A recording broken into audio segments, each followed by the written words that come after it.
so get ready, get ready, get ready. Okay, guys, where is Miss Mickey Taylor? Is she in the room, Hannah? Miss Mickey Taylor in the room?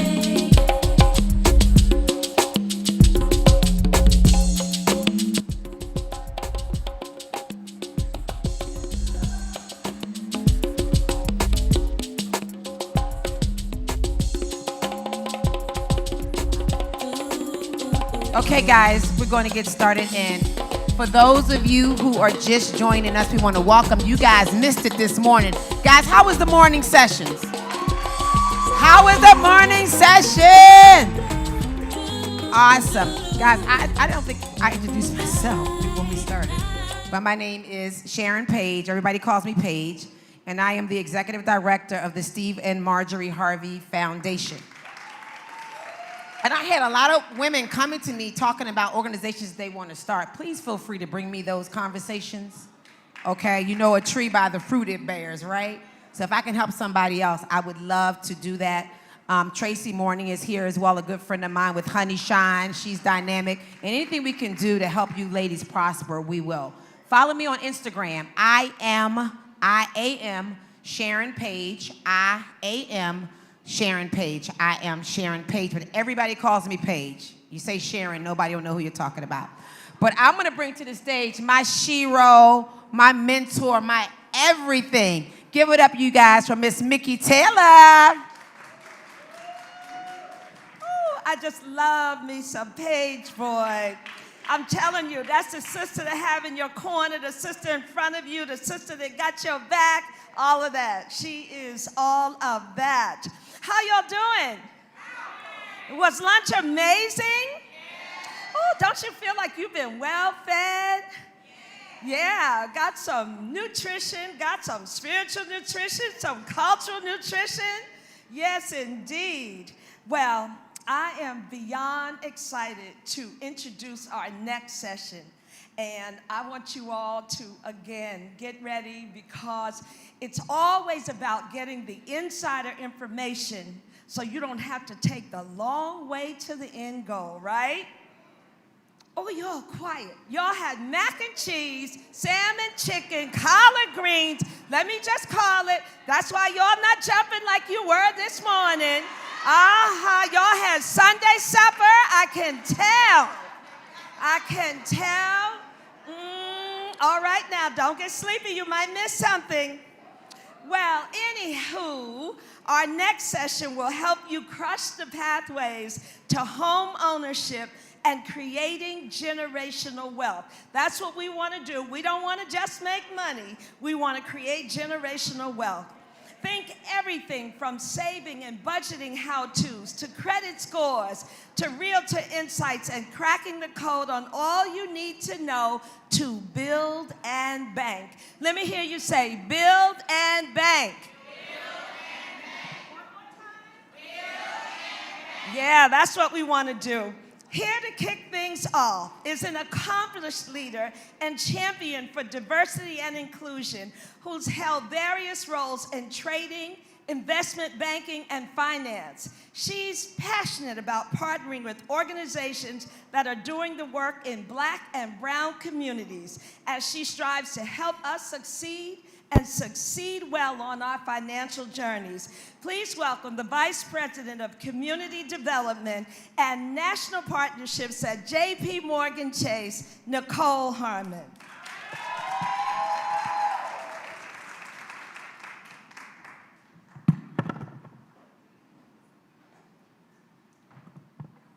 Good afternoon, everyone. This morning's session was amazing. I got so many gems from everyone. So thank you guys for helping me be a part of this. As Mickey mentioned, I'm Nicole Harmon. I'm the Vice President of Community Development and National Partnerships for J.P. Morgan Chase, specifically in Advancing Black Pathways. We are being very impactful in making a difference in the communities in which we live and serve. We have four impact pillars. One is financial health and wealth creation, which focuses on teaching financial literacy to the Black community, as well as how to buy a home. So you'll hear from my Astound panel in a few minutes on what those tips and tricks are when you're looking to purchase your home. Also, we have business growth and entrepreneurship where we help amazing women like yourselves that are entrepreneurs gain access to capital. We have senior business consultants at the firm that will walk you through what it takes to get a loan from us, how to grow your business. We also have careers and skills where we focus on training and development and hiring Black students from HBCUs into the firm. We want to hire 4,000 Black and brown students to JP Morgan Chase over the next 5 years. One of our proudest initiatives. And then the last pillar is community development and national partnerships, which is the pillar that I'm a part of, where we partner with amazing organizations like the one we're at today to make that difference and get in the community to hear from what you guys are saying, what's working and what's not working. I would like to show a quick video just to show about what we're,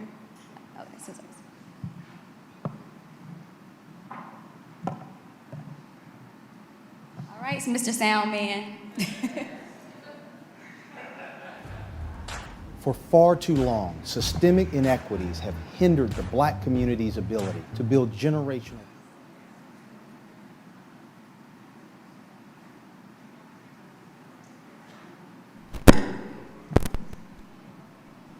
Okay. I would sing, but I can't sing while this is waiting. Do we have it? While he's pulling that up, I just want to talk about the importance of relationships. As Lisa mentioned earlier, get to know every person in this room because you never know who can help you. I actually met Paige 2 years ago at a Black Enterprise event, so I'm excited to be working with her now. And then Mickey, I went to school with her son, so we both went to HBCU. So it's just that full circle of meeting people and connecting, and you never know who can help you on your journey. So I think that was a powerful tool that Lisa gave earlier. All right, it looks like it's coming. Is it coming? For far too long, systemic inequities have hindered the Black community's ability to build generational wealth. Advancing Black Pathways was created to address these systemic challenges and strengthen the economic foundation of Black communities. We're focused on doing this through our 4 impact pillars. By investing in Black-owned businesses, we're creating more jobs and opportunities.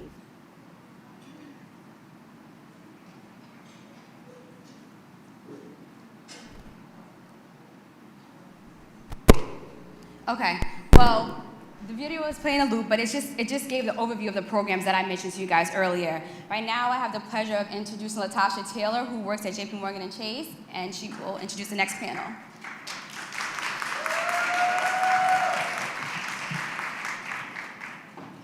Hello, Queens. How are you today? I'm pretty sure we're all enjoying ourselves. We got some great jewels given to us today, and I came here for work, but I forgot why I was here. I was enjoying myself so much. Jermaine, Nicole gave some great gems, and I appreciate you all the presenters so far. Ms. Taylor, we're here today at JP Morgan Chase to give you the answers and the keys and the steps to home ownership. I have a great bunch of partners with me here today. They're gonna give you the tools. I have to read the disclosures to you. It's gonna sound very robotic, but I promise you right after I get off, we're gonna loosen up, we're gonna have a conversation. We want it to be interactive and we want it to be fun. So if you let me get through this little part, I promise you we're gonna give you the information that you need. So JP Morgan and Chase's statements, views, and opinions that will be expressed during this event are those of the presenters and not endorsed by nor they reflect the views or positions of JP Morgan Chase Bank or any of its affiliates. JP Morgan Chase or any of its affiliates are not liable for the decisions made or actions taken in reliance on any of the information covered during the event. Please consult with your personal tax advisor on all tax-related matters. And that's the end of my disclosure. So I would like to introduce Rashawn McLeod. Some of you may know him. He's from Atlanta. He played with the Atlanta Hawks. He was an NBA star, and he will be our moderator for today. And he has a fantastic team with him. We have Carol, Brian, and everyone. If you could come and join the team, we appreciate you. And I'll be on the side if you have any questions while we're doing the presentation. Thank you once again.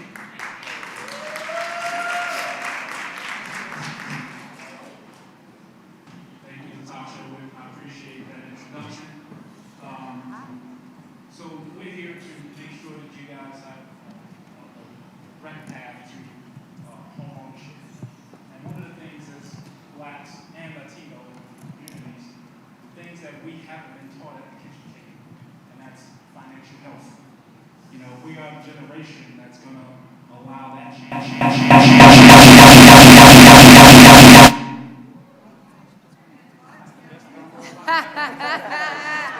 Yo, this is the best. We've had some major introductions here. But that kitchen table talk that we never had, we want to make sure that's changing in our generations moving forward. And as we do that, then we can start to compete at the high levels as a community. And we want to make sure that we have home ownership as the pillar for that, because that is one of the keys to generational growth for us to be able to have a competitive advantage. So I'm going to introduce our panelists. We have Shelley and Campbell, who is the board member for NARAC, which is the National Association for Hispanic Real Estate Professionals. For far too long, systemic inequities have hindered the Black community's ability to build generational wealth. Advancing Black Pathways was created to address these systemic challenges and strengthen the economic.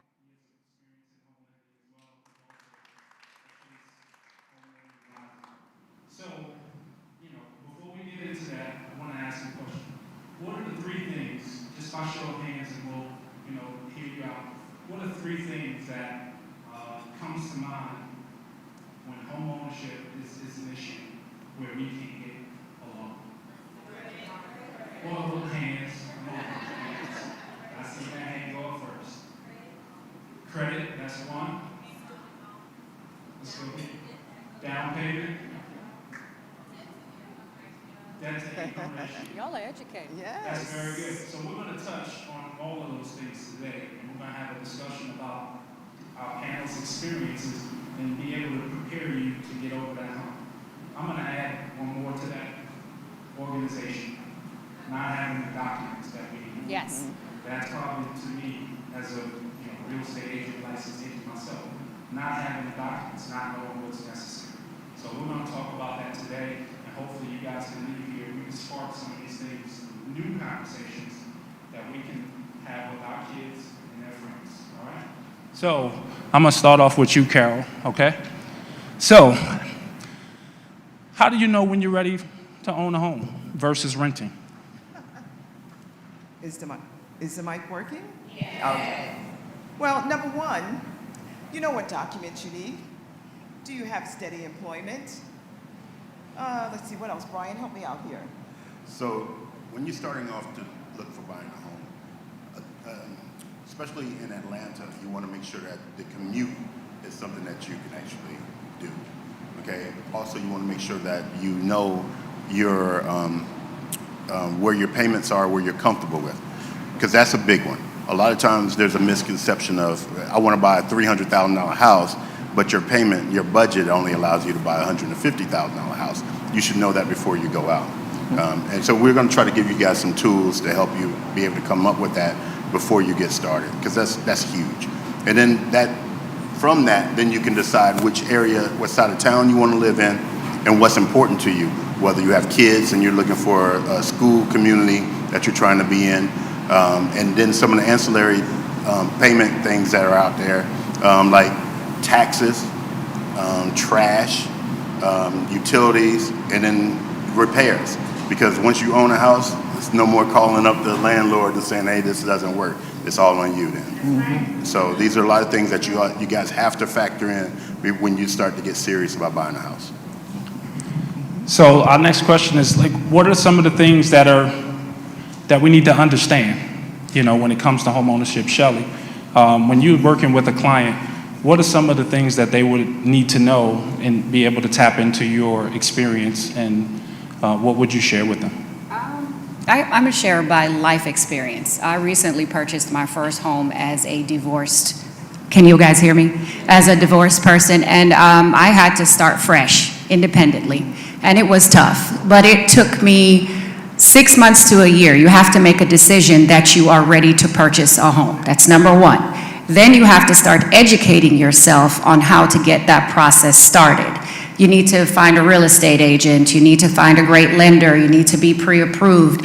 All of these things within that time gets you ready to come. When you meet an agent, you have your pre-approval letter. So these lenders here are the ones that's going to provide that for you. You pick your own, or sometimes you meet a realtor and he or she will introduce you to a lender. But the main thing is preparing yourself mentally for the process of purchasing a home. And education is the best way. If you know you've got some stuff on your credit, start working on that now. Don't wait until you know, oh my God, there's this house on sale, I want to buy it now, and you're not even ready. Then you're going to create this disappointment in yourself, and you might end up, struggling to get it. But preparation is key. Education on the process. Like they said, areas you want to live in, school district. These are all the key things that you need to do when you're thinking about purchasing. And please, I know a lot of times I've had a lot of people say, I don't want to get a real estate agent or a realtor because it's going to cost me money. It does not cost you any money. No, it does not. The buyers do not pay the commission. Yeah, that was good. And can I hang out about credit? A lot of times clients will come to me and they say, hey, I've been working on my credit for about 2 years. Please don't try to do this by yourself. No, definitely. There are HUD certified counseling agencies that are able to help you with that. Yes. Because a lot of times you'll pay off an old debt, and instead of increasing your credit score, it'll do just the opposite. Correct. Well, can everybody hear me until I get a new mic? All right. So one of the things as far as credit that most people, we accept the FICO score, because when you look at credit as a whole, what you end up finding is there are a bunch of different credit scores like auto, home, different things like that, and you don't necessarily know which one is being selected. So make sure you understand that the FICO score is the thing that and I'll let Brian share with you how we select and which score we select from the bureaus. So they're going to pull all three from all three major reporting agencies, and they're going to use the middle score. So if you have a 700 score on Equifax and then you have a 650 on Experian, and your TransUnion is 630, they're going to use 650. So when you're pulling up Credit Karma, they're going to give you one of the credit scores. And so don't be surprised when we pull it and it's something different. Correct. Okay, so that's why it's very important to get early in the stages with getting with a financial home lending advisor so that we can take a look at it, point you in the right direction. And we can also, we're limited as to what we can do as far as helping you get your credit repaired, but we've seen enough that we can say, hey, wait, I suggest you do this. Yes. Can I say one more thing about credit scores? If you go to an auto dealership, your credit score might be 750. But when you come to a lender, we use a whole nother algorithm, and guaranteed that score is going to be a little lower. Yeah, So- they use auto-enhanced credit scores. Yes. We use mortgage-enhanced credit scores, is sort of what Rashawn was saying. So that's why it's different. That's why when you pull one and it comes up a little bit different, and you're like, well, I just had it pulled and I bought a car, it was 800. Well, that's why it's different. Okay. Yes. And just so you guys know, if you're just looking at the screen, these are some of the things that your credit score will contain, and some of the things that are being used to make sure that you can get a home, and some things that you may have thought that would be a part of the process but may not be, that are taken in consideration from your credit score, okay? So people are gonna be shopping around, right? If I get my credit score pulled by this, company and then that company, explain to them how that works. Like, oh, will it hit my credit score every time that it's being pulled? Or explain to them what that Okay. looks like. So when you're shopping for like items, which means if you're buying a car and you get your credit pulled within, I think it's a 21-day period. Now don't quote me on that because I do not know, but I believe it's like 21 days. Every inquiry for the same car, at different car dealerships will only count off one time, and then until you go outside of that. And same thing with mortgages. When you're buying a house, if you come to me and then you go to another mortgage industry and they pull it, but if it's within that same 21-day period, it's only going to count off once. Okay. So I wanted to add something about credit scores. A lot of the mistakes I find when someone goes under contract, they decide they want to go buy furniture. Don't do that. Oh, yes. Yeah. I've seen so many deals not close because you went out and got 20% off of a shirt. These things affect your credit score. If you are knowing you are buying a house and you are serious about it, if you're gonna buy something, use cash, but do not go out there and mess up your credit score over a car. And I'm gonna tell you why. A week before I purchased my home, I got into a car accident. I had no car, totaled. And I was sitting there like, what am I gonna do? I'm using Uber and whatever. I spoke to my lender and they were like, the day you sign, the day after, when that ink is dry, go buy whatever you want. But I rode to my closing in Uber and had to catch a ride back home from somebody else. And so I'm telling you, if you're serious about it, put that money aside for certain things. Don't go shopping and, you know, that little credit card, 20% can cost you a house. So everybody in this room, I want you to take a deep breath. Now hold it. And don't do anything with your credit until you close. Exactly. So what are some of the things that come with a mortgage? You know, some people think, all right, I'm paying rent, it's a one-time payment. You know, a mortgage is made up of a bunch of different things. What are some of those things that make up a mortgage? Oh, see, they You are educated. 100% right. So, yeah, so your payment is broken down to principal and interest, which is the principal part of the payment and the interest part of the payment. But then you also have taxes, which is homeowner's insurance for the house itself. And then you also have, taxes, yes, which is the taxes for the county or the city or the state. And then you also have insurance, because you have to have homeowner's insurance on the house. And now you are, in some cases, you can not set up an escrow account for taxes and insurance. However, I would definitely suggest it. I would suggest it too, I do. And so would I. And then you also have mortgage insurance if you're putting down less than 20% on any other loan other than a veterans or VA loan. Okay, mortgage insurance is a risk insurance, and it does not protect you, it protects the lender. But you can't get around it unless you are doing in most cases, unless you're doing a VA loan. There are some special programs out there that will allow you to do it, but sometimes it's harder to get those than anything else, and it may not even be cost effective. Can I add one more thing? You can add that it, goes Carol. into that debt to income ratio? HOA fees. Yes. And most So people if don't you're calculate shopping that. for a loan or shopping for a house and your lender hasn't included an HOA into the equation, please stop and call her or him and let them know so we can make sure that you still qualify. While you don't include the HOA in the monthly mortgage payment, the lender does consider it in your debt to income ratio. So looking at the behind us, these are the 4 C's of credit and how lenders determine your eligibility. Everybody looking? Now let's do the. We're gonna take. I didn't see you do it. Let's see. All right, there we go. This is what we want to make sure we understand when we're looking at how lenders determine whether or not they're going to give you $5 or $500,000. All right. So we want to make sure we take a Photoshop of that. All right. One more thing, and then we'll go into some of the products. Okay. What kind of mortgages are there? You know, like some people may be here in a socioeconomic area, some people may be here. How do you know what's the best mortgage for you? Well, I'm sorry. Okay. So fixed rate mortgages are probably the most, probably the ones that most popular right now. Okay, fixed rate mortgages. So basically what that means is that you have a set rate once you get it. Let's just use 3.5.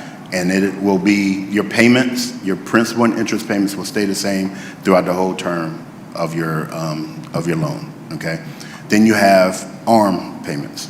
ARM rates are adjustable rate mortgages. That means that they're fixed for a specified period of time, and then they can adjust up or down depending on what the market is at that time. Okay. Recently, they actually have been going down, but traditionally they usually go up. And they will eventually start to go back up. okay? And then you have interest only and some other products that you know, you really have to do your due diligence and know exactly what's good for you in order to decide which product you want to get into. They usually say fixed rate mortgages are for people who plan on being in their houses for more than 5 to 7 years. And excuse me, is that right? No, if you plan on being in your house for more than 5 to 7 years, and if you plan on selling it, you know that you're going to sell your house between 3 and 7 years, then a adjustable rate mortgage may not be bad for you. But you have to understand, and if you guys have been around since 2008 and you remember the mortgage crash, a lot of that happened because of adjustable rate mortgages. And I was in the industry at that time, and I'll tell you that some of it was corruption, okay? Just flat out, people lied to people and got them to do loans and they didn't explain it. And then when it happened, it hit them, okay? But some of it was explained, and then when it happened, they say, oh, well, no one told me. Okay, so don't get yourself in those type of positions. You need to understand exactly how long it's going to be fixed for and what it could adjust to, and can you handle it if it adjusts up or down. Gotcha. So with Chase, one of the things that we want to do is we want to make sure that we are tapping into a community of Black and Latinos, all right, the Latinx community, because we know there's a huge wealth gap between the standard of living in the United States and those communities. So we have developed some products that we want to share that will allow, you know, people who struggle in these areas, but also be able to service the needs of the people who don't struggle, so we can share in total. So one of the products that we have is our Dream Maker product. Carol, can you share? Sure. The Dream Maker program, it has less stringent credit qualifying guidelines. It's almost like an FHA, but it is conventional. It's 3% down. Also, we can group along with that a $5,000 Chase grant. Now that grant is doesn't take you or your income into consideration. It takes the property location. So I think that's an awesome thing, because a lot of times you think, oh, I have to be in the hood in order to qualify for a certain grant. But with Chase, we don't care. It just matters where the property is. It may be a $500,000 home, and you may not need the money, but Chase will give you a $5,000 grant.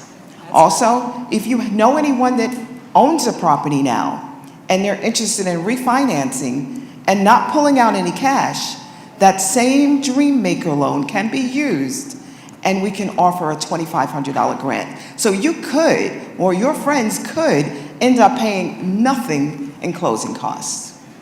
Chase is serious about it. Chase has put its money where its mouth is. Thanks, Carol. So what are some of the other affordable housing mortgages that we have available to clients, Brian? Affordable housing mortgages? Yeah. He's like, wait a minute, I don't know. Just wanted to make sure I understood what you said. Okay, so yes, you have VA loans, okay, and they're definitely, because the VA loan is the only one that, again, is going to give you a true zero down payment. Also, you won't have mortgage insurance with it. You will have homeowners insurance, but you won't have mortgage insurance. And then you also have FHA loans that are affordable, because they're 3.5% down payment, and then they also have a reduced, what's called an MIP. They also have an upfront MIP and then a reduced monthly MIP, and they also have reduced guidelines in order to allow you to get in as well.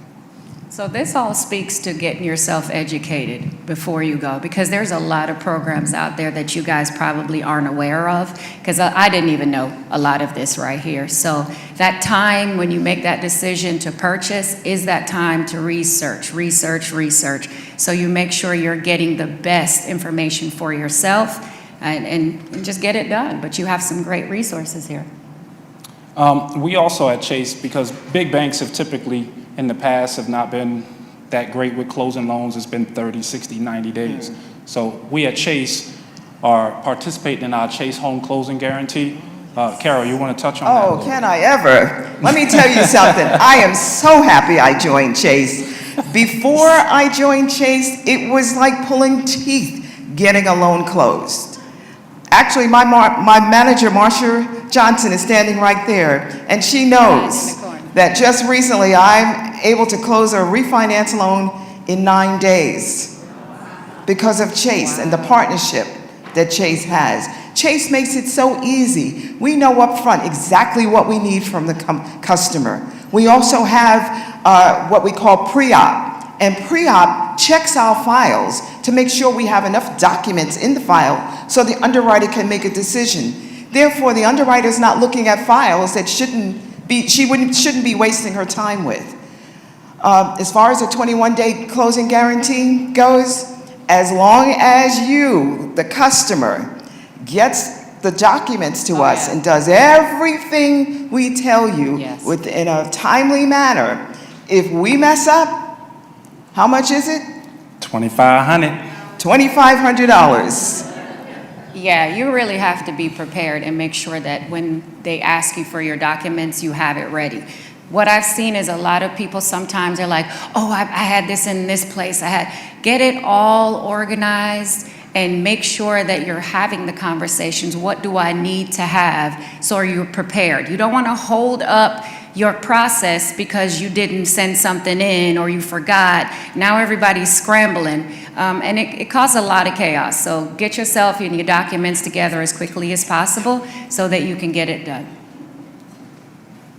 Thanks, Shelley. So we're going to talk about this last part, the $500 Chase Homebuyer Education Grant.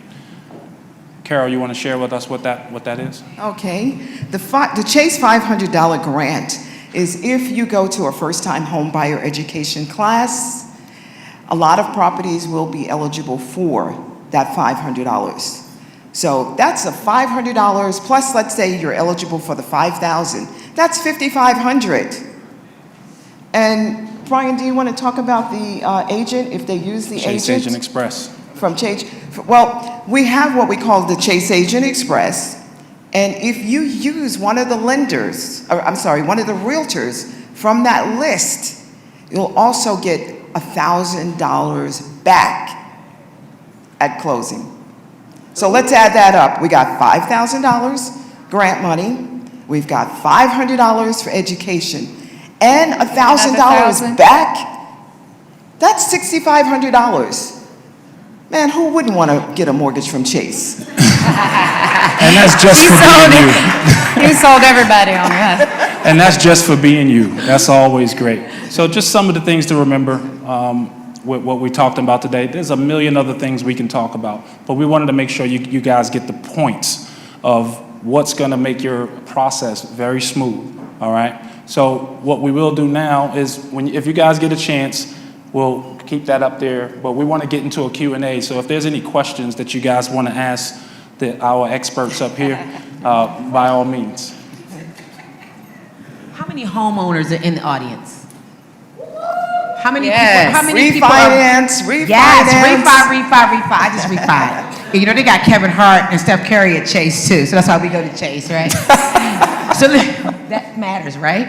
Okay, who's renting? Don't raise. Okay, this is crazy. Credit repair, I've done that. I've done mortgages, and I've sold real estate. Okay. If you are renting a home, you are paying a mortgage. Yes. You are just paying someone else's mortgage. So what we need to do is just pivot. We need everyone in this, who wants to own a home? Okay. So these people want to own. I'm about results, y'all. I'm a Leo. So who wants to own a home? So what steps can the people who want to own a home do to work with the people at Chase? Because Chase sponsors us, y'all. So we need to help Chase, okay? And tell us your name again. That was the best commercial for y'all. Next time I know who to call to add to my panel. I'd like to take that question. If you're looking, Yes. Okay. if you're looking to buy a home, we have a great team right here. All right. We'll give them your First of all- contact information. First of all, I would check my credit, because when I have a conversation with you, sometimes I'll say, so tell me a little something about your credit. The last thing I want to hear is, I don't know. I don't know. That's not a good answer. And I say it's one or two things. Yeah, you know, credit is toe up from the flow up. Correct. You don't want nobody else to know. No, you can't. No, absolutely. Don't be. Yes. Absolutely. But that's where you have that time to prepare, to get it together. For 525, y'all, my sister's score was so low, I let my pearl, I had that. She said 4 some almost died. I couldn't do that. She's in 665 in 6 months. Yes. Awesome. Good. So let me go over the documents that you'll need. I see you all have a Chase notebook. What I want you to do is write in a column the numbers 2. I don't see anybody writing. You can also record. Okay. 2, 2, 2, and 1. Yes. 3 2s and a 1. That first two is 2 years W-2s. Now, a question I get asked a lot is, well, do I have to be on that same job for those 2 years? No. We like to see you in the same industry. We don't want to see you be a mechanic today and tomorrow you're a waiter or you're a chef, unless you went to school for that. The second 2 is 2 months bank statements. And I'll tell you some of the things that the lender doesn't want to see. That's NSF, is that it? Non-sufficient fund? Yeah, NSS. I mean, because already out the gate you don't look good, right? Okay. We don't want to see large deposits unless they're sourced. Sourced means you can document where they came from. Mattress money doesn't count. You don't just one day say, I'm going to take this mattress money and put it in the bank. No, please, don't do Especially not that. during the middle of the process of purchasing the home. Absolutely. Do not do that. And the other, let's see, I think I said, well, we'll skip on to the other 2. What I say, 2 years tax returns. Now, tax returns typically aren't needed unless you're self-employed or say you receive commission income only. If you're a W-2 employee, we don't need tax returns. The other thing, the 1-month pay stubs. And those pay stubs have to show your year-to-date. And I'm done getting the signal. In regards to income, I just want to add, we also do take child support and alimony payments in regards to income, as long as it's court ordered. Okay, so just don't. Or if you have a child that's disabled, they take Social Security also, or Social Security SSI. Just wanted to add to it that we do consider that income. I do. Happy Sunday. So I just recently moved to Atlanta from New York, and I'm ready to purchase a home. And when I say ready, credit is great, I'm blessed, a great income. But when it comes down to the down payment, they want that money there. Now, I have money in the bank, but for the homes that I like, that takes that money. So I'm paying a high rent because I like where I live. And I also love the school district. So a lot of times, oh, you can't afford to buy a house in this neighborhood, but you know what, I can afford to rent there because I want my child in this school district. So my question to you is, and also, I'm also a person where I don't qualify for the grants and the programs because of my income. I don't qualify for You the might at closing. Chase. So then this is a conversation. It's been so difficult for me to buy a house, great money, great credit, but I don't get closing assistance. I just don't qualify for anything. And I also don't get money to help with the down payment. So what would you say to someone like me? I can afford to rent in Alpharetta, but I also want to buy in Alpharetta. Where do I go? Well, I would say this to everybody. It's all about being strategic. Yeah. You know, I mean, you understand what your situation is today and you know where you're trying to go. And it's about game planning to be able to do it down the road. You don't have to buy a house today. You know, it's more about being comfortable when you do buy a house to make sure that you can obtain and sustain that house. And start putting that money aside. If you know that you want a particular house in a particular neighborhood, then you definitely need to start funneling some money into that savings for that. Right now, we consider it a seller's market. So I can safely tell you a lot of people are not paying closing costs like they used to. So you're gonna have to have that extra funds or have a great lender to assist you in getting that, funds if necessary. But yes, it's like it all goes back to preparation. If you know you want this house, you know you want this neighborhood, then you start preparing for that. And yeah, you may have to less going out or less doing this or less doing that, but the goal is this legacy, it's your house. And whatever is necessary, you need to start doing that now. Hey, Carol, Brian, why don't you please talk about, the young lady's talking about not having any money, but maybe she has money in a 401k. That is so true. You may want to mention that and talk about that a little bit, how they may be able to leverage that. Yes, that is true. If you do have a 401k, you can borrow money from that. Or not really borrow money, isn't it just withdraw money from that 401k? Because that is allowed, and there's no penalty if you withdraw it because you're buying a home. So that's another way to look at getting the down payment that you need. And then remember, Chase has that grant, and it's not based upon your income, so you never know, the property that you're looking for might just qualify. Correct. And also with the 401k, if you do want to replace it, they can take it out of your income from there. So it's basically like taking a loan against your own money from yourself. Mm-hmm. So you get the interest that comes with it, but you also get to pay it back, and they usually take it directly from your check. Yes. So you won't even see it happening. Mm-hmm. So that's another thing to understand. What advice do you have regarding refinancing? Like, how soon can you refinance? I purchased now. 2 years ago. Now, right now. So before we let the panelists go, I recently refinanced.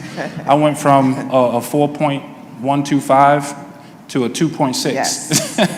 I saved like $500 on my mortgage, which this was prior to me coming to Chase. But I'm gonna tell you this. I would have gone with Chase had I been an employee because of the benefits that come with it. And as far as refinancing, I said now, and I meant that seriously, because the interest rates are going up. Yes. Sometimes clients call and they say, well, I was looking into a refinance with Chase several months ago and my interest rate was 2.5, and I just take a big swallow. Mm-hmm. I know I'm not going to be able to give them that same 2.5 because 2 months ago, yeah, it might have been that. Now it's more like in the threes. Wouldn't you say, Brian? Absolutely.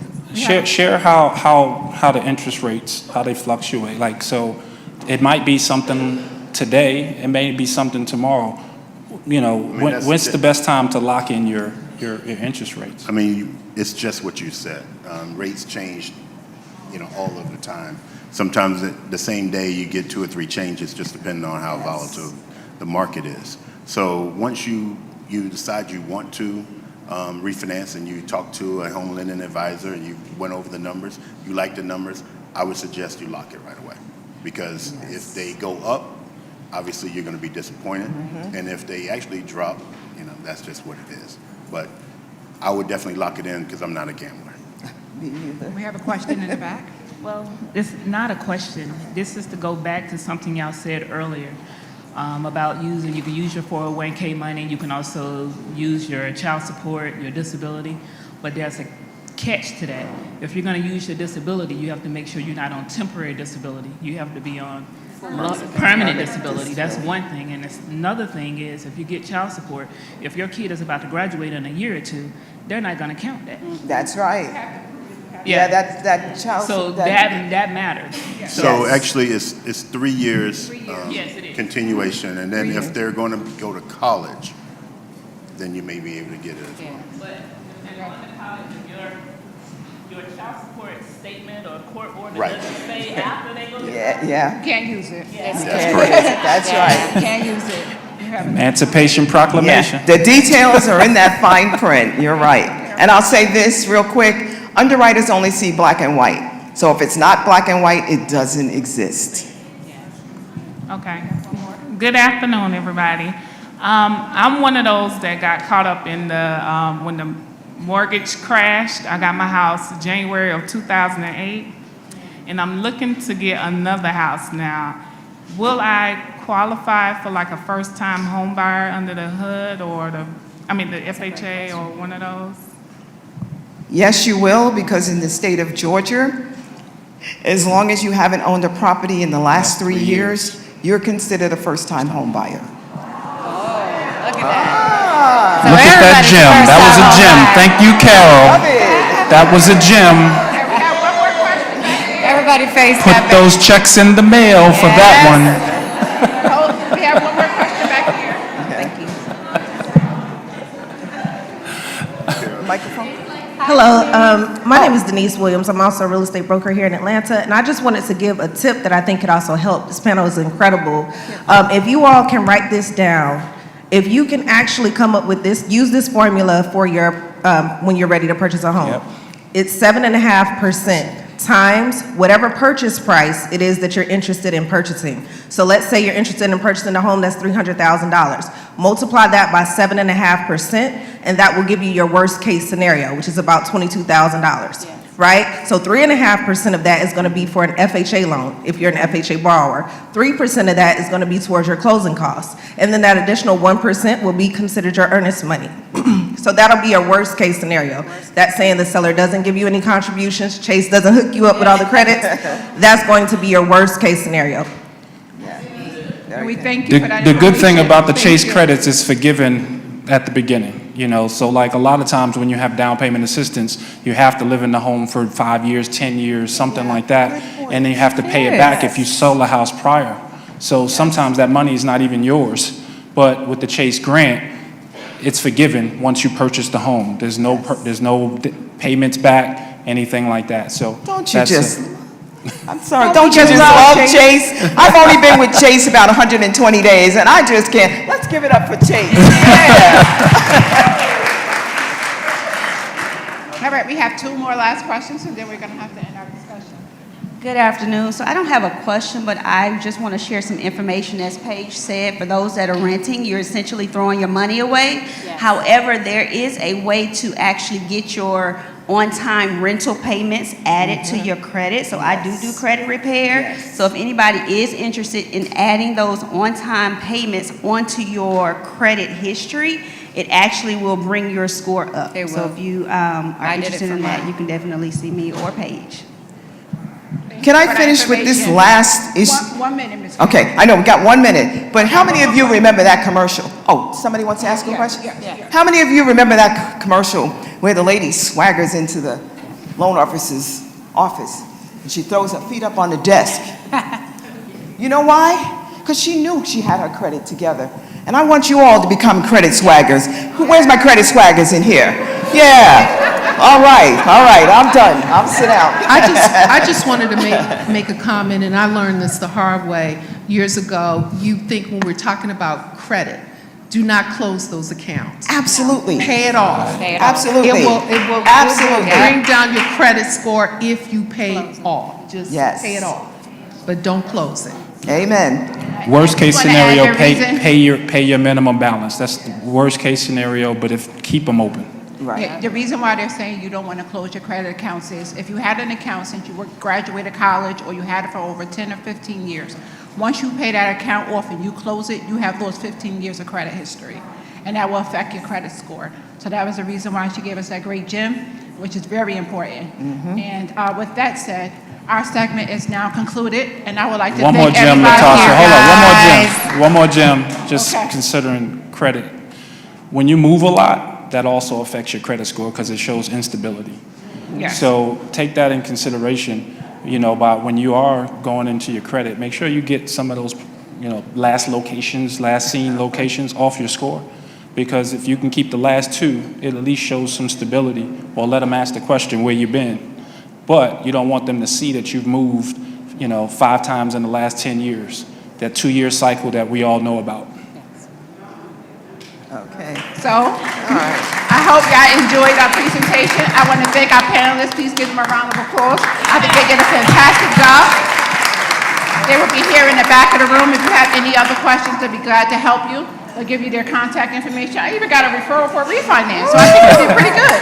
So I appreciate you all. Hope you enjoy the rest of this day. Y'all take care. Have a great day, Closing guys. remarks from Michelle. Thank you. We appreciate everybody who attended. We appreciate. Wow, that was special. For far too long, systemic inequities have hindered the Black community's ability to build generational wealth. Advancing Black Pathways was created to address these systemic challenges and strengthen the economic foundation of Black communities. We're focused on doing this through our 4 impact pillars. By investing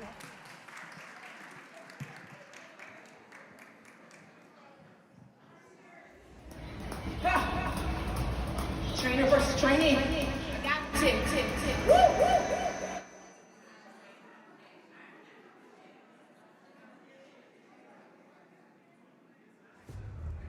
For far too long, systemic inequities have hindered the Black community's ability to build generational wealth. Advancing Black Pathways was created to address these systemic challenges and strengthen the economic foundation of Black communities. We're focused on doing this through our 4 impact pillars. By investing in Black-owned businesses, we're creating more jobs and opportunities. We also want to help people improve their financial health and increase access to banking in Black communities. Homeownership is also critical, and we're providing tools, resources, and networks to make the dream a reality. We're committed to creating an ecosystem of support to help Black students and professionals thrive in the workplace. At JP Morgan Chase, we recognize the responsibility we have to break down structural barriers. This work can't be done alone. We need the collective action to bring about sustainable change because we know that when we all get an equal slice of the pie, we all win.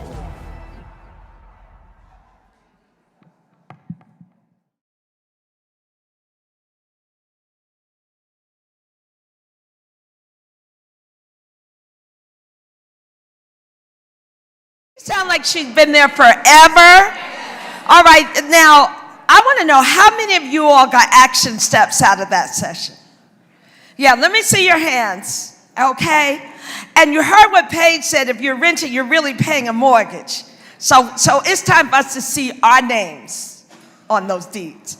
I love that. That was almost like, gosh, didn't you feel like you were sitting at the desk having a 101? And I don't know about you all, but for some of you, I know it took the kind of like anxiety out of it. Did they make it seem like, okay, this is really methodical. Here's what I need to do. How many of you did it do that for? Okay, good. And have you got those notebooks? Yeah, let me see the hands. Did everybody get a notebook? Yeah, and you're going to take them home and work out with them, right? All right now, that's what we're looking for. That's what the foundation is looking for. And again, the reason why we are here, it is about intentional thinking for our lives and closing the gap between where we are and where we want to be. So, thank you, Chase. Thank you, JP Morgan Chase, for what you brought to us today. Those gems, we know we couldn't get them anywhere else like this, like we did today. So thank you all so much. Let's give it up again for JP Morgan Chase. Yeah, that insider information, that was powerful. Now, let's see. Are our next panelists ready? Hannah, are we ready for our next session?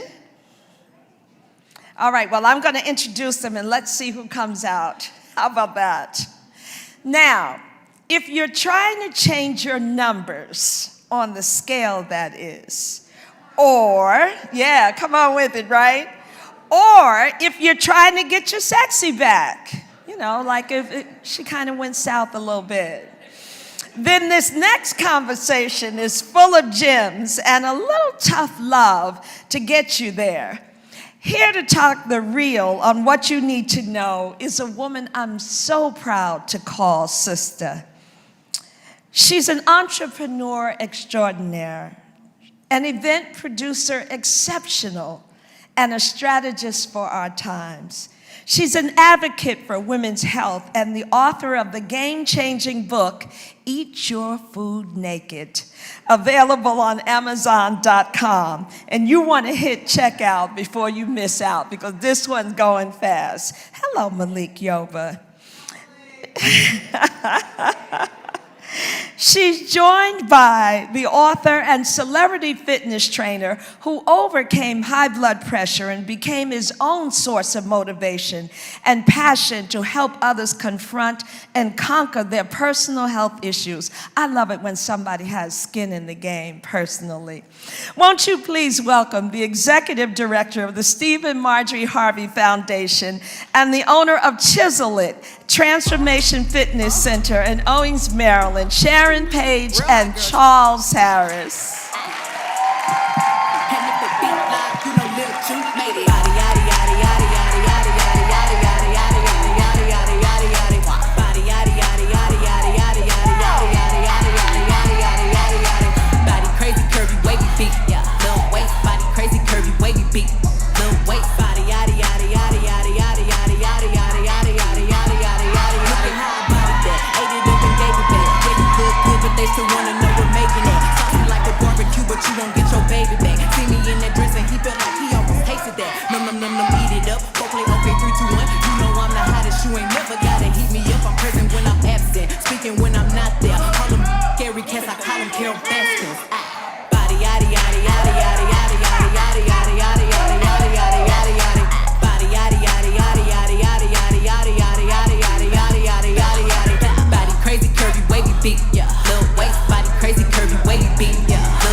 All right, keep it moving. There you go. There you go. Go. All right, check this out, everybody. Hands up. Hands up. Hands up. 8, 7, 6, 5. I have time. 4, 3, 2. Oh, here we go, everybody. Down and up. Down. Take it down. Go. 8, 7. Keep it tight. 6, keep it tight. 5, come on, Tracy. 4, 3, a little bit lower. 2, here we go. Here we go. Right hand like this, come on. Hit, hit, hit, hit, hit, hit. Other side. Let's go, let's go. Hit, hit, hit. Hit. It's 8, 7, 6. What is it? What is it? 4. What is it? I can't hear you. Come on. 1. Dig it out. Dig it out. Dig it out. Come on. Move that body. Go. Go. Our last thing. I don't see you shaking. I don't see you shaking. Go. Go. Go. It's 10, 9. What is that? 8, what is that? Can't hear you. Go, go, go, go. All right, clap it up, clap it up. So we kind of tricked you guys into a workout, but wasn't that fun? Diallo, we still working on that? Eat your food naked, ladies. Who wants to eat your food naked? Who can eat your food naked? Some of us eat our food naked and our rolls on our sides are bigger than our rolls on our plate, right? So we're going to take care of that. Can I get a book? Thank you. What's so funny is I did this book, some of you may know, I know Kenosha knows, probably about 7 years ago. And the reason I wrote the book is because I was a flight attendant. I met Malik Yobo on the airplane. I was that cute size 2 coming down the aisle. Coffee, tea, and me. And y'all know everybody had a crush on Malik back then. We still friends, that's all I can say. But when I was a flight attendant, guys, just think about this. If this was the case in your current situation, if I gained 10 pounds, I had to go on furlough. How many of you would be furloughed through the whole pandemic? So I'm like, what is this? If I gained 10 pounds, I was literally out of a job. So I thought about it. I'm on the jump seat. We eating fried chicken, collard greens. Can y'all take me off that thing, please? We're not fixing to do that. Collard greens. My cohorts are eating celery sticks, carrots, tomatoes. So I decided to really do some research about it. And what I found out was it's a lot. First of all, that You guys say high blood pressure is hereditary. What's hereditary is your diets. You guys agree with that? What's hereditary is that cornbread, macaroni and cheese, pork chops, right? Fried chicken that you guys are feeding your families. So the book came about, I hope they get my thing up here at some point today, but the book came about because when I thought about it, it was like Eve in the garden. Remember Eve in the garden? They said eat anything in the garden, but don't eat from the tree in the middle. What did she do? They gave it a warning, and she went and ate anyway. And that's what we do. We read the warning labels, and we partake anyway. But unlike Eve, the price we pay is high blood pressure, diabetes, right? And a lot of this stuff can be prevented, ladies. So I met Charles, and we wrote Eat Your Food Naked, and we're relaunching it in February. It's really a good book, if I have to say so myself. I don't know if Zane is here. You guys know Zane. Zane is my mentor, but I never read Addicted. So it's so funny. I was just so, and Zane, you don't know this. When you read it, she called me and she said, this is, because she's my girlfriend, so I don't talk to her about book stuff. That's how I remain her girlfriend.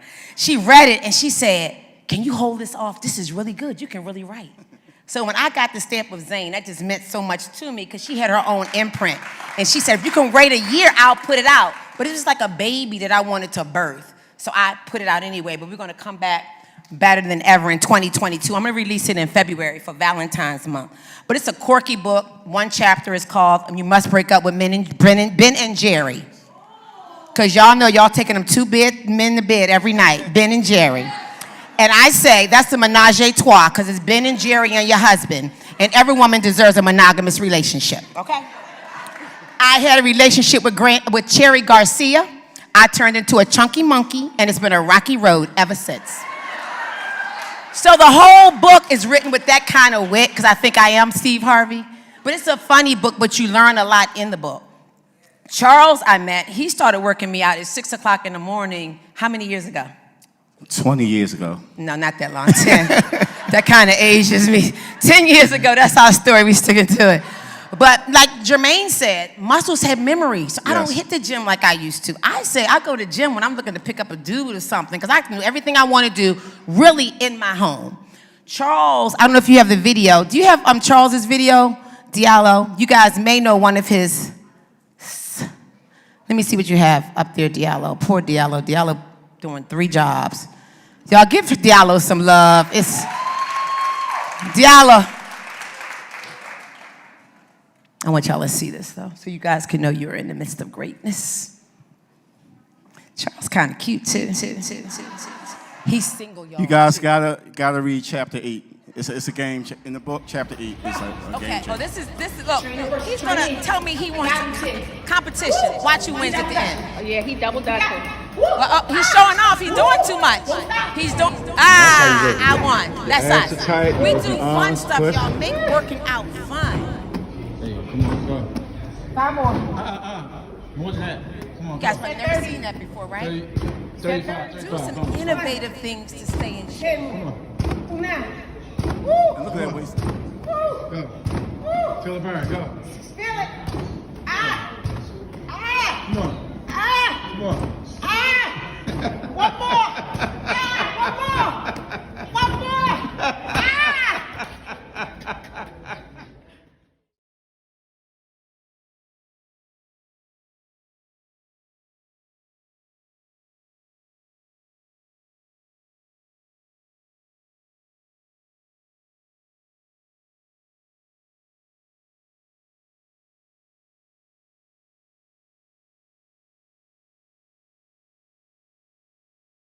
Say this.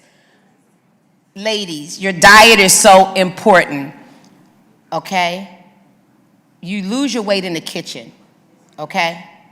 You lose your weight in the kitchen. Stop going to the gym talking about I'm working out. Everybody know working out the gym. I'm like, no, we need to change that. You lose your weight in the kitchen. I was talking to a lady. She said, yeah, I'm trying to lose some weight. I said, what'd you eat this morning? A bagel, orange juice.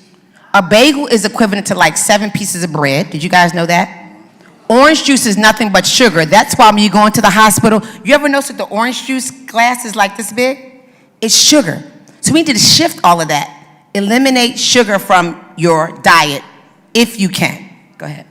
Absolutely. Nutrition is the foundation. I totally believe in the 80-20 rule, 80% healthy, 20% of what you want. That's a lifestyle. I mean, in our culture, we don't eat celery sticks and carrots. I mean, that's just not going to happen. So, you know, choose a day. Once a week, I have I call it a treat day. They say cheat days, but treat yourself. That way you won't binge and splurge. And if you keep that rule, 80-20, you should be perfectly fine with your nutrition. But that's the foundation of fitness. You can work out, you can go to the gym, you can lift weights. But if you're not eating right, you're not going to get the results that you want. Ketos. Everybody's talking about ketos. You guys know about that. Intermittent fasting. I just say find what works for you. Some people, it works for them to eliminate carbs. It's not healthy. You will never maintain that. When you go to dinner, if you think you're going to dinner with your dude, right, with your boo, y'all going to a nice restaurant. Hopefully he's going to take you to a nice restaurant. You're going to start with the bread, right, on the table, right? Then you're going to have the glass of wine. And then you're going to have a starch, right, with that beautiful dinner. And then you're going to have dessert. Not me. I pick one. So start there. You have the bread, you have the wine, you have the carb, or you have the dessert. Does that make sense? Does it make sense? Start with little things like that. I'm real big on portion control because anybody knows me know I'm a cupcake bandit. I love cupcakes. But I eat off of every plate in my house is the size of a saucer. True story. He'll tell you. The size of a saucer. So it's all about portion control for me. Another thing you guys do, the rim of the plate, that's decoration. You're not supposed to put food on the rim of the plate. The food goes in the middle, okay? Don't put the food on the rim of the plate. That's for decoration, all right, y'all? It wasn't meant for food. So let's change that up and put your food in the center of the plate. Something else me and my girlfriends do is when we go out, we're going out to dinner, I'll always say, let's share an entree, right? We'll share an entree, we'll share a dessert. We'll have a salad, each have a salad. We'll share the entree. Guys, you saving money, you saving pounds. My motto is nothing tastes as good as looking good. Absolutely nothing. Nothing tastes as good as looking good. Charles? Yes, you want to show them some exercises that we normally do. The number one reason why most women I've been training, most of my clientele is 98% women. And I've been doing this for 20 years. And the number one excuse is I don't have the time. And I respect that and know that because head of the household a lot of the times, kids, school, the list goes on and on and on. So that's real. Or I got my hair done on Tuesday, I can't work on Wednesday. That's real talk. So you got to find ways where you necessarily don't need to go to a gym, but you can do things at home. So we're going to show you some exercises that you can do simply throughout the day. Aliyah, I think. We have a volunteer that's going to help us as well. So basically, you can have hand weights. This is 5-pound weights. And we're going to give Miss Paige some bands. Now, I usually keep my hand weights beside my bed. My yes. weights are beside my bed, so I don't get me like a bang on the side. No, that's not the hand weights are beside my bed. That way you can do it at any time. So you can slip over here. Give her a big hand. So you're going to stand on the band and do a bicep curl, both feet in the middle. Make sure the band is under the arch of your feet, right in the middle. That way it won't flop. That's for safety. Safety is first. Now, she's just going to do a simple bicep curl, abs tight. And she's doing the same thing with hand weights. So the bands are usually user-friendly, so they safe, very effective. And you can have it in your suitcase. I travel with them today from Baltimore to Atlanta. That's in my suitcase. So if I don't have the opportunity to go to a gym, you can do the same thing. Now, she can simply, let me just demonstrate over here.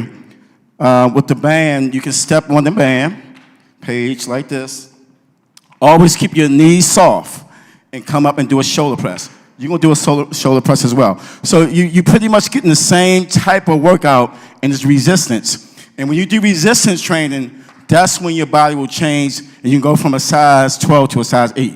Because weight training is a myth, and a lot of women say, well, I'm gonna lift weights, I wanna look like a man, I won't get too bulky. That's a myth. So the number one way to sculpt your body is weight training. Mandatory weight training. Yes. Weight training is so important. And let me say this, I do not get on the scale. I will not get on the scale. What I have, tape measures all over my house. Literally. So I measure my waistline and my hips like every Sunday, that's my day. I'm being honest. Tape measures. Because you're going to build muscle, but your clothes are going to look different because you're burning your body. Seriously. And you guys should know what your measurements should be. Y'all remember Brick House? She was what? 36? We ain't going to get them numbers, but we're going to come up. Okay. 36, 28. Number 20, 28. And we're going to keep these a secret. 36. Curves. Curves. Okay? So just remember that, ladies. Tape measures are so important. When you change your diet, you're going to see your whole body. You're going to see your whole body composition just change. Okay? Also, when you work the larger muscle groups, you don't necessarily need a lot of weights. So Aaliyah's going to turn to the side, knees apart. Knees apart, bend at the waist, and just pull the weights up, just like that. Now, this is working the back. So when you work the lats, the major muscle groups, you're going to burn the most calories. When you do the squats, like we started out with, the glutes is one of the larger muscles in the body. Can you show them how to do a squat correctly? Yes. She know how to do it already. With the heels on. So y'all paying all that money to get them booties. Y'all paying all that money for them booties. We're going to save y'all a couple $1,000s. Yeah. So what Paige was saying, what you want to avoid. Correctly. What you want to avoid when you do a squat, you never want the knees to go over the feet. All right. So when you look down, if I can't see my feet, that's an indication that my knees are going over. So you always should see the tip of your toes when you do a squat. Maybe pretend that it's a chair behind you. That's a safe way to avoid knee injuries long term. So work the back and the glutes, burn major calories. You're going to see your body's change. Eat right. Drink at least half your body weight in ounces of water. So if you weigh 200 pounds, you should be drinking at least 100 ounces of water every day. Y'all get that? That's a huge one. Yes. Because you're going to stay full. And I have a chapter in the book called, I talk about the throne and what y'all bowels looking like.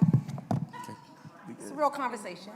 If it's clunk, clunk, clunk, clunk, clunk, you're constipated. You're not drinking enough water. If it's an S shape, you got to read the book though. It tells you all of that. Y'all in this mess. Okay. If it's S shape, you guys, you got to drink water. A lot of women are constipated because they're not intaking enough water. Water keeps you full and helps you eliminate your waste. So water is very, very, very important in your diet. What about the lemon waters? Y'all drinking coffee in the water. Coffee dehydrates you. You should drink lemon water in the morning. A hot cup of water with lemon. Yeah, cucumbers as well. Cucumbers as well. So it's little things like that. Another thing that we're putting in our bodies that we shouldn't, I have the allergy, gluten. Look up what gluten's doing to your body. Those things you really have to stay away from. I believe you can eat anything you would like to eat in moderation, okay? Can I show them some firming exercises that we do, Charles? Say it one more time. Some firming exercises. Well, basically with this chair, you can do the hips. You do that. All right? So anyone can stand up on this real quick. I know you guys' eyes are getting heavy from that salmon. So for toning, you can work the hips, hand on the chair, come up. So really exercise you can do, watching TV at home, listen to music. It's going to work the hips. Avoid the foot coming down to the floor. So it's just like it's on a hinge. Take it straight up in the middle. That's going to work your quads and your lower abs. Take the leg back, just like this. That's working your gluteus maximus. So hips, quads, and hamstrings, glutes. Once again, when you finish each side, I would suggest doing 25 repetitions on each side, 3 sets.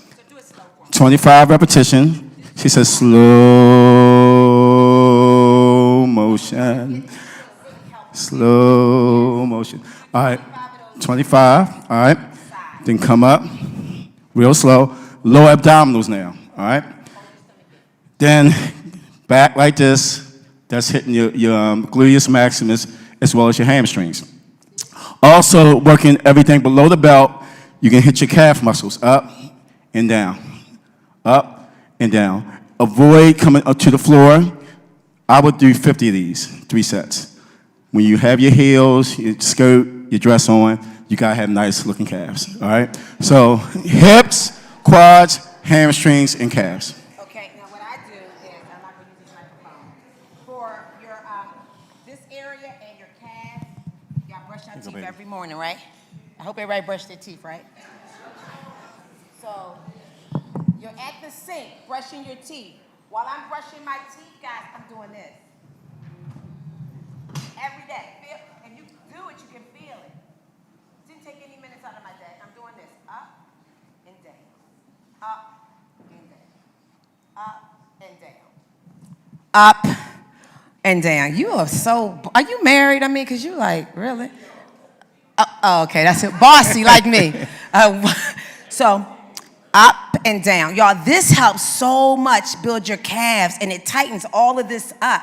Because y'all know y'all got some cellulite, right? And that's considered working out. That's working out. She's not at the gym, but you incorporating this into your daily routine. Up and down. Okay, then kitchen, your kitchen.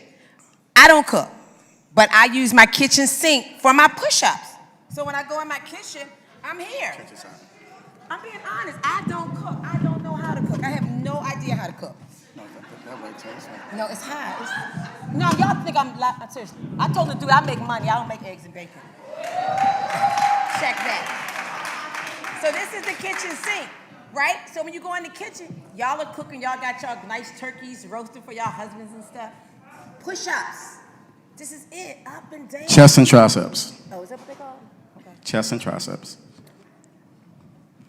Great to tone your arms. So this is a total body workout. All of this, yeah, Yes. just up and down, ladies.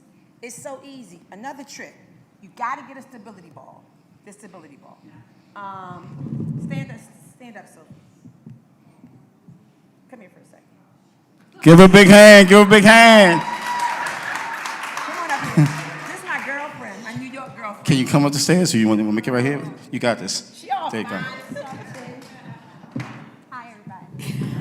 So listen, Sophie, let's just do this. Just sit like you're on a ball. No, not all the way down. Up. You feel it?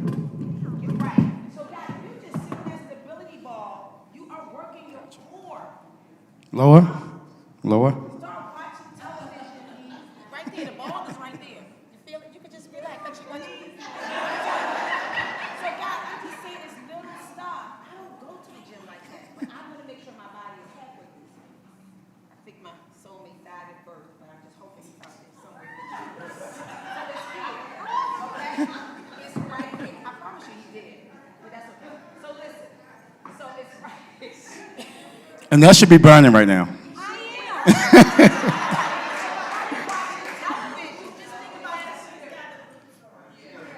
Yeah, she got the point, yeah.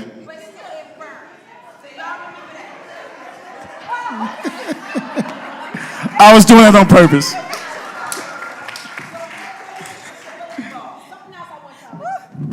can't feel my legs.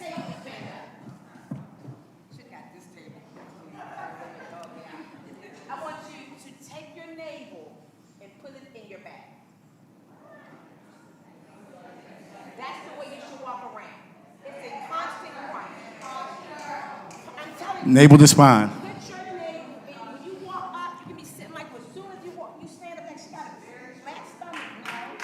Take that navel and put it in your back.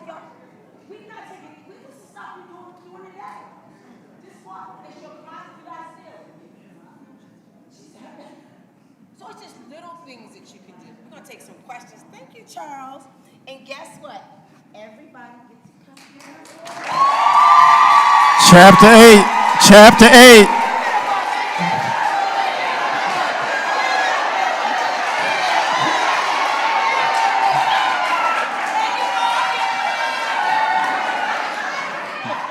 Chapter 8, y'all. Chapter 8. Chapter 8. But that's the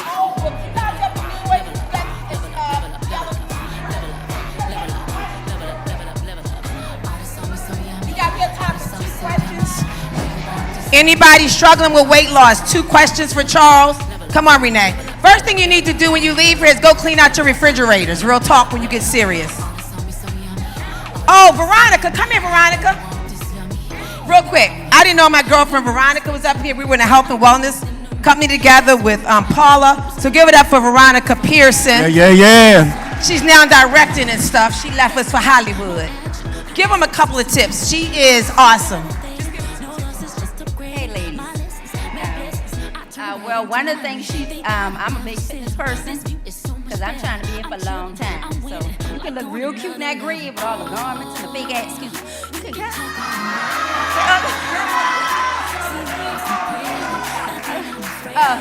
because I cuss. I'm like, but one of the main things I want to contribute, like a lot of things he was saying is absolutely true, especially for our community, which is an issue. We weren't taught to eat a certain way. We were taught to eat a lot of bad things. And I know it's hard for a lot of people, but I'll let y'all in. I buried my cousin 2 years ago. She was like my sister to me. We were going to plan her 50th birthday party, but I literally had to sit in a bedroom in the hospital with her while she passed away because of her weight. Do y'all understand that? Her weight killed her. So something that's preventable, get rid of. I don't believe in carrying the unnecessary. That's weight, that's dead people, that's negative energy, that's everything. I don't believe in it. I don't. So we can get caught up in our friends, congratulate, girl, you need to lose no weight, your ass fine. You need to lose no weight, da-da-da. Half of them chicks want to keep your ass back. Don't. And it may not be on purpose. It just maybe they don't have the initiative to do what they need to do right now. So they want you to join in on the cliche stuff. The same way you broke, the same way you overweight, the same way. Stop dressing up the fat. It ain't cute. And that's not even you women who slim. Some of y'all unhealthy too. Because you flabby and slim. And that's even tackier. To me it is. Because you ain't even got to lose no weight. You just got to tone it up. Get some weights. But I love y'all, and I want y'all to be good, and I'm thankful.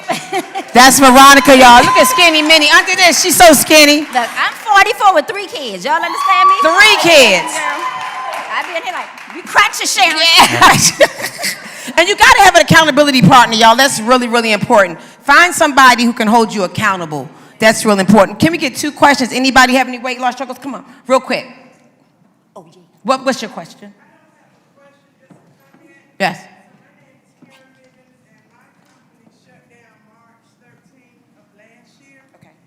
Working from home, and this is just something I did for me. So I don't wear stretch pants while I'm at home. I put on pants with a zipper and a button, and I did that for me. So I haven't gained any weight. Smart.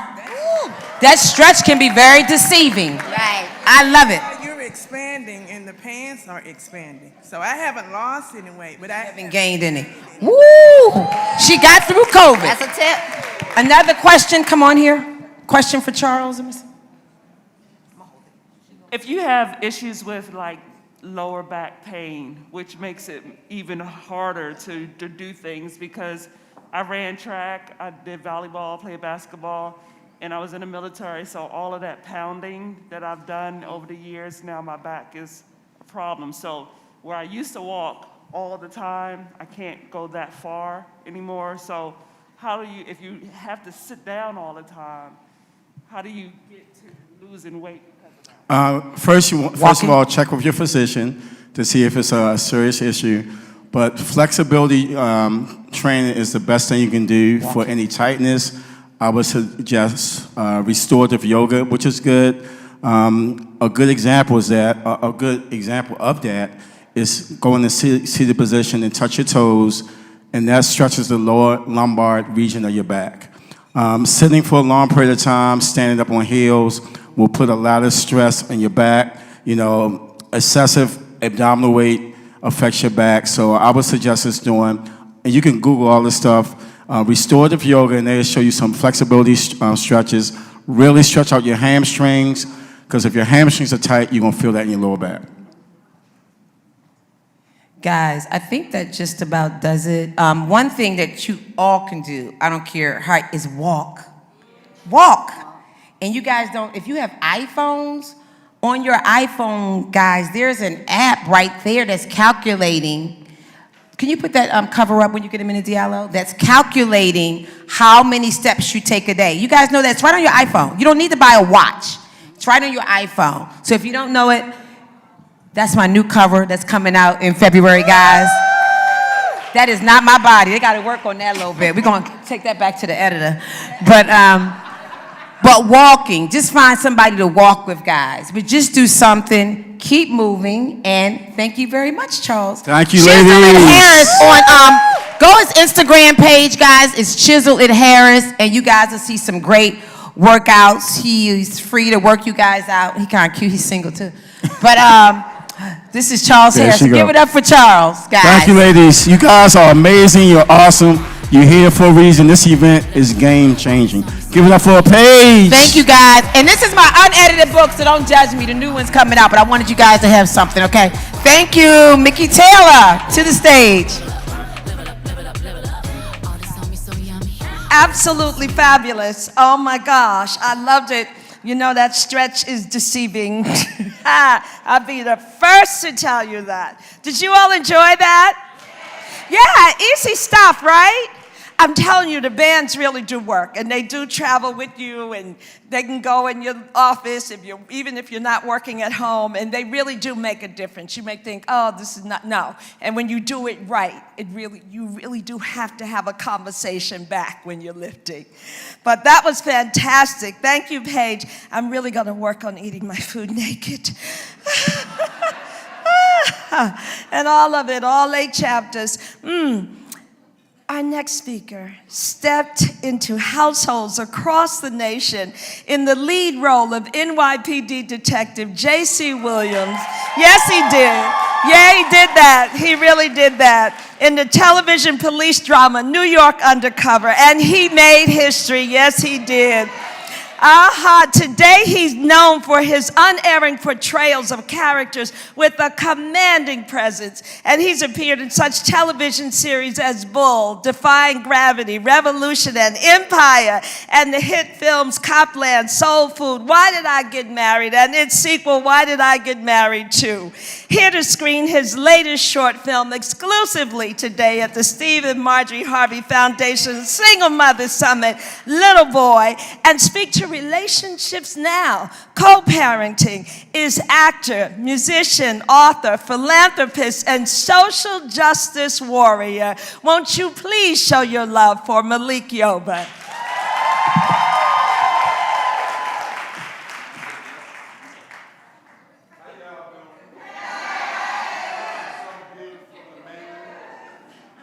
Hold on.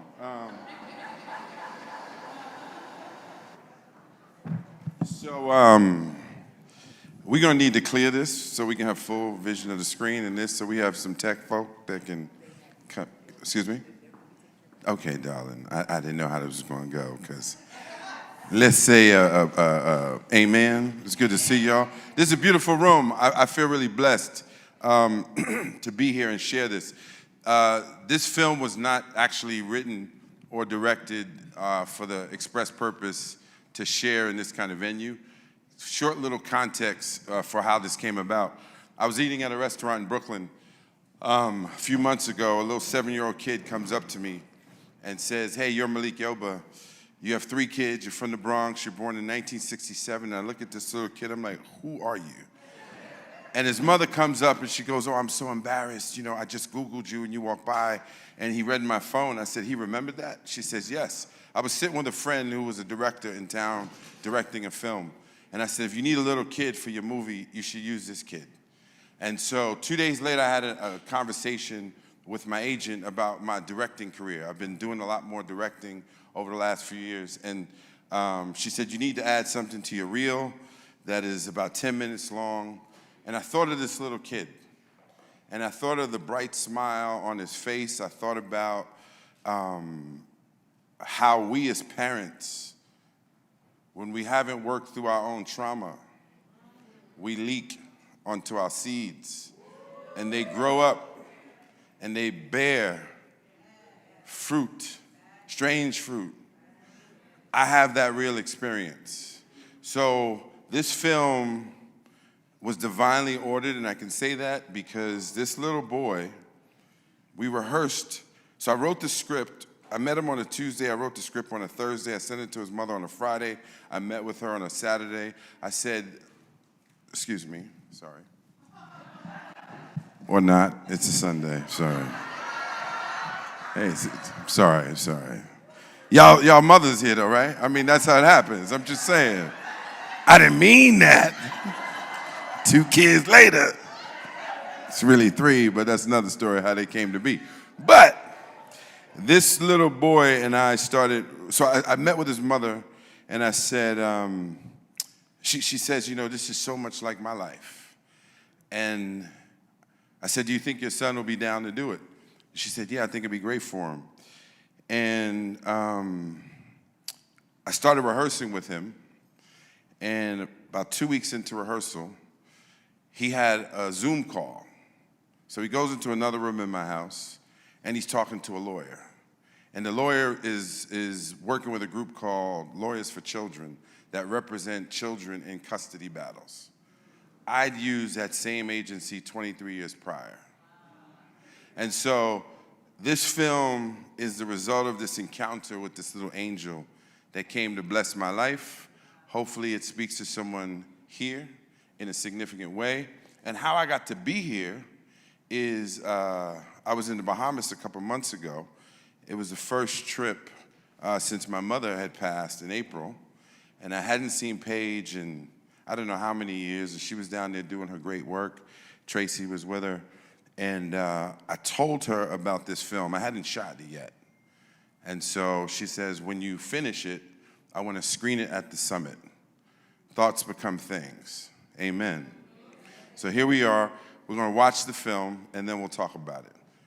Can we move this? So my friend Zane, good to see you, girl. Long time. Last time I seen you was in your house trying to turn Addicted into a film. True story. True story. All right.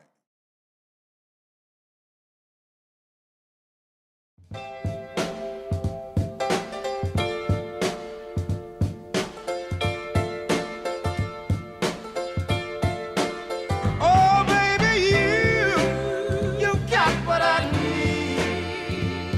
You got everything I need. You're like medicine to me, oh, baby.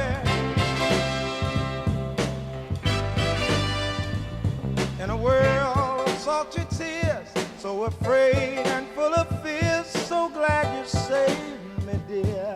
Save me, dear. You brought sunshine to my life. Things were wrong, you made them right. How did you do it, dear? Do it, dear. Oh, I'm thankful every day that you came away. And I hope and pray that you'll never, ever go away. 'Cause you got what I need.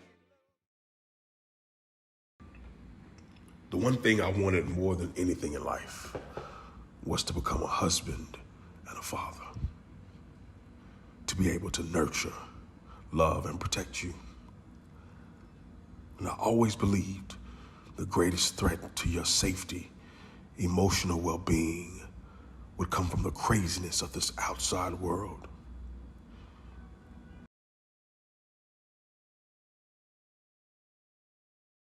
With so many pitfalls, just waiting for young black men and boys like you.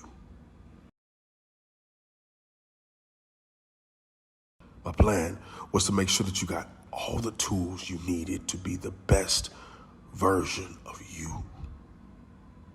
To show you, by example, what a father's love looks like no matter what. And if you ever miss me, son, all you have to do is look up to the sun and remember that's where I'll be. Shining bright, right down on you.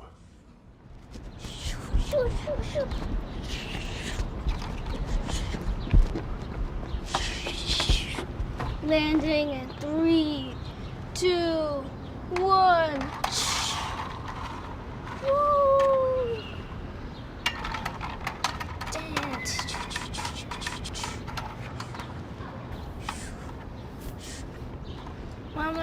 what today is? No, honey. What is it? Seriously, Mom, you don't remember? I'm sorry. Can you please remind me? It's Dad's birthday. You're not gonna say anything? I'm sorry, honey. I was distracted. By what? Oh, there's so much going on in the world. I can't remember everything. You always forget. I'm sorry, honey. I know this is an important day for you. But for me, it doesn't mean the same. How could you say that? Well, what I meant was, I'm glad he was born because without him, I wouldn't have you. But he's no longer in our lives. Come on, let's go home and get something to eat. No, I still see him and talk to him. That's impossible. You said I can do anything if I just sleep hard enough. I know, but I didn't mean like that. Like what? Well, like talking to people that are no longer in your life. He is in my life. I see him all the time. That's why I come into this park. This is where he used to bring me. This is where he gave me this. Why do you hate him so much? I don't hate him. It's just that Mommy told me never to lie. I'm not lying. I would never lie to you, son. So why every time I hear him on the phone with Auntie or your friends, I hear you say you hate him? What do you mean every time? Like when? Like right before I asked you if I can come to this park. You heard that? I'm sorry, baby. You weren't supposed to hear that. So you did lie. It's not a lie if I'm not saying it directly to you. I also heard you say he's better off dead.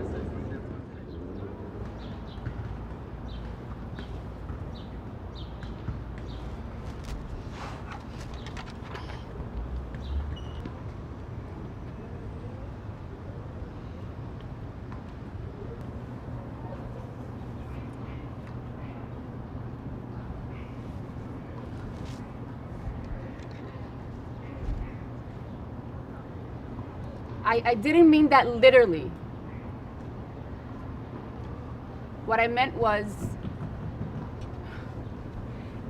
you need to stop listening in on my conversations.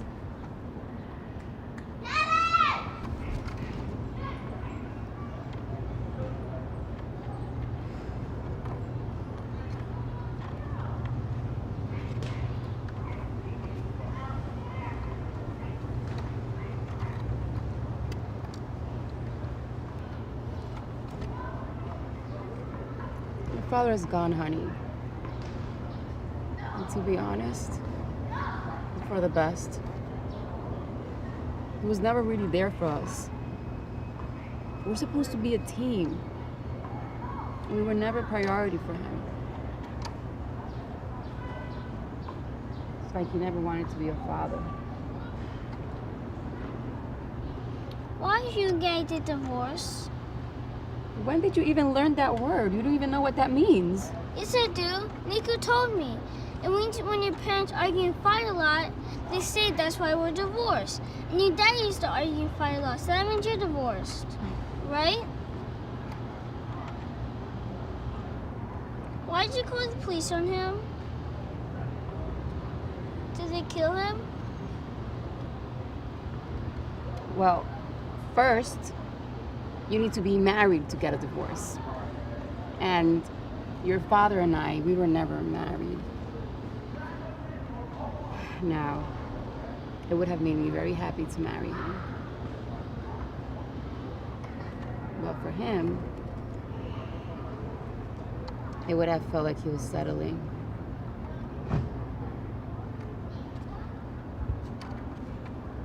We weren't good enough for him.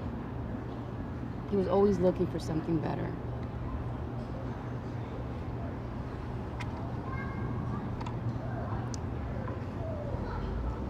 Come on, honey, let's stop this crazy talk. Let's get something to eat.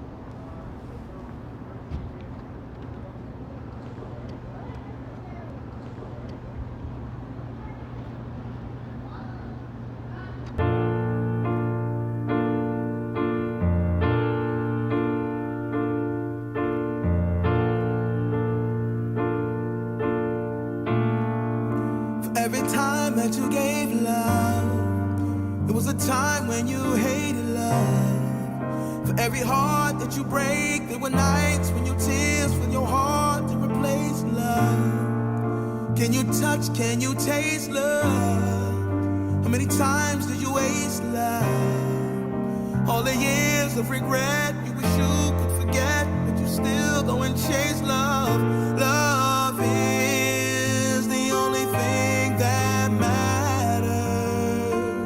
Love is the thing that conquers all. Love will be there before and after you fall.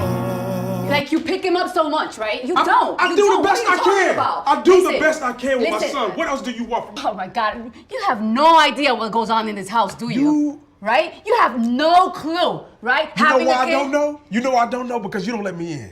You don't You need deny to. my child every you single- need to just be what you need to be Let me outside be- of this home. let Be responsible, me be a be dad, a and do what father. you gotta do. No, Listen, no. Don't listen. touch me. You're not doing enough. You never have. You cannot deny me my child. This is why I took you to court. And you have all your free time, and you can do whatever you want in your free time, right? And pick him up whenever you feel like picking him up. And I'm gonna tell you something. Next time you drop off my son, you do it solo. Okay? You're just gonna bring a new bitch around him and have the nerve to let her see where I live? Nobody cares about where you live. Vanessa and I have been together for 2 years. 2 years. I think it's time for you to move on. Fuck you! Don't tell me what to do. Keep fucking with me, and I'm gonna make sure you never see your son again. I've been very patient with you. Every day I wake up, you don't answer my phone calls. You don't call me back. You don't let me see my child. What am I supposed to do? What am I supposed to do when you deny me the only thing that I am on this earth? What about Vanessa? He's not the only thing you have on this earth. And what are you gonna do about it? What are you gonna do about it? Are you gonna hit me? Are you gonna hit me? I dare you. I'll call the cops. I'm the one doing all the work. You know what? Who are you calling? Calling the cops. Why are you calling the cops? That's how you gonna do me? Hello? Yes. I would like to report an assault.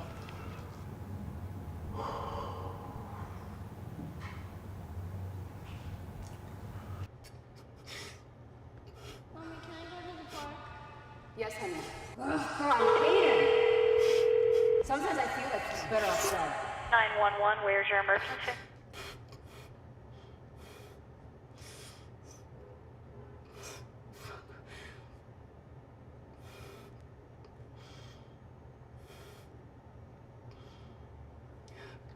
I loved your mother, son. Even though things didn't work out between us, you were always the most important part. And our job is to show you what unconditional love looks like. And we failed you this time. But I continue to grow in my mental, emotional, spiritual health, and all things closest to God. Love, Dad. Love is the only thing that matters. Love is the thing that conquers all. Love will be there before and after you fall. Love conquers all. Love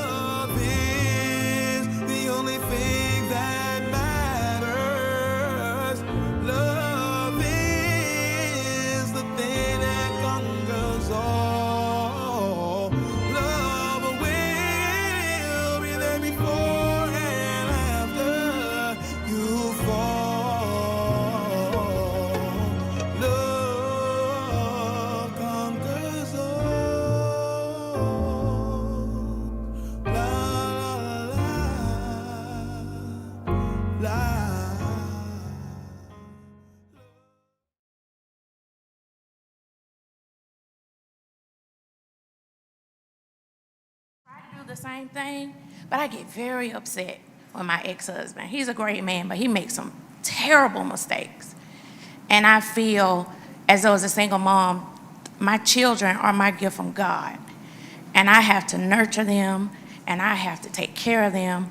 And there are certain things that I can't do because I'm a woman to teach them how to be a man. There's so much that I want him to do. And I get so upset, and I just don't want them to feel it. But they know, and it's just little subtle things. Even if I don't say it, my body language, how I tense up when I see him.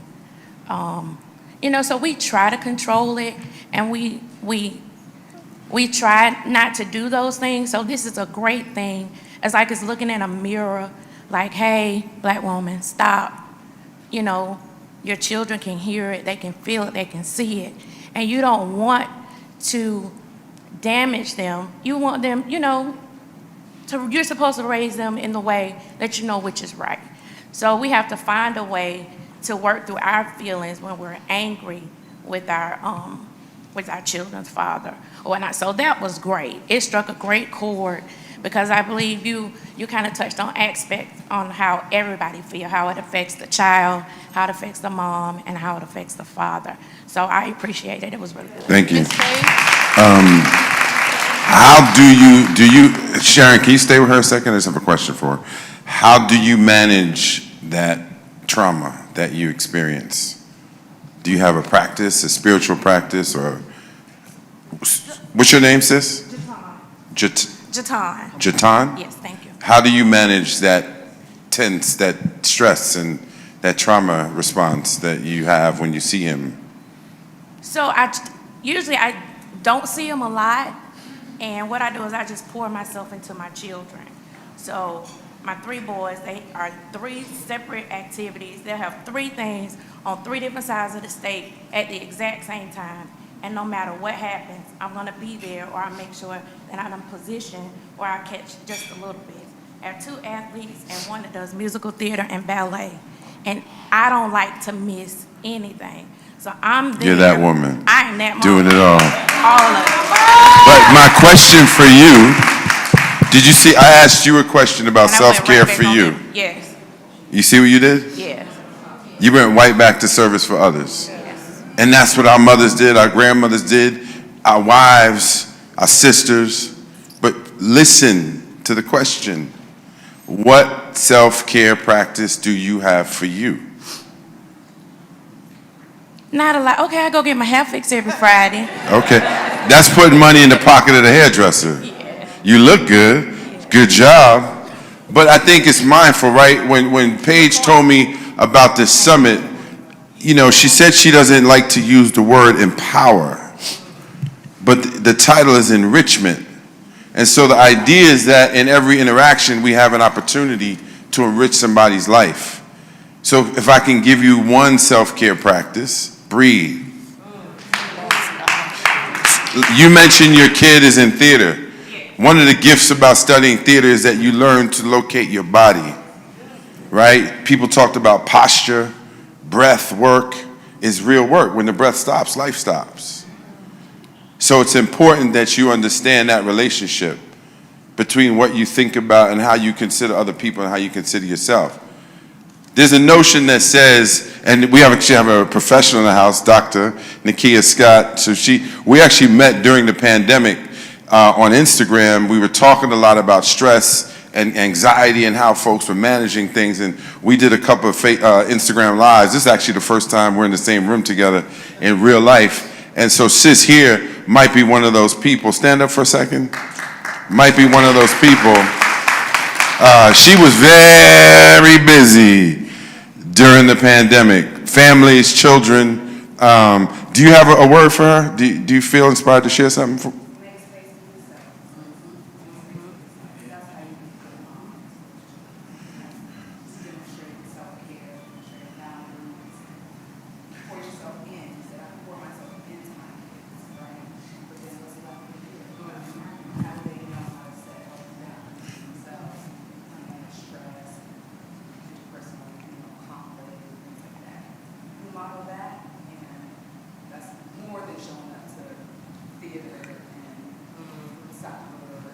Yeah. And when you can sit in a quiet corner and find create a space for yourself to breathe. In the middle of my days when I feel most stressed because a million things are going on, I simply will stop everything. Circular breathing. You'll be amazed what 30 seconds of that will do for you. Getting air through the brain, oxygen, right? So that's important. So thank you, because I think that one of the trauma responses that people have, I don't believe there's a mother out there that wants to harm her children in the name of balancing her life, her emotions, her experiences, making it all make sense, the heartbreak, all of the things that we experience. 70, 80% of that dialogue came from my kid's mom. I became obsessed with this idea, what the hell did she say to these kids when I wasn't around? And I got an inclination. I had quadruple bypass surgery August 19th of this year. Come on. Yes. So we could touch on some of the food stuff. And Paige, with all the love and due respect, you said they can eat what they want. They can't. If it's genetic in your family, it's not just about what you eat. I live a very healthy lifestyle. Lipoprotein, little a, C-reactive protein. Those are indicators that are in our families when we talk about genetic predisposition. Things like chicken, beef, pork, all of those things can create an overproduction of cholesterol. My calcium level was at 7,000. They said 300-400 was a lot. I'm walking around, when I saw you in the Bahamas, I'm walking around that resort like, there was this chest pain from August 9th. The last day I was filming Last OG. I'm sorry, was that a plug? It was. Yes. Then the next month I was doing this Netflix film called The Good Nurse, and I was walking to set and I kept feeling this burning sensation. I couldn't figure it out. Workout. When I couldn't pleasure myself, y'all laughed. It was painful. It was, never mind. I was working on that one for the last few months. It's a little risky, not on a Sunday, not at this summit, no. I ain't trying to have no more kids. I gotta have solutions. I'm talking to single mama. I'm dating a single mama. I know how hard it is. I know what it's like. But the point is that even when I was having surgery, going into surgery, 2 of my 3 children did not reach out to their father. 23 and 19. Lovely children. Love my children. I'm the dude that was super dad. That New York Undercover shit was for real for me. I wasn't a dad there then, but my father was and my brother was. 6 kids in my family. I grew up with a single dad. My parents separated when I was 10. There were 6 kids in my house. My father held it down and showed us by example, good examples and bad examples, or not bad examples, but examples I wouldn't care to pass on. So presence was everything for me. Didn't matter what I was doing in the world. I wouldn't take jobs if they were more than 6 hours away. Brazil, nah, I can't do that. Thailand, nope. Vancouver was cool. LA's cool. I live in Brooklyn. I never wanted to be more than 2 weeks in a row if I'm working. I'd find a way. I'd get in trouble at work sometimes. I wouldn't be there for read-throughs of a series I'm doing. Which means when they just want the actors to read the script for the next episode, I'm like, if it's my day off, I'm going to see my kids. And so to have children grow up resentful, that's normal. Kids rebel, they have to feel themselves. But the toxicity part, the part when the child asks the mother a question, why did you call the cops? She never answers the question. That's my experience. And I take my pain and use it in my purpose, turn the poison into medicine, and say, can we use our gifts not just to make room for us, but for other people? So I'm glad that I ran into you, because my intention was never to share this publicly. It was really just for my reel. But as people read it, they saw it, they were like, yo, you got to share that. So I hope that there's somebody in this room that knows somebody, if you are that somebody, that is that obstacle between your child and the father to get closer to what you did. My father kept us from our mother. My father was that dude. I didn't see my mother from 10 to 14. So my issues with women manifested. I had all kinds of things with older women when I was younger, in love with older women, trying to figure it out, making decisions from broken places. So the work that we must do when we enrich our lives is emotional, mental, physical, spiritual, financial, mental, because the thoughts do become the things. And if we're thoughtless, the things we experience become a little dicey.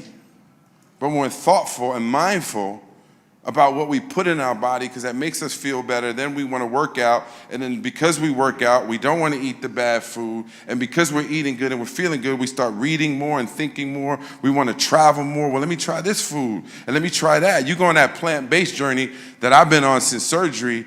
It's amazing. You talk about walking. We all gained that COVID. I stepped on the scale in the doctor's office in April.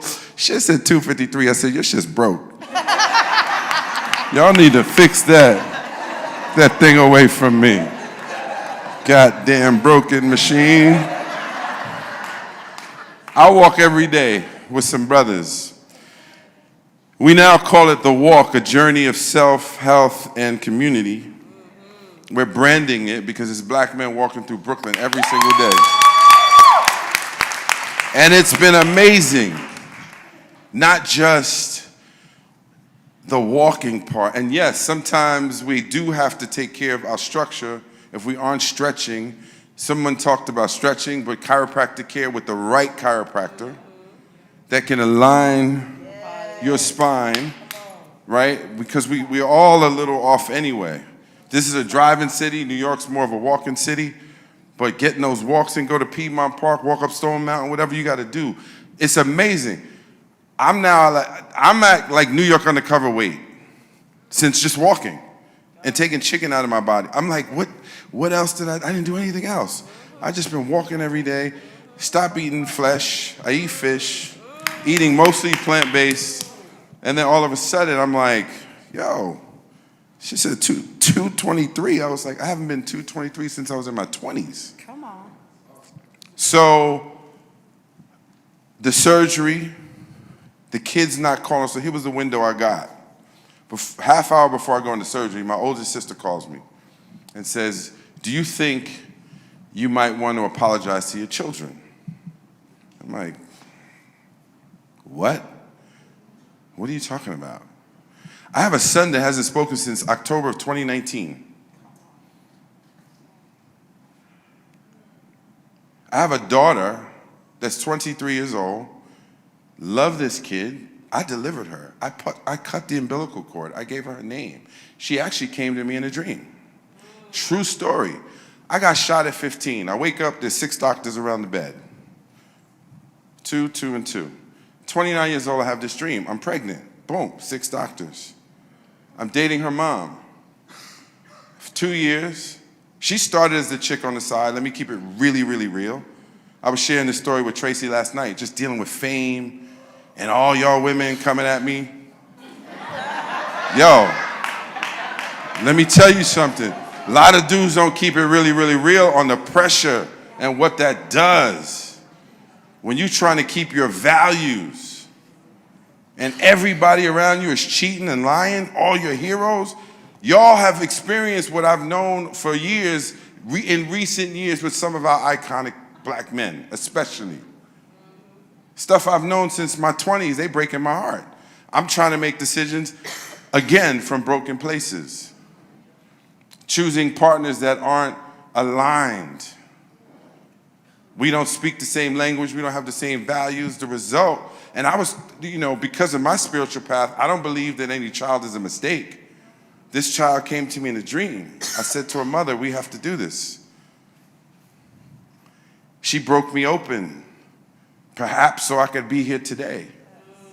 I'm clear with that association between the pain and the purpose. But that's what we have to do with the pain, turn it into the purpose. And the purpose can't be to abuse each other. And so that's what happens, because I haven't worked with my pain. You left me with this new girl. She's younger, she's cuter. Fuck you. You ain't seeing your kid. I experienced that. I experienced having to be in the jail. In fact, they didn't lock the cell because the COs were like, nah, what you in here for? Domestic, which wasn't really domestic. That scene with the stroller that happened to me. Walking down the street with a stroller I paid for, didn't see my kid for a week. Every day, calling, trying to see my kid. She was only 8 months old. Now I don't feel comfortable. You can't see her today. I don't feel comfortable. And we were living together up until 3 months, but because the communication skills weren't there, before the acting, my background was actually in arts education and teaching communication and teaching conflict resolution. All of these things that I learned through my community work, working with young people, I tried to apply to my relationships. I was ill-equipped at 30 years old. Sit with a legal pad. Okay, so you can't tell me verbally, so let me write it. Is it emotional? Is it mental? Is it physical? Here, write it to me. Okay, you're a dancer. You can dance it for me. Paint it. She couldn't do it. Call her mom. This ain't really working. I think it might be postpartum depression. I don't know. But we can't communicate. I can't have this strife in my house. Please come get your daughter. That began, fuck you, you can't see your kid. I took her to court. Twice. We have 2 children together. My brokenness got me the first and the third same person. Or is it brokenness? I don't know. My son was conceived on 9/11 because we had been through 2 years of nonsense. I had taken her away as a celebration for us through the first phase of us getting together. You notice in the film, sometimes they loving on each other, sometimes they fighting. Y'all know that vibe. 2 days before 9/11, we flying back to New York, first class, from the Bahamas. 2 days later, I'm thinking about those people in first class on those planes. Like, what were they going through? That was just me 2 days ago with my kids. We watched the buildings fall. We procreate that night. My son is born June 8, 2002. These children have been teaching me, they've been leading me, they've been breaking me open, they've been breaking me down. But the pain and the trauma, the confusion has got to turn into the purpose. Because then we end up hurting each other. So I have a 23-year-old daughter that's angry at what? I don't know. We did the therapy before she went off to college because she was holding these things. I hear her sounding just like her mother, thinking it's original. Oh, you think because you're a celebrity that means something. Really, little girl? Whose child is that? Those aren't my values. At 6 years old, I'm taking to see the Nutcracker at Lincoln Center. We running late. We got 6 minutes to meet curtain call. And as an actor, you must respect being on time. It's okay, they'll wait. You Malik Yoba. Who told you that? 6. I didn't teach her that. Where did she get that? I don't know. But what I do know is that being a parent for 23 years is not easy for any of us. What I do know that even with the best laid intentions and the desire, even in the brokenness, I want my children to always know, no matter what happened between my parents, my dad was always there, no matter what. But I've been dealing with obstructionist behavior, just like Georgia got voting laws that they try and tell you can't drink water while you're waiting in line. It's that level of ridiculousness that you deal with. That's trauma too. That's unchecked. So what is the work that we must do? Get really, really, really real with ourselves. Understand the interconnectedness. These things are not separate. The body, the mind, the mental, the financial is all attached. We are deserving of everything in this abundant universe. Everything. Or at least die trying to get it. And the only reason to get everything is so you can give everything, in my opinion. This gives me great joy to be here. I miss the pandemic, has taken this type of thing from my life. I miss it. I thank you. Is that a question? Yeah, you get 2. Okay, 2. How much more time we got? Go ahead. Mine is more of a statement. First of all, you said it was just a reel that people wasn't supposed to see. I'm a black man advocate. I work with black men all the time. Believe me, this is going to change lives. I hear them all the time. They're like, nobody listens to us. Nobody cares. You just put on film. I sat here and cried because I struggle all the time because I have something called Black Dads Matters. I have something called Love 'Em Alive, all about black men. And I go to them and I let them speak. And I'm like, why don't we hear them? Because we need you guys in order to take it to the top. We can be billionaires. But if we don't follow the proper order and let you guys take y'all places, we're not going to be able to make it. And that's why we're confused now. So what you just did, do you understand that's changing? Do you understand the value of what you did? Because you spoke out. And you found yourself. You looked in the mirror and you found yourself and said, I'm going to put it on film.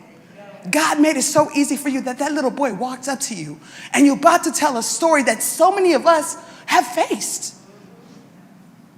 Believe me, it's more than a real. And I had to say this, and I'm always ready to quit because black men get on my nerves. I'm gonna let you know. They get on my nerves too.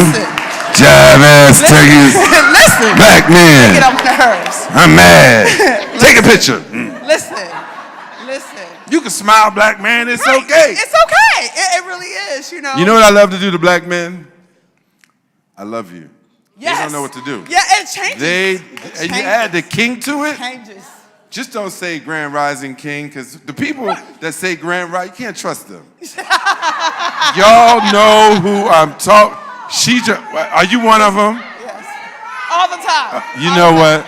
So you must have invented the statement. And it's all the mother fakers. All right. Anyway, thank you for. I just wanted to say Thank you very much for that. Thank you very much for that. And one question, and you're done. No, it's not a question. It's just a statement. I have a 23-year-old son. I had him at 23. I have a 17-year-old daughter. I had her at 30. And I have a 4-year-old daughter that I had at age 42. She'll be 5 next month. When you talk about how some mothers, how they feel about their fathers, how they put that on their kids.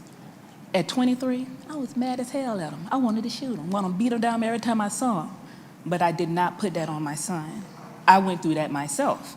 It wasn't my mom, she was young. She had me at 17. It was the rest of the family that was always negative about my dad and what my dad was or was not doing.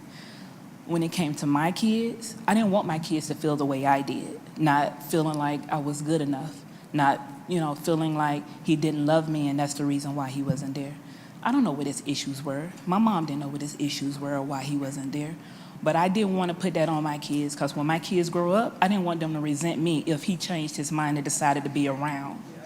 And now that my son is older, we literally just had this conversation a few weeks ago where he said, Mom, you are my hero. He's in the military right now. He said, I don't understand how you were able to hold it together and take care of me even though he wasn't there. And I'm not gonna lie, I did lie to my son. Birthdays, Christmas, I would say his dad bought those gifts because I didn't want my son to feel like he wasn't appreciated, he wasn't loved. When my son wanted to see his dad, I paid for those plane tickets. I made sure that I didn't want my son to be a quote-unquote statistic. And even to this day, I don't tell my son half of the stuff I did for him on behalf of his dad. You know they're filming you, right? And we're going to get that film. We're going to send it to your son. We're going to let him know. I can't tell Paige what she's going to do, but that's a good idea, right? That is too bad we don't have a camera shooting her from the front, bro. Turn sideways a little bit. 50. That's called a 50-50. No. Talk from that position, because give these people some love. See this part of the room? See that? Now we got you. Zoom in on her. Get a close-up, brother. You got it? You got that, right? All right, keep talking. Testify. So, now that 50-50. Give these people some love. So, now that my son is older, he is building a relationship with his dad. Don't look at me, girl. Look at them. Me and his dad both were young when we had my son. That's 23. I'm older than him by maybe a year. But when you're dealing with a young man, they are clueless. We're all clueless, but women mature sooner than men. I'm sorry. Time's up. Time's up. Can we turn that mic off, please? No. I'm sorry, sis. I'm sorry, sis. No, I'm sorry. You know, first of all, you had a statement. Then you made the wrong statement. You ain't even have a question. I said, do people have questions? So that means you don't know how to follow direction. So all of this comes back down to you. No, just kidding. Just kidding. How much more time do we have? We had one question right here with the red hat. Thank you so much for your testimony. And I just want to point something out, and y'all tell me if y'all experienced this. Do you find that the dude that really, and first of all, both parents do this. Like I said, my father was on the nonsense.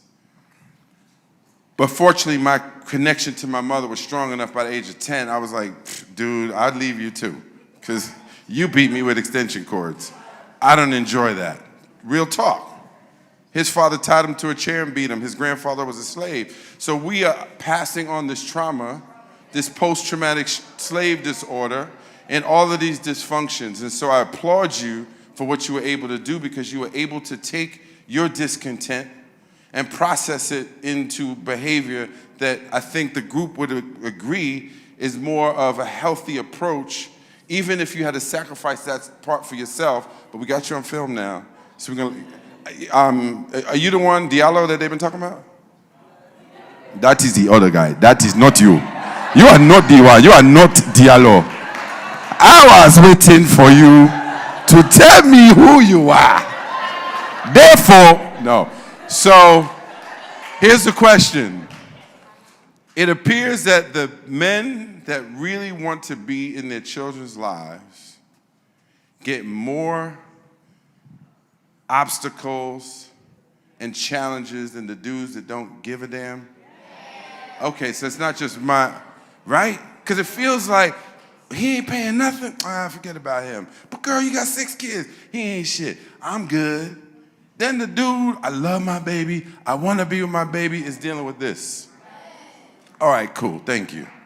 Next, last question, and then we done? We're gonna, you have a Is it time for my plane? Am I leaving? I'm leaving. Yeah, we get I you got to out get of back here. to Brooklyn.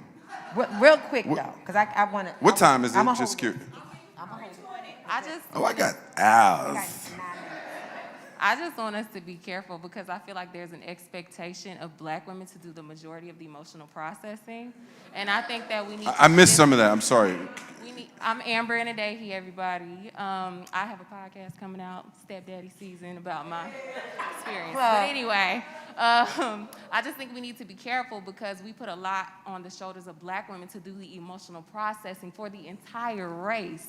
And so I think what we need to do is we need to connect. We need to get mental health professionals involved. I feel like everybody should try counseling. And we need to help our children learn how to do their emotional processing from an early age. And show Did them you meet my friend, Dr. Nakia Scott? Yeah. Okay. Thank you. Cool. We received that, and that's a big part of what we're going to do. And really quick, Malik, you may not remember this, but do you know we did the Fatherhood Project in Georgetown? What Yes, year we was did. that? That was year 2000. Clinton And so was here's in the interesting office. thing This about is my so daughter that I crazy. just mentioned, was 23. So when we met in about 99, I don't know when we met, sometime back then, I started a foundation called the Malik Yoba Fatherhood Project in 1998 as I began to have these struggles with fighting for my rights as a father. And I didn't find resources to support me, so I started the foundation. And we held an event at Georgetown University that was called Daddy Conference 2000. We had about 150 men from around the country doing all types of different workshops, from parenting skills to braiding your girl's hair to past life regression to therapy. And that work has always continued for me in one way, shape, or form to be, to your point, sis, to be at least a voice in some capacity for men, whether it's on a very interpersonal level, like my brother Armando in New York, who's the brother who was swinging his kids in the swing. He's dealing with the same thing right now. He's using my same attorney. It's actually a woman that really fights for men. If anybody's in New York, New Jersey, needs, Leslie Jones, amazing attorney fighting for fathers' rights. Armando and I had lunch before I flew down here yesterday. He's like, I don't know where my kids are. He FaceTimed with his son and said, Dad, look at my new room. And he's like, what new room? And he didn't know what to do in that moment, but he knew enough not to traumatize his son by making an issue, and he just kind of went with it. Meanwhile, he's sitting in the restaurant waiting for me, despondent, curled up, like, yesterday I couldn't leave the house. I didn't want to see anybody. I don't know where my kids are. A few weeks before that, the mother enrolled them in the Dwight School in New York, which is $50,000 a year, without telling him. He is an African man who's all about family. For 5 years, he thought it was him. But because I went through what I went through, I was able to give him some guidance. It took him dating a woman who said that she used to be like his kid's mom, that he realized it wasn't him. All of my fellowshipping didn't sink in. So that is the work, right? Each one teach one, each one reach one, each one pull one into the sun. As we get this information, we get these practices, we must share it with each other because we are hurting as men, as women, as the children in our community. And there was a question here? Good question. I thought it was excellent. I would like to see part 2 of this. Wow. Because I think that men also need to understand what made her feel that way. How did you leave? Did you leave the right way? Because I have a girlfriend, her husband really dogged her out. She's a good woman. And I told him, I said, I don't care if you weren't happy. I think everybody should be happy. It's not that you left, it's how you left. You left dead bodies. And so I think that it's important when we talk about this side of it, also talk about why is she feeling this way. And I think men need to think about that. How do you leave her? How do you leave your home so that your kids don't see that? Because your daughter can also feel, have not got trust from men. Oh, you're going to do the same thing. I don't trust you, my dad. So I think that, no. Any- Just how you third person. Daddy never left. No, you third person. Yeah. Yeah. That a daughter Yeah, can feel yeah. that she's not worthy. Yeah, there's no, that's received. And, perhaps I will do a feature version of it, but like I said, it really was for my reel. And at 13 minutes, for me, thank you, the blessing is, can it just spark conversations? Yes. And perhaps, this is something you can do with a room full of men too. So this is what I'm thinking, since I'm Yeah. always thinking. Lisa, you had a question. I love this, and I'm going to be talking to Steve about it. I think that we need to bring that fatherhood project back. Well, the irony about that fatherhood project is we were trying to honor Steve back then. So it'd be good to maybe bring it full circle. I think that, don't you think we need to show men how to be fathers?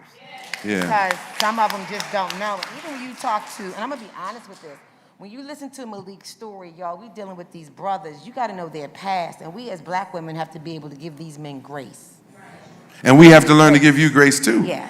And most of us don't even have that as part of our vocabulary. Grace, yeah. Unless somebody says, say grace at dinner. That's real talk. But how many of you have had a man say to you, I'm going to give you grace? Woo.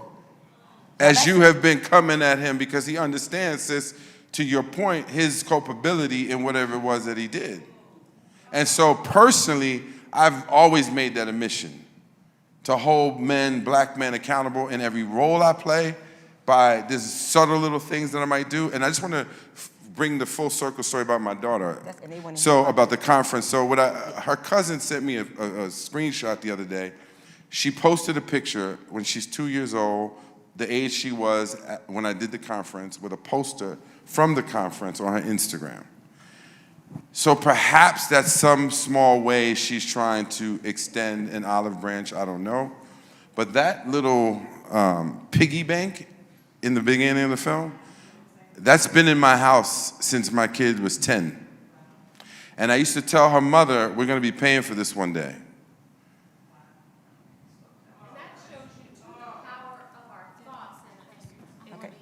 Okay. So if that is, piggy bank has that messaging on there, that's us manifesting that later. That's true. But the greater manifestation is I got to see the behavior in real time.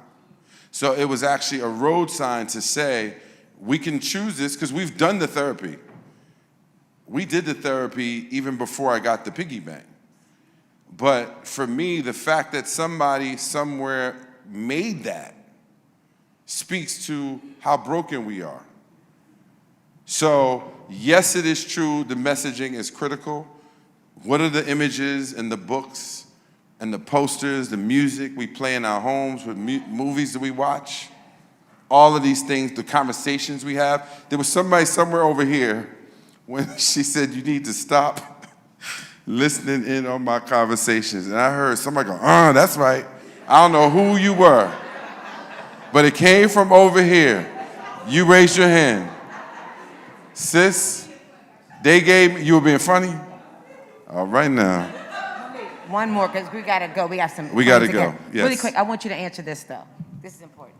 So congratulations, it's an amazing project, but you started off and you made a statement, and I wanted to hear the answer. Your sister called you. Thank you. And See, she I get asked long-winded and confused. So let me give you, thank you. Ain't no script. That's why they give me scripts when I make movies. I'm sorry, my bad. Look here.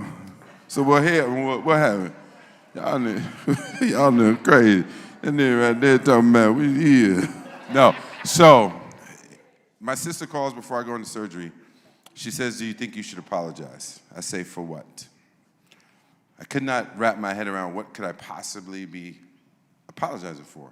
Because I'm like, I got the receipts, girls. Look at all the unanswered text messages and calls. And like, I do not value not communicating. People that don't like communicating don't make shit like this. If you're not solution-oriented, you don't start foundations. You don't do this work. Even as a director, by definition, my job is to constantly solve problems. The weather, the wardrobe, the mic, the location, the acting. So my sister calls me and I cannot figure out what the hell she's talking about. She says, I saw a screenshot. I said, what? Something you said to these kids? I wouldn't talk to you either if you said that to me. I said, I've never, ever said anything like that to my children. I don't feel that way. I don't think that way. I don't communicate with anybody like that. But what I did say to their mother is that co-parenting with you has been one of the biggest mistakes of my life. Not having the children, but our inability to stick to the script, which has always been resolution. I have 3 children, 2 moms. My other kid's mom, the daughter that was 20 who lives with me, her mother's attitude was always, whatever it is, we'll work it out. That was always my attitude. We've never had a beef. My 2 daughters, 2 different moms, were best friends. My oldest daughter stopped talking to her younger daughter, my younger daughter. Did I apologize for what? The apology is for me? There's nothing, hear me, sis. This is the truncated version of my life. I feel that there's something that might have been triggered in you. Just let's keep it 1,000. Was something triggered in you?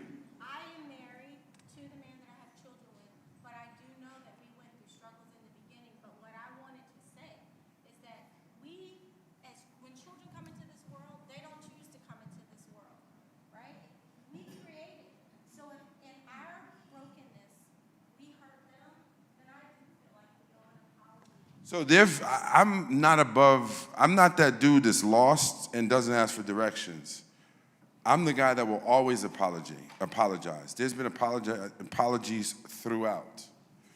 But the thing that I value, she asked me to come here. I'm not getting paid for this. I showed up. If I give my word, I expect you to follow through. If you're carrying my name as a Yoba, if you give your word, and my children and their mother and I have come to agreements that we would not go backwards. What I'm experiencing in these last couple of years, I experienced in 2007, 2004.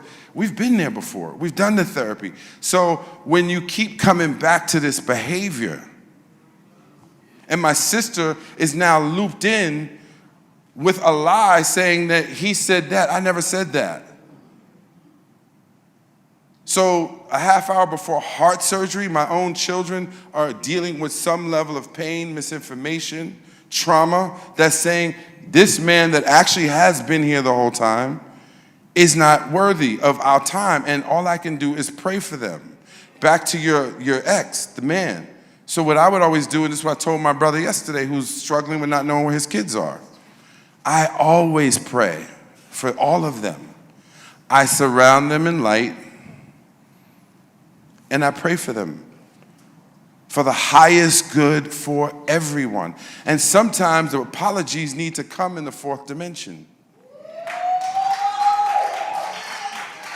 Because I actually believe that we choose our parents. So we say the kids don't belong here. When my kid was really young and I'm struggling with why am I going through this? I'm like Superman. I love kids. I've been working with kids since I was 16. I volunteer. I work in high schools. I work in prisons. I work with all these kids. How does the shoemaker's kids have no shoes? And so I'm on the golf range one day. A guy hands me a book. It's called Spiritual Warrior. And in it, and he was a Hare Krishna. Some random dude,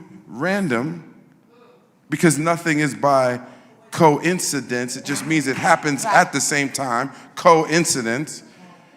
He hands me this book, and it says sometimes spirits are to be born in the most inappropriate circumstances so that they will get the things that they need in this lifetime to do the work that they need to do to continue on. And to spread, that is the only rationale that I could come up with. Because why did Dylan Root walk into that church and kill those people? They did not know him. Do they apologize to him? This is what we do to each other. We walk up in someone's house of worship and shoot them because of our trauma. It is true that there are people that will hold grudges against you for things that they did to you.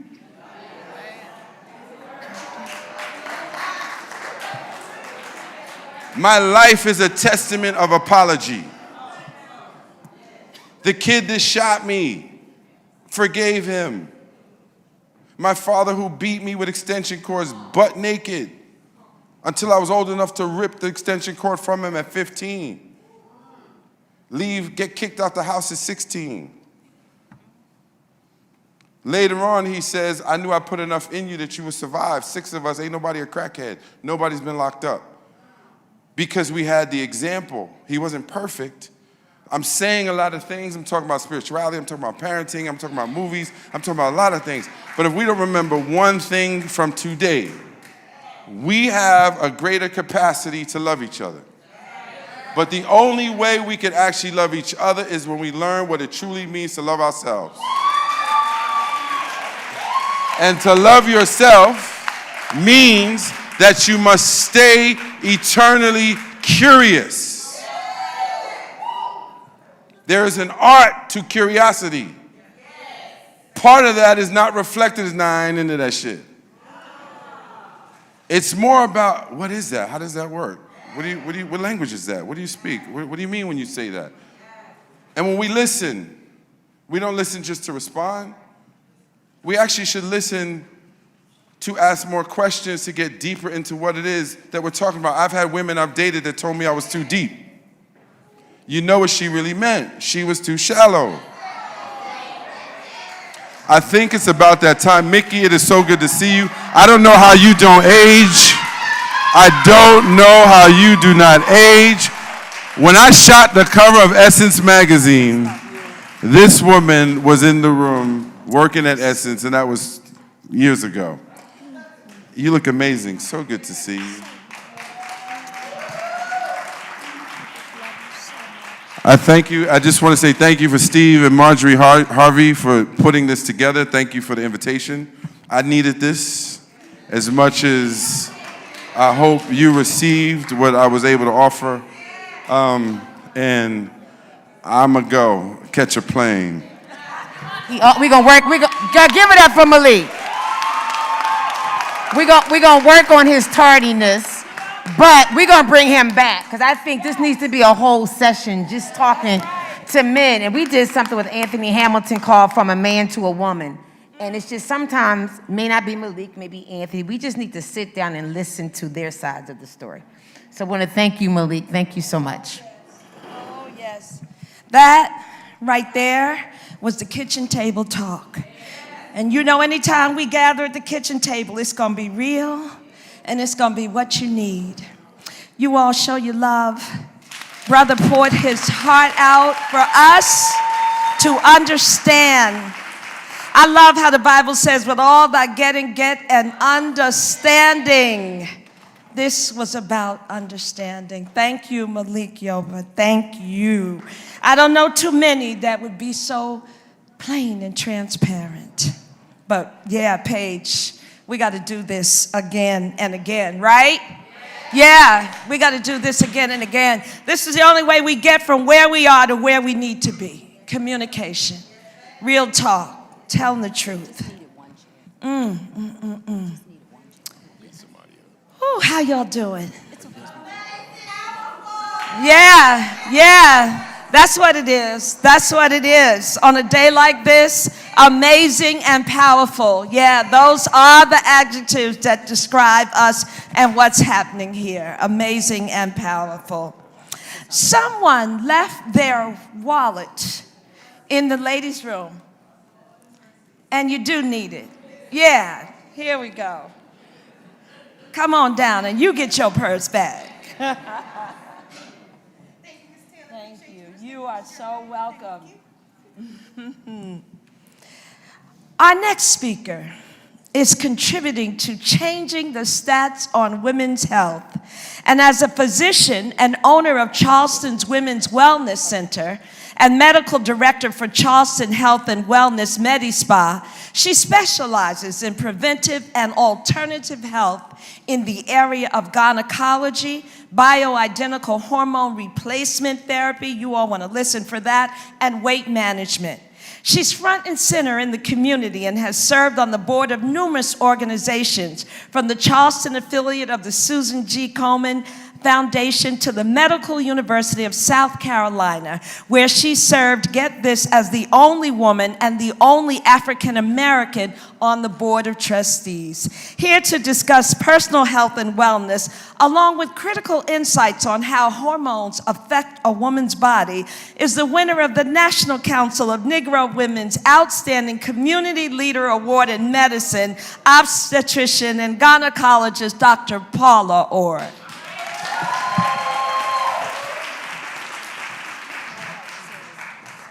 Good afternoon, my sisters. All right. All the men are gone, except for Diablo. That's okay. So I am so grateful to be here with you. Thank you to the Stephen Marjorie Harvey Foundation, to my friend Paige for always inviting me. I have been in practice for 23 years, and I have to say, I enjoy doing this more than going to work every day doing pap smears, because I know that this is where the real education takes place. One thing that we as Black women are known for is that our ability to communicate and to talk and to get things out. And so that's what we're gonna do today. So those little books that have the sheets of paper in it, as we go along, I'm gonna ask you to write your questions down, because we're gonna keep this anonymous. So any question that you would want to ask your gynecologist and not have to pay a copay for, that's what today is about. And so I'm going to go back. I hope I'm doing this right. Did I do it right? My body, my temple. So you all know that that's biblical, right? Do you not know that your body is a temple of the Holy Spirit that resides within you? So if you know that, then that means that there are certain things that we should not be doing. Right? There are certain things that should be, how should I say this? Off limits, or maybe done in moderation. But if you look at yourself in the mirror every morning and you recognize that Holy Spirit that resides within that temple, then you would treat that temple a little bit differently. So it's all connected, right? Mind, body, spirit, soul, and the goal is to try to find balance. And my job today is to talk about the physical part of it. So I'm a gynecologist. All of you should know what that means. I don't take care of men, right? My specialty is women's health. And so we're going to start from the head, which are these things. Now, these little images I'm going to tell you are just up here for dialogue. I'm not going to do a lecture because we're going to have a conversation. But I just wanted to start with the top of our bodies for the most part from the GYN standpoint, which is our girls, our boobies. We're just leaving Breast Cancer Awareness Month. I'm going to sit down because it's just easier for me to communicate and talk that way. We're having a conversation, right? And so many of us don't pay attention to our breasts until the month of October. We just forget that they're there. We don't take into account that African American women, while we are diagnosed with breast cancer least often, we're most often likely to die from breast cancer. And there are a number of different factors that contribute to that. So as I'm talking, I'm asking you all to write questions down, and I'm going to ask someone in the audience or two, perhaps from each section of the room, to just grab those questions and then bring up to me, and then I'll answer them as we go along. So if you look at this diagram of the breast, this illustration of the breast, I get asked often all the time, like, you know, where does breast cancer start? Breast cancer can start in the ducts, or it can start in the lobules of the breast. And so when we think about breast cancer, there are some forms that are worse than others. Have you all ever heard of triple negative breast cancer? So triple negative breast cancer is probably the worst prognosis in terms of breast cancer.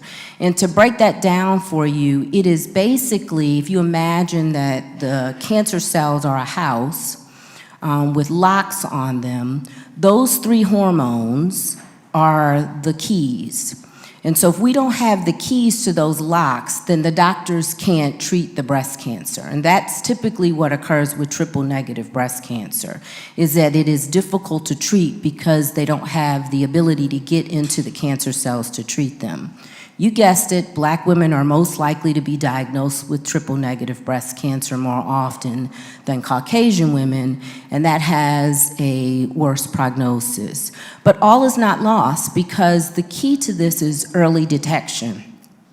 And I can tell you that because of the pandemic, we have had cancer rates in this country that have soared because people did not go to the doctors for good reason, right? They were afraid to go. They put off having some of their preventative screenings like colonoscopies, mammographies, pelvic examinations, which are critical because those things are deemed to detect early disease. And so what we know is that for the next probably 5 to 10 years, we're going to see a significant uptick in the number of cancer cases in this country. And we know that when America gets a cold, Black people get the flu, or we get COVID, right? Whichever one you want to pick, the worse the case. So if you have not had your mammogram this year, I would like to charge each of you with doing that. And then I want you to text 5 other women that you know that are 40 and older and ask them to have their mammogram too. Become accountable for one another, right? So moving on, we're gonna go to the next, the female reproductive system. Everybody's familiar with this, right? You've seen this diagram in middle school, high school. You know that we have a uterus, we have 2 fallopian tubes, we have an ovary, 2 ovaries, and a cervix. But have you all heard about fibroids? So the dreaded fibroid, which I'm telling you, if I operated on every woman that had fibroids, I would never be in the office because they are just that common. And I can also share with you that we are now beginning to see a link between fibroids and our diets. So fibroids are benign tumors of the uterus, benign meaning that they rarely, if ever, become cancerous, but they are very estrogen dependent. And we know that there is a lot of estrogen-like stuff in the food that we consume. If you eat meat, you probably are getting steroids in your meat. And we know that that is likely positively contributing to the growth and development of fibroids. Now, not all fibroids deserve to have surgery. We have developed some novel ways of treating fibroids. Some is with medication, others is with microwaving the fibroids, others is with laparoscopically, surgically removing the fibroids and leaving your uterus in place. There's also medications now that we can use that basically put you in like a menopausal state so that the fibroids will get smaller, and by doing that, they're reducing the amount of estrogen production that your body makes so that the fibroids don't grow and get larger. Are there any questions for me out there? Anybody have any questions yet? Anybody's collected any? You can ask, absolutely.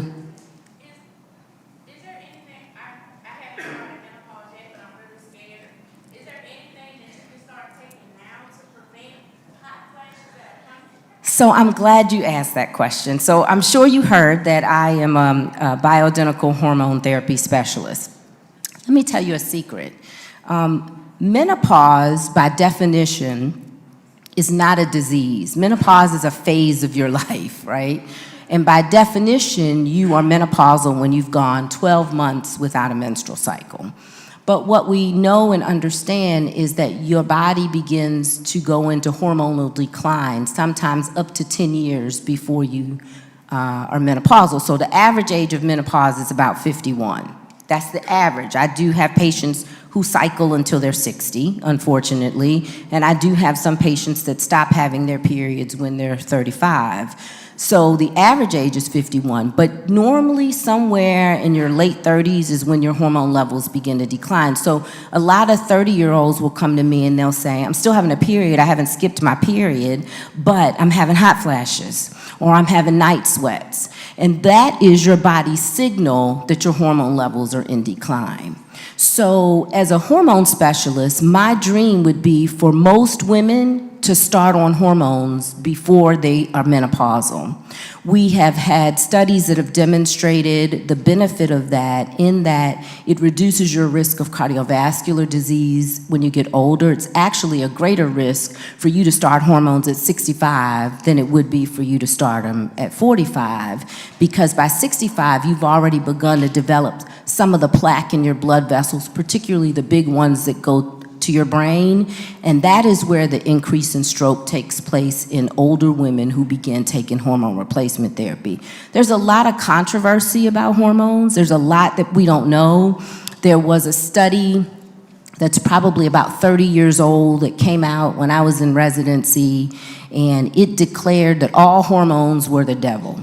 And so you know how hard it is to retract something once you hear it, right? You believe it. Everybody believes it's true. I don't care if you've gotten 5 other studies to prove that it's not. Once it's out there, everybody believes it. So even now, I have women telling me, I'm suffering with these hot flashes, my vagina's dry, I don't want to have sex, I can't sleep, I'm yelling at my kids, but I'm not going to take hormones because I heard that it's going to give me breast cancer.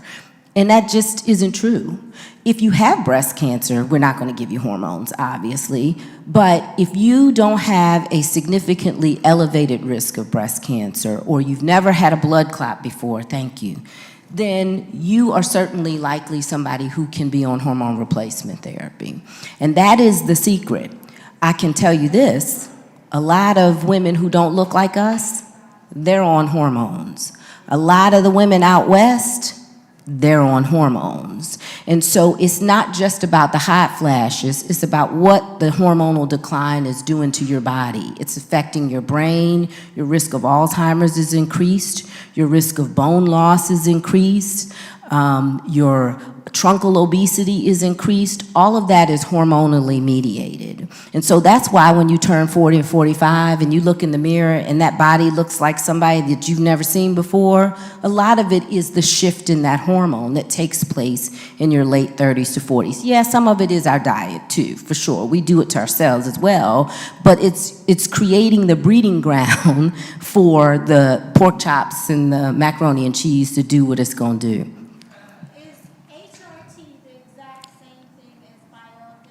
They're a little bit different.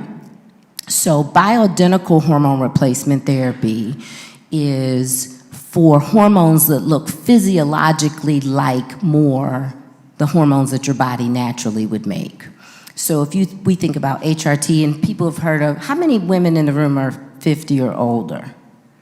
Okay, so you guys have probably heard of Premarin, right? Premarin is the great-grandmother of hormone replacement therapy, and it is derived from the urine from pregnant horses, and they extract the estrogen from that urine, and that's what they make the medication out of. It comes in 3 different dosages. Most of the dosages are higher than what you would get in a bioidentical hormone replacement therapy supplement. So if I'm gonna start someone on bioidentical hormones, I'm either gonna test them through saliva or blood testing to determine where their levels are, and it kind of gives me an idea of what their initial dosing should be based on that. So it is more tailored to your specific deficiency than traditional hormone replacement therapy that you would get from a prescription. So you're actually likely gonna get less. And it changes, obviously. I've been on hormones since I was 44, I'm 55. I'm never gonna go off because the people that would live in my house wouldn't survive me if I wasn't on hormones. Hell, I don't even know if I would survive myself, quite honestly. But I know that it's made all the difference in my life in terms of my energy, my ability to think clearly. I have to take my board recertification exam next Friday, and I don't think I could focus enough to be able to study and do what I need to do be able to do that if I wasn't on these hormones. So, yes, ma'am.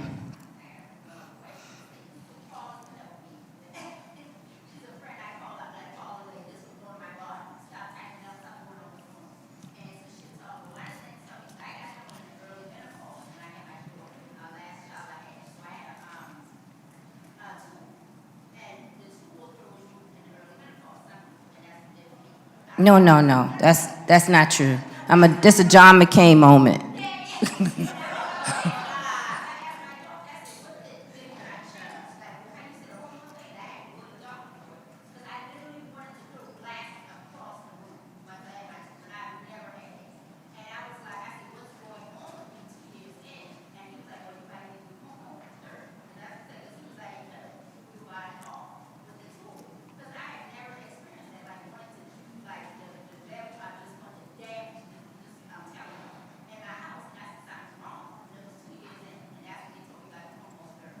Yeah, so I'm glad you mentioned that.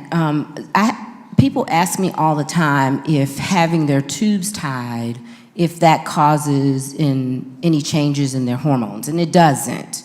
I think people begin to notice changes in their cycles after they have their tubes tied, because most of the time, leading up to that, they've been on something, whether it's the pill or the IUD or whatever, until they get their tubes tied. And so after your tubes are tied and you're not taking any exogenous hormones, your body is just left to do whatever it would normally do.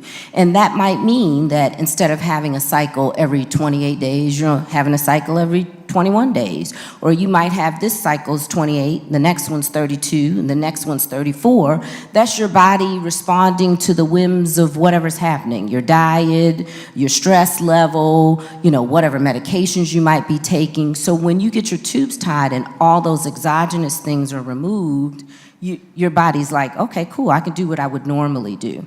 But it doesn't affect your hormones.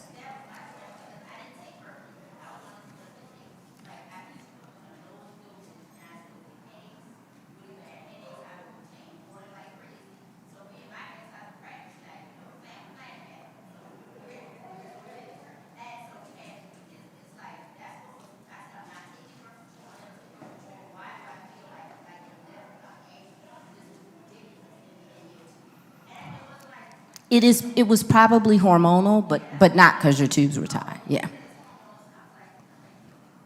So we have our first question, and it says, outside of a partial or complete hysterectomy, what is the best way to prevent hormonal migraines? Migraines as a result of hormonal changes before and after cycle. So a hysterectomy, partial or complete, does not affect migraine headaches. So menstrual migraines are caused by that drop in your estrogen levels at the end of your cycle, right before you have your cycle. And so doing a hysterectomy isn't gonna fix that. A lot of times we will either put you on a birth control pill and have you take it continuously so you don't have that sudden drop. Or if you're someone who doesn't want to take birth control pills or can't take birth control pills, then we would put you on traditional migraine medicines. But if someone's telling you to have a hysterectomy because of menstrual migraines, that's not appropriate. That's not the appropriate treatment for that. Let's see. The next question is, keep them coming. Is there something to assist with libido? Yes, there is. So,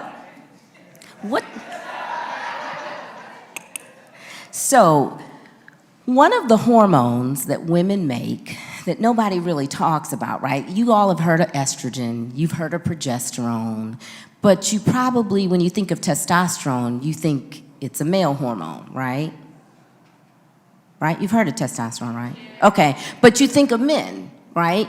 And it is because that is their predominant hormone. Now, men make estrogen too, they just don't make it in as large quantities as we do as women. Well, in women, it is the hormone that's tied to our sex drive. And it begins to decline years before you're menopausal. Years. And it is affected by stress and diet. So, if you were like me at 43, the mother of four children, I got 4 children, 2 dogs, running multiple businesses, my testosterone level was zapped when I was 44. I couldn't stay awake. Sex, forget it. I couldn't even spell sex. And so it was, my testosterone level was 6, which might as well not even be existing. So in most women, if your testosterone level drops below 50, you begin to become symptomatic. If it gets below 30, then you're throwing glasses at the wall and yelling at people. So if you are, and some of it's situational too, right? So like if you've got 4 children and you're, the dynamic in your relationship is not that great, you're probably not gonna wanna have sex with him no matter what your testosterone level is. So you can't just assume that it's all hormonal, but that's a good place to start too. That was a good question. All right, let's see, what's behind door number 3? The appropriate way to do a self-exam when starting to teach our daughters. Breast exam, I'm assuming. Okay, good, because you can self-examination some other areas too, and you should teach your daughter how to do that as well. So the best time to do your breast self-exam is the week after your period. That's when there's the least amount of hormonal stimulation to your breast. The side that you're examining, I'm gonna demonstrate this. The side that you're examining, that arm is either gonna go above your head like this, or it's gonna go on your hip. You have to pull that pec muscle back so that you're not examining muscle, you're just examining breast.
of them, probably about 80% of them are going to have a cyst on their ovary. The other 20 probably aren't ovulating, or it's not time for them to ovulate. But that's supposed to happen physiologically. We don't really get concerned about physiologic cysts. There's different types of cysts. The ones that occur mid-cycle, if we ultrasound you, they just look like a sack of water. So it'll be like a circle with black stuff in the center. The ones that we're most concerned about are the ones that are described as complex. So if we're looking at them on ultrasound, they have solid components, or they look like they have little lines running through them. That is how they get the description of complex, and those are the ones that are most likely something other than a physiologic cyst that needs to be evaluated. And speaking of ovarian cysts, there is no screening tool for ovarian cancer. Pap smears are screening tools only for cervical cancer. So when you go into the doctor and they take that little brush and they scrape your cervix, they're screening only for cervical cancer or cervical abnormal changes on your pap smear that could lead to cervical cancer. Endometrial cancer, the screening tool we have for that is ultrasound. But for ovarian cancer, the only screening tool we have is when you go in for your pelvic exam each year and your doctor does a pelvic exam. And if they can feel something, then they do an ultrasound. And ovarian cancer is the one that you don't want to get, because that's the one that most often when it's diagnosed too late, or you're already in a further stage and it's difficult to treat beyond that. So it's important that even if you don't have your pap smear, and I get asked that question all the time because now we have new rules about how often we do pap smears. The rule is now that you would have a pap smear every 3 years. Now that doesn't mean you don't go to the gynecologist for 3 years. You still go to the gynecologist so they can do your breast exam and they can do your pelvic exam. And if they're like me, I do other things. I don't just talk to you about your breasts and your female parts. So I send a lot of patients for cardiovascular testing because as gynecologists, oftentimes we are the primary care provider for a lot of women and we identify problems before somebody else would. So that is an exam that you should go to every year. Is there any natural homeopathic ways we can combat menopause? Combat, it's a fight. I can't get to sleep prior to 5 a.m. So I'm assuming when you say natural homeopathic, you mean something other than hormones, is that right? Okay. So yes, there are things that you can do, but they will likely only treat the symptoms. They're not treating the root cause for why you're having the symptoms. The root cause is hormone deficiency. Thank you. Yeah, take the ones that I already answered. And so you've heard of black cohosh. Black cohosh is has estrogen-like potential, and it helps with hot flashes. If you are having insomnia, we'll do a combination of melatonin and magnesium that will help with sleep, aside from doing the other things, which I'm a big proponent of developing a sleep routine for my patients that have difficulty sleeping, because most of us are on our devices until midnight, and then we wonder why we can't go to sleep. So that is a good practice that we should put into use early on so that when you are 55, aside from being on hormones, you can still go to sleep. And which hormones are we talking about? Let's see. In terms of bioidentical hormones, is that the question? Whoever asked me that. So there's estrogen and progesterone that we're familiar with, right? Those are the typical female hormones. And then there's the testosterone, which we just talked about a little bit more in terms of the role that it plays in the benefits. I have a patient who is on testosterone supplementation only to prevent Alzheimer's disease because her mother had Alzheimer's, and it was the one thing that she read about that offered some sort of protection for Alzheimer's disease. So there's other things besides just the hot flashes. You guys can shout out questions if you have some too.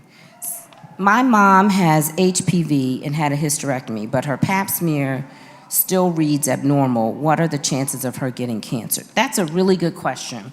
So HPV stands for human papillomavirus. And HPV is the cause of 90+% of abnormal cellular changes or dysplasia that can lead to cervical cancer. So when we're doing a pap smear, actually, we're not looking for cervical cancer. We're actually looking for dysplasia, because most cervical cancers you can see with the naked eye. Like all viruses, HPV, once you have it, you always have it. It never goes away. So it can be dormant in your system, so you can have an abnormal pap smear today, and then the next 5 can be normal, and then 20 years from now, you can have an abnormal pap smear. So if you're someone who's had HPV or you've had an abnormal pap smear, you're not ever gonna be one of those people that just doesn't have a pap smear anymore until after the age of 65. If you've had 3 consecutive normals, then you and your doctor can decide what the appropriate interval for you. I'm coming to you. Go ahead. Okay.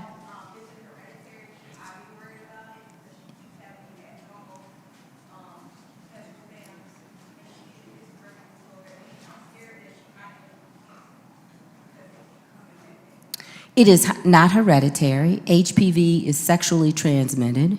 There are different types of HPV. So there's the type that causes changes. I got 2 minutes. There's the type that causes changes on your pap smear. And then there's the type that causes genital warts, right? And those you can see with the naked eye.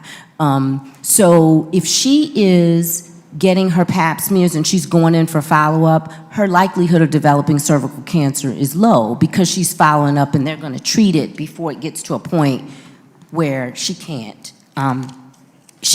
will have cervical cancer. Now, even though she's had a hysterectomy, she can develop vaginal intraepithelial neoplasia, which is the precancerous change to vaginal cancer. So I have a lot of patients who will say to me, well, I had a hysterectomy, so I don't ever have to have a pap smear again. And that's not true, especially if you had a hysterectomy for abnormal cellular changes, then you need to continue having your paps. Yes, ma'am. Go ahead.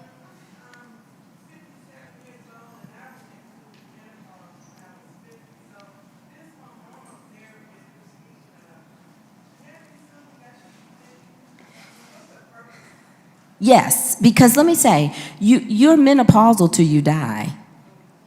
Menopause is not a disease that you get and then it goes away. When you stop having periods, whether you have a hysterectomy and they take out both of your ovaries, because that is surgical menopause, both ovaries are gone, not just having your uterus taken out, but your ovaries are gone, or you've gone 12 months without having a period, you are now in the phase of your life where you're menopausal, and you will be menopausal until you die. So what comes with that is all the things that happen to menopausal women. So I have some patients who, because I use this term and I put it in quotations, they went through menopause and they never had any symptoms, so they say. And then at some point at 60, they're like, oh my God, I can't stop fanning. All of a sudden they're having hot flashes. They've been menopausal, it's just that now they may be appreciating the symptoms a little bit more differently. And they probably had some of the other ones, like vaginal dryness, painful intercourse that comes along with that because your vagina is dry, because the vagina is very sensitive to estrogen. It gets bathed in estrogen. So when your estrogen levels are gone, your vagina is not happy. And so even if you're not having those symptoms now, you will at some point. So it's a good time to consider some form of hormone replacement therapy. You had a question? I'm ready for you.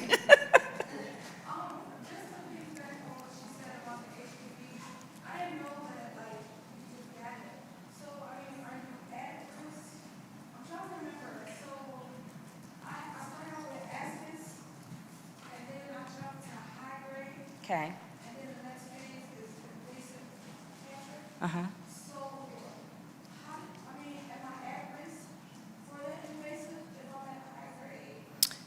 You are. So there's a spectrum when we're looking at the cytology of pap smears. Ask us is basically the pathologist's way of saying, don't ask us, we don't know what's wrong. We see some cells that are normal, but we see some cells that are not so normal. And then we put you on a cascade to follow that up. And then there is low-grade SIL, and then there's high-grade SIL.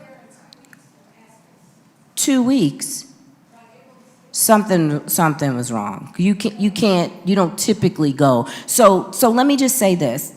The Pap smear is just a screening tool, right? So with any screening tool, there are false negatives and there's false positives. So if you had an ascus on your Pap smear and then they did the next procedure and they found high-grade SIL, that's what you had all along. It's just that the Pap just read it as ascus. The LEAP procedure? Yes.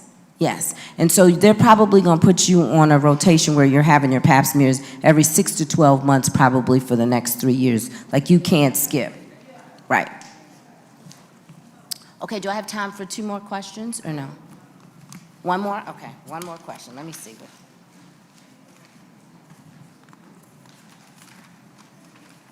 Okay, trying to find the most. Okay, I did that. I have one, but you can go ahead. No, go ahead.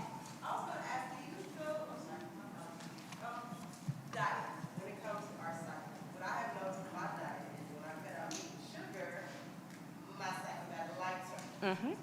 I did not believe it's heavy. Mm-hmm. The texture, the color, everything changed. So I have heard that us, we're not supposed to have that. But because of this diet, say that again. Black women aren't supposed to have a cycle?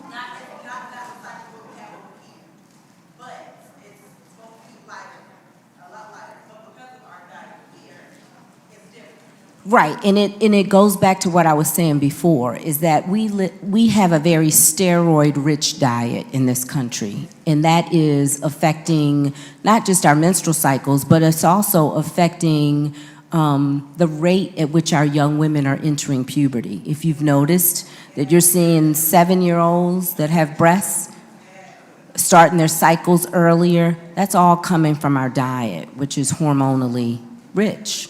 And not the good kind of hormones, right? So yeah, that is a thing for sure. I think all of these, I think I did them all. Thank you, ladies. I'm happy to answer Thank you, any Dr. questions. Orr. Wow, that was powerful. Thank you. Did you all gain a lot of information? Yeah, some of that gray area, she really cleared it up. It's so important to understand our bodies and to honor our temple. Thank you. Thank you. That was amazing. Ooh, our Keisha? next speaker is Paige. Hold on 1 second. Guys, we're almost there. You want to wait till the end. I may have a little surprise. Make sure you get something to eat and drink. Y'all having a good time? You guys don't want to miss Zane. Is Keisha there? Keisha, Veronica Pearson. Okay, Veronica's still there. So I'm gonna let them get set. I don't want to. I don't see her. Go ahead. You You got, ready? Go all ahead. right, we're good. Our next speaker is a New York Times best-selling author. She's beloved, y'all. Executive producer, scriptwriter, and the cinematic director whose novel Addicted was theatrically released by Lionsgate and quickly became #1 on opening weekend. We can't wait for her next 2 films, I Wish I Never Met You and Sanctified, Holy, and Full of It, coming spring 2022. Here to talk the real on love and relationships is NAACP award winner, Zane.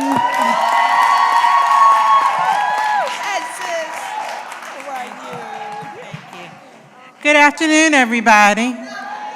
I'm so glad I can see you guys. For the last year and a half, I could not see anything. I had my cataracts removed last week, so this is great. This is my first time being out and being able to actually see everything again. And it's funny for them to put me on the stage for 30 minutes, but I'm gonna try. Because some of my friends are here and they know 30 minutes, I can blink and talk for 30 minutes, but I'm gonna try. It's been a wonderful day so far. Has everybody been enjoying themselves? A lot of the things that people have said have been very empowering, or things that I had planned to say, but I might repeat a little bit of something, but that only means that everybody's on the right track. So the first thing I want to say to you ladies is they call this session Addicted. And at first I was like, what am I going to talk about in regards to addicted? So here it is. I don't want you to become addicted to sex. I don't want you to become addicted to a man. The person I want you to become addicted to is yourself. Because I can guarantee you that a lot of things that all of us at some point in our life have put up with was because we didn't love ourselves enough and protect ourselves the way that we would protect our mothers, our daughters, our sisters, or our friends. But I've been doing advice now since 1997, and the one thing that I know for sure is this, and I've said this to women over and over, and I want you to hear this, and remember I said this. God always gives us a chance to escape before we make our greatest mistakes. Let me say that again. God always gives us a chance to escape before we make our greatest mistakes.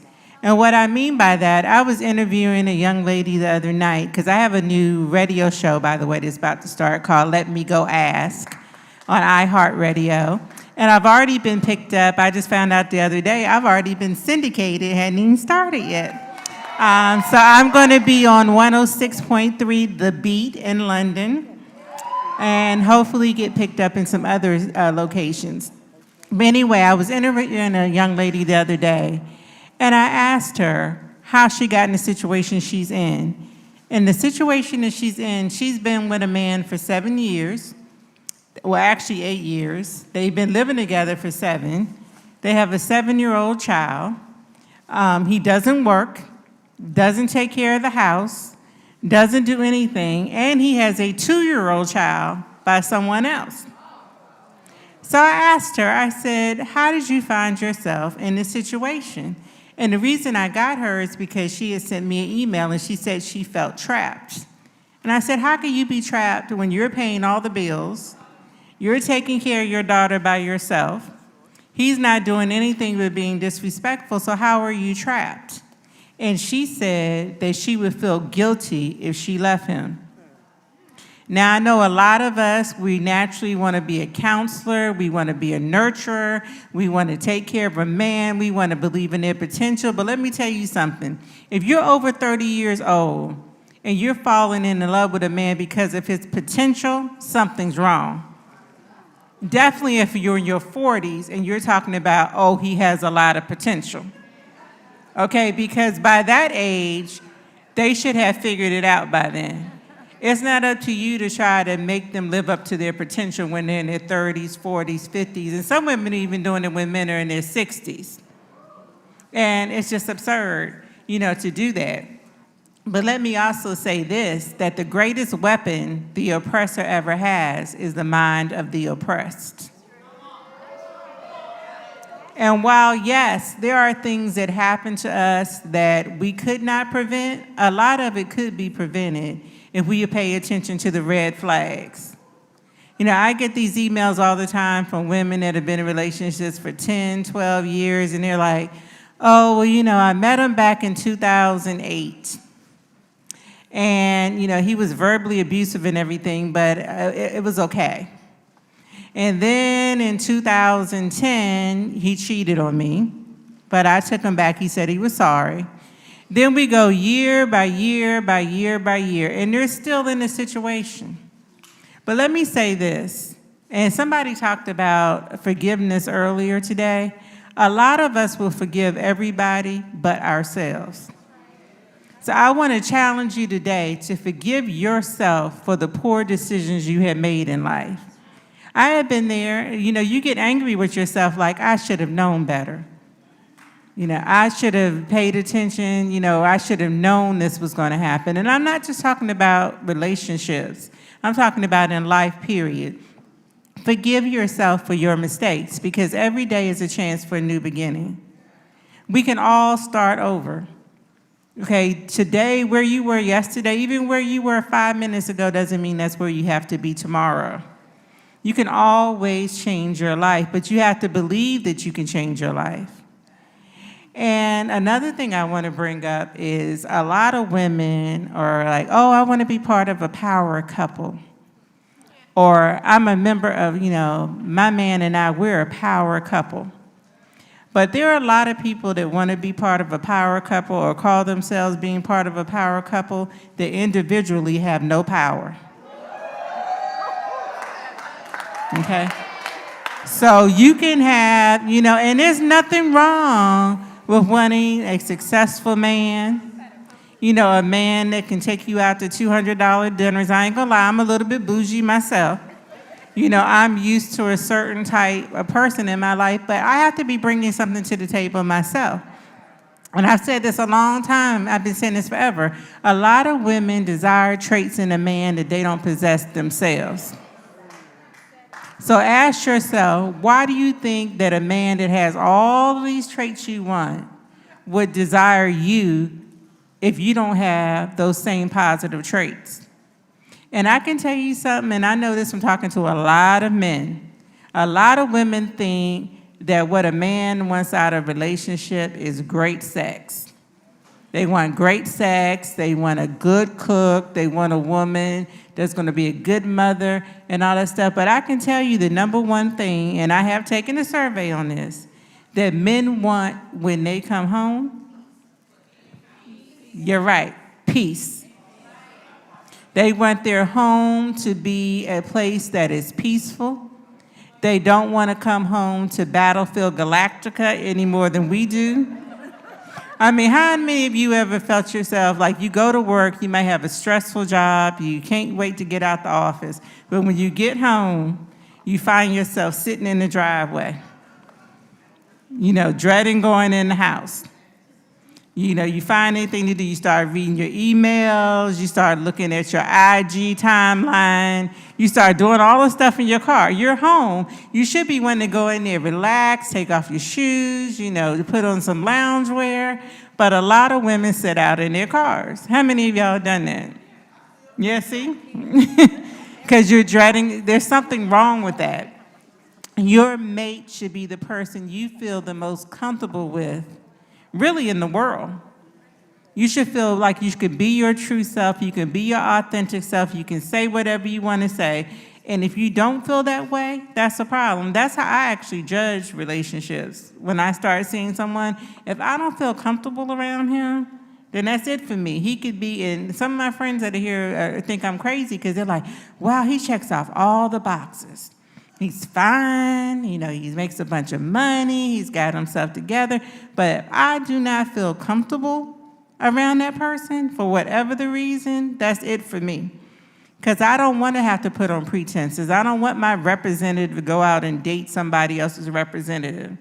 And I can tell you right now, the reason that most relationships fail is because one or both of them were not prepared to be in a relationship in the first place. And what I mean by that is sometimes we're just not relationship material. There have been times in my life where I knew getting daggone well, girl, don't even think about it. Because you're not relationship material right now. And what men want and what you should want to be is what I call user-friendly. You know how some cell phones and some computers and stuff like that, they say they're very user-friendly? Men want women that are user-friendly. They don't want, I once tried to introduce a guy that I knew to one of my friends, and he called her one time, and he called me back, and he said, look, she seems like a very nice woman, but you need to tell her, whenever she's getting to know a man, please don't start out with all the negative stuff that other men have done to her. Because they think that's too much of an obstacle to overcome. Most men are going to run there. Some will stay, like in my book, The Other Side of the Pillow, which was a play. That was what the whole point was about. Book was about, and the play. I wanted to take what I thought was the ultimate bitter woman. As a matter of fact, the play and the book started out with her reciting a poem called Bitter. That's how bitter she was. And I wanted to take the most bitter woman and have her fall in love. And so she was at this open mic night, and she recited this poem named Bitter. And even though she was beautiful and everything, all the guys turned the other way except for one guy that decided he was going to give it a shot. And what was important to me about writing that book was, as we get older, we have to stop cutting and running from every relationship that comes our way as soon as one thing happens. Now, I'm not suggesting take a bunch of stuff off a man, but realize that everybody has flaws. You just have to decide whether or not you can accept that person's flaws or not. But all of us are flawed. There's no one perfect, unless one of y'all can go out there right now and walk on some water and let us all watch it. You know, nobody in here is perfect. And so don't expect to find the perfect person, but find the person whose flaws you can accept. And then try to work on it. Don't cut and run the first time. And I used to be like that. One guy even told me, he's like, Dag, I didn't even make it past a month. You know, every little thing irritated me. And so it's really important. But most of us fear what we don't understand.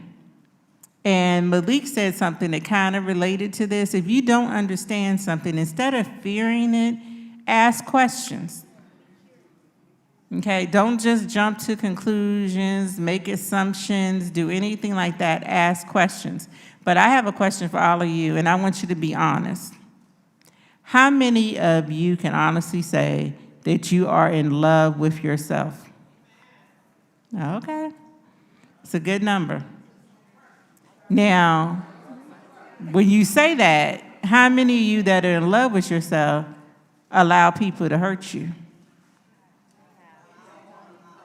Allow, what I mean is, they hurt you, you get mad that night, you may even get up and leave, or you might kiss behind out. But the next day or two, you right back. No, your cutoff game is strong. Somebody said the cutoff game is strong. Oh, okay, good. Because I want all of you to realize, you know, and I say this all the time, people come at me over the years, people have come at me with stuff, and my response is always the same. I am that chick. I want everybody to start telling yourself that every day. I am that chick. You know, if there's something about you that you want to change, work on changing it. Because the one thing I do know, I keep saying the one thing I do, I know a lot of stuff, but most of us put our problems in the wrong category. There are two types of problems. There are solvable problems and there are unsolvable problems. A lot of us put solvable problems into an unsolvable problem category, meaning that you may not be able to solve the problem overnight, but it's solvable. There are certain things, you know, that we can't do anything about, like if we get Alzheimer's, for example, or different things like that. But most of the stuff can be solved if we put our mind to it, develop a plan for it, journal. I journal every day. That's where I vent. A lot of people have been saved from hearing my mouth and me flat out cussing them out because of my journal. I'm gonna tell you that right now. I put it all in my journal.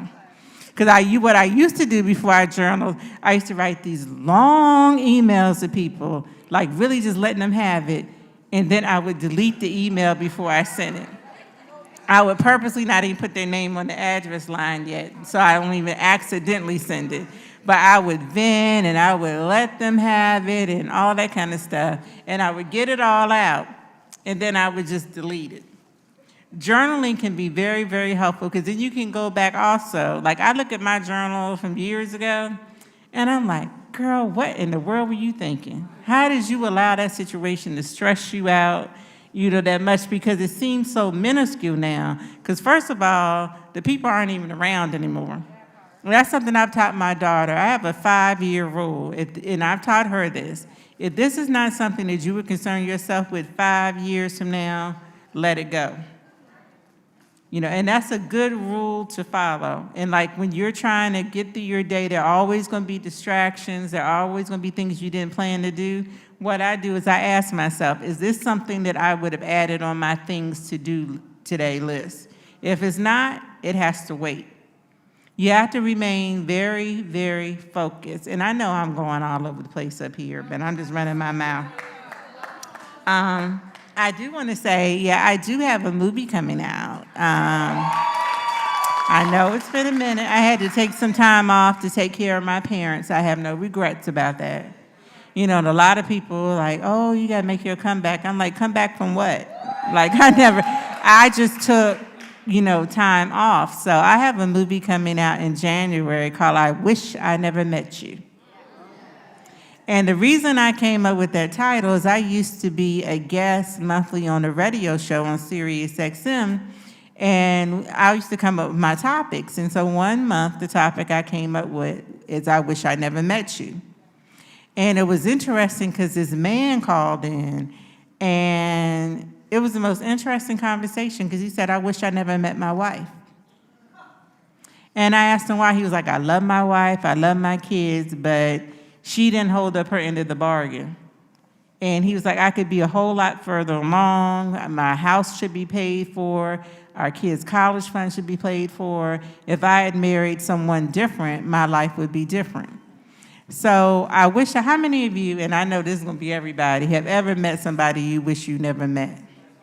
Like you look and say, you know, I wish I had just turned the other way. If I had just, you know, had been one other person in line between us, if, you know, whatever. I know I have a long list of people I wish I never met. I'm not even going to lie. So that's what the movie is based on, you know, how you feel when you get to that point, when you really realize you wish you never met someone. But I want to say this. A lot of you probably wishes you never met the people that you have children with. But your children are a blessing, and everything happens for a reason. So all I can say is, I know a lot of times it can be challenging, but just do the best you can. Love on your children. Realize that they didn't ask to be here. Any of that thing like that. That 30 minutes went real fast, Paige. Was that 30 minutes? Oh, okay. She said we'll be here every year. So I was just, and I do have another movie I'm doing called Sanctified, Holy, and Full of It that I'm about to film. And I also have a reality show that I produced that I'm looking to play somewhere called Real Estate Moguls of Houston that came out really, really good. So I always say I'm back. I'm working on books 39, 40, and 41. And those should be, one is called Deceptive Behavior. One is called Three-Piece Meal. Because I believe that women, if men can have 8-piece buckets, why can't we have a 3-piece meal? I'm just saying, and I'm not gonna lie, it's semi-autobiographical for me for a few years back. I did have a something like that going on. But, and then the third book, I haven't entitled yet, but I think I'm gonna call it Just Another Book by Zane. I think that's what the name of it's going to be. Just Another Book by Zane. She likes that. Paige approves that, so I guess that's. But, you know, I didn't have time to get into it, and I was told to marinate stuff today, so I didn't want to talk about the whole Altoids trick and how to latch your toes onto the headboard and all that kind of stuff. But, you know, and I couldn't have since it's Sunday afternoon, I couldn't have my traditional writing contest today. But I would like you ladies, if you feel like it, to come up here and join me for my theme song. Can we hit it? Y'all know what it is already if y'all know me. Come on, y'all, come on. Come on up, come on up. Paige, it's okay. Come on up. Can we turn it up a little? I can't sing, but I know the words. Come on, y'all. Let's loosen up.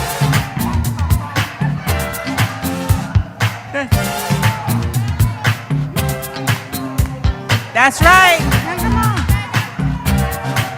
Come on up. That's right. Y'all know what needs to meet you. I still don't want to tell you my name. Don't you believe in mystery? Don't you want to know my game? I'm looking for a man to love me like I've never been loved before. I'm looking for a man that'll do it anywhere, even on the limousine floor. Cause tonight I'm living in a fantasy, my own little nasty world. Tonight, don't you want to come with me? Do you think I'm a nasty girl? Tonight, I'm living in a fantasy, my own little nasty world. Tonight, don't you wanna come with me? Do you think I'm a nasty girl? Say love. I think they got water on the brain. I think they got more luscious and they got sugar and candy cane. That's right, it's been a long time since I had a man who did it real good. So you can hang it out, take it like a good like nasty girl should. Tonight, living in a fantasy, my own little nasty world. Tonight, don't you wanna come with me? Do you think I'm a nasty girl?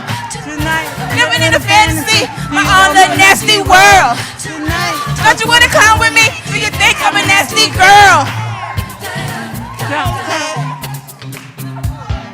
All right, y'all. I want y'all to make sure y'all turn Atlanta out. Go home and turn your men out. Yes, girl. And thank y'all for coming.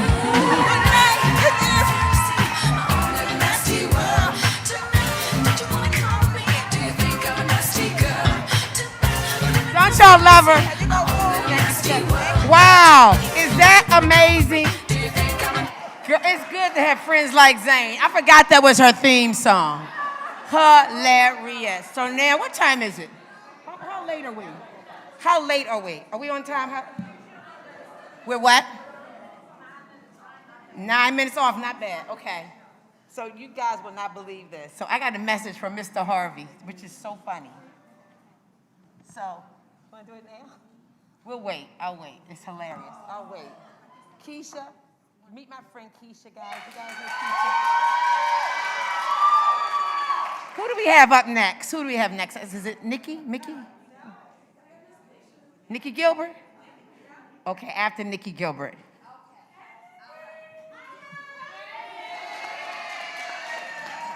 All right, all right. Ooh, y'all jumped up fast, boy. Y'all kicked that mac and cheese and all that to the curb. Y'all got up on that stage with Zane. I saw you. Ooh. She's one of television's most sought-after executive producers. As CEO of No Ego Entertainment, she created TV One's most popular docu-franchise, R&B Divas. Yes, she did, which spawned 2 franchises and 7 seasons, and the popular BET Her series From the Bottom Up, which is entering its 3rd season. This dynamic speaker is also the founding member of the Grammy-nominated group that we all love, Brownstone. Yes, that's right. Yes, she is. And host of the empowering late-night series, She Speaks Live.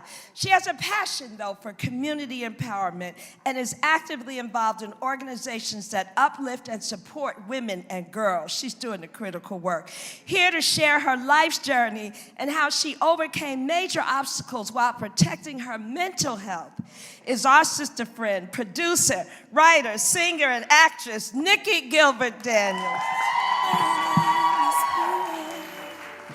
On a love that is based on the truth, not just days. You will not hurt my pride if right now that you are not ready to settle down. But if you want my heart, then it's time that you start. Come on, come on, come on, come on. If you love me, if you trust me, if you want me. Woo! Hi, y'all. Oh my gosh. Wow.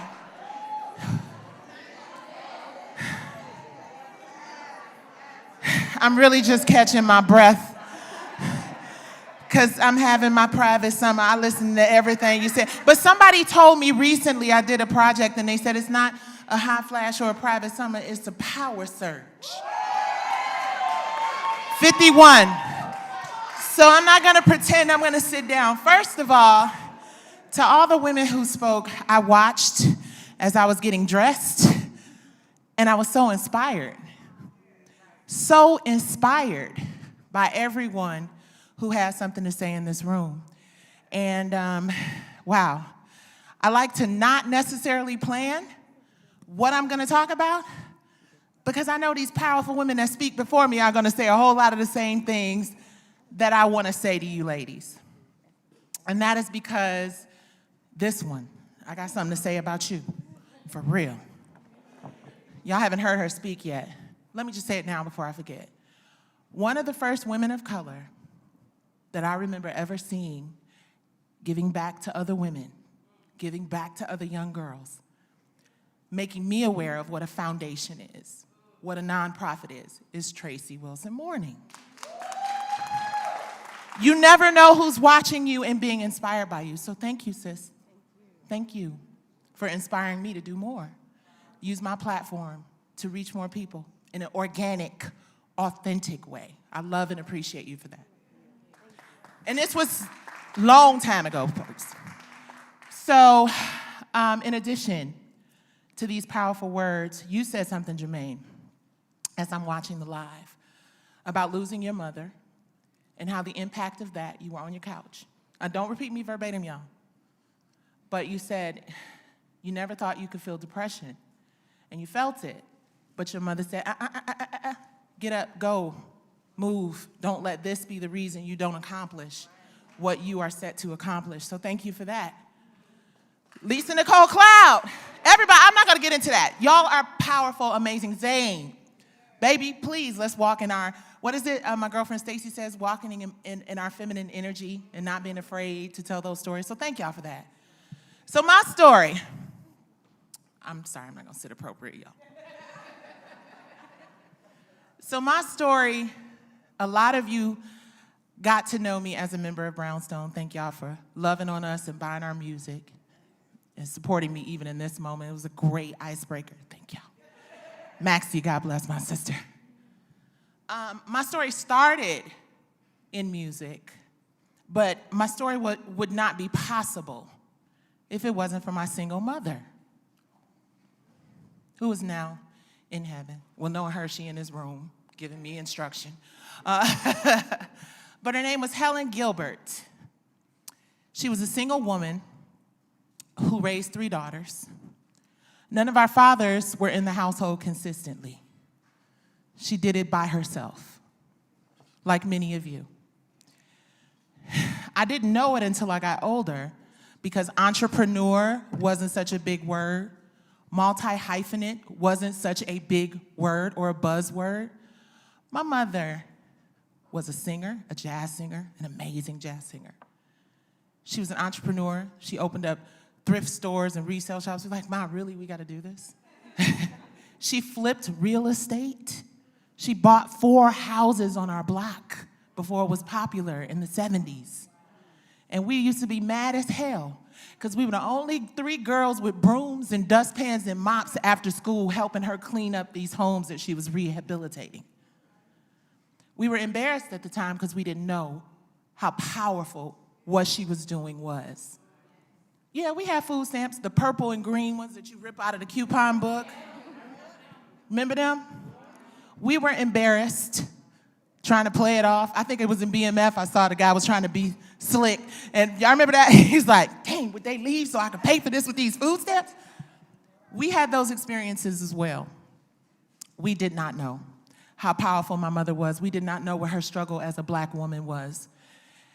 But what we did know is she was the victim of child molestation and child abuse.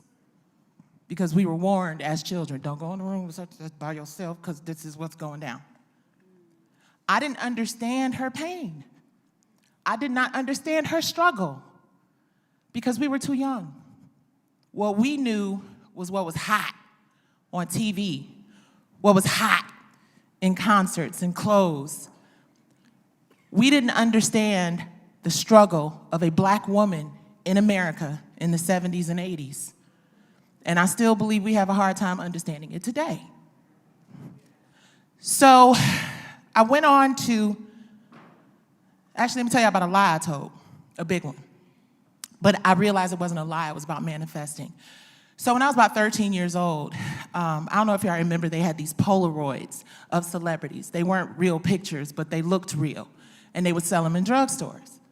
So I bought a Polaroid, because I didn't think nobody in my neighborhood was hip, even though we all went to the same drugstore, saw the same pictures up there. I just decided I was gonna lie anyway. And I put a signature on a picture of Michael Jackson. Lie to you not. I'm telling the truth today. I signed it. One day you'll be a star. Michael, cuz. Like he was my cousin. Had no idea that one day I would be signed to Michael Jackson's label and I would make music with him. Now, the lie still wasn't cool. I should have just told the truth and shamed the devil. But what I was doing was dreaming out loud and sharing that vision with my people. Right? So, that story, which I'm going to try to keep short. Zane, I feel you. 30 years in this industry, I could sit here and talk to y'all for 30 hours. But decided, went to school on a theater scholarship. Decided that I would, instead of continuing my education, which I don't suggest anybody or their kids do, that I would take the grant money and move to LA. After my second year. So I did Poet Society, seize the day, do it while you're young, carpe diem. That became my mantra. Me and my best friend, we moved to California. I was a chubby girl, often told, you got a cute face, but you just don't fit that ain't what we're looking for. It was my first example of understanding that there would be no seat for me in this business. I would have to create it myself. I would have to go back to what my mother had to do as a single mom with no baby's fathers to help her through the process. I would have to dig deep and remember those lessons I learned by watching that I wasn't really paying attention to, or I didn't think I was paying attention to, but was subconsciously taking in that hustle. Was subconsciously being aware of what my mother was doing every day, fighting against narratives that did not want her to be there. So, go start this group. I'm gonna start a group. I understand what it is. My passion is music. My passion is harmonies. My passion is building a place where there is none. Started this group, rehearsing, preparing. We had no idea, had audition after audition, auditioned for Sony before Michael gave us a deal. Nope, not what we're looking for. One day, Maxie's walking down the street. Maxie is my sister who is now in heaven, also in this room. And looking like me, Naomi Campbell with this long, beautiful hair. And this guy comes up to her and he says, "You're beautiful. I would love for you to do my video." And she's like, "Huh? Well, I don't know about a video, girl. We finna do it. They white. They probably got some money. We gonna figure this out. Let's go do it." Really my thoughts. I'm sorry. Transparent. Not as much a speaker as I am a storyteller. So we go and we do this video. And I'm like, "So what do you do, sir?" And he's like, "Oh, my parents financed this." Okay, cool. So we gonna talk a little more. And then what do you do? And so we're driving to the next location. A tire blows out on one of the 15-passenger vans. So I say, you know what? I'm gonna stay behind with him, get to know him a little better, make sure he's okay, the tire gets fixed. Can I have some Kleenex, somebody? I'm sorry. I had a COVID test, but y'all got me emotional, so thank you so much. So the tire blows out. We sit there for probably 2-3 hours, right? And they're like, he's like, "They're not coming. We need to get out and walk." So we get out and we walk. Thank you so much. I appreciate that. So we get out. Thank you. We'll leave it here. So we get out and we walk. And by this time, it's dark outside. There's this little bar, this little hole-in-the-wall bar. We're past Banning, California, about 2-3 hours outside of LA. Ain't no cell phones. This is the early 90s. He said, "I'm going in this bar, and I'm gonna find somebody to take us home." We walk in the bar, and it's like a movie. It is like the most redneck hill. It is just that place. I said, "Nah, bro, I'm from Detroit. I'm not getting into El Camino with these two men. I got $350 for anybody to take us. I'm not going." He left me in the middle of nowhere. No money, no resources. First example of understanding that some people just don't give a sugar honey iced tea. Keep it clean with y'all today. Walking down the street praying to God, "If you get me through this, my faith will never waver again." Come up on a police station. Called Mimi, she came to pick me up. The next day, there's an end to this story. The next day, the guy who financed the video called, or the guy who did the video called and said, "I want to make this up to you. I want to introduce you to a friend of mine who's a publisher. His name is Barry Kolsky. He works for Emerald Forest. We'll set that up just as I'm sorry for leaving you in the desert." Cool, we ready. We go in there, we sing for Barry Kolsky. Barry Kolsky's like, it's cool. Not really what we're looking for. I'll never forget, he said it just like that. I mean, Shep told me to meet with you, but it's not really what we're looking for. I said, okay, thanks, Mr. Kolsky. We're walking out the door. There are 2 women. This is about allies who don't look like us. There are 2 women downstairs. Hey, what was that we were listening to upstairs? Me. Oh, that was us. We call brownstone. Earthly color brown, strong like stone. We ain't cute, but we could sing. Well, sing for us again. We sang. Wow, that's amazing. What else you got? We sang another couple of songs. Can you meet me at this address in a week? We go to the address. I'm doing a book, y'all, so I ain't gonna give it all to you. And we auditioned for the man who ultimately brought us to Michael Jackson and gave us a record deal, right? It was my first example of what it really means to be prepared for opportunities. What it really meant to not allow the circumstances that got me into the room to impact my ability to make it work for me. Not just to make it work for me, to make it work for my sisters. It was also the first opportunity that I understood the power of working together as a unit. Because if that blend wasn't that blend, y'all know Brownstone, y'all wouldn't be singing this song. If that unity and that sisterhood and that understanding of our various roles and how we contribute, soprano, alto, tenor, that needed to be, that was my purpose. That was my mission.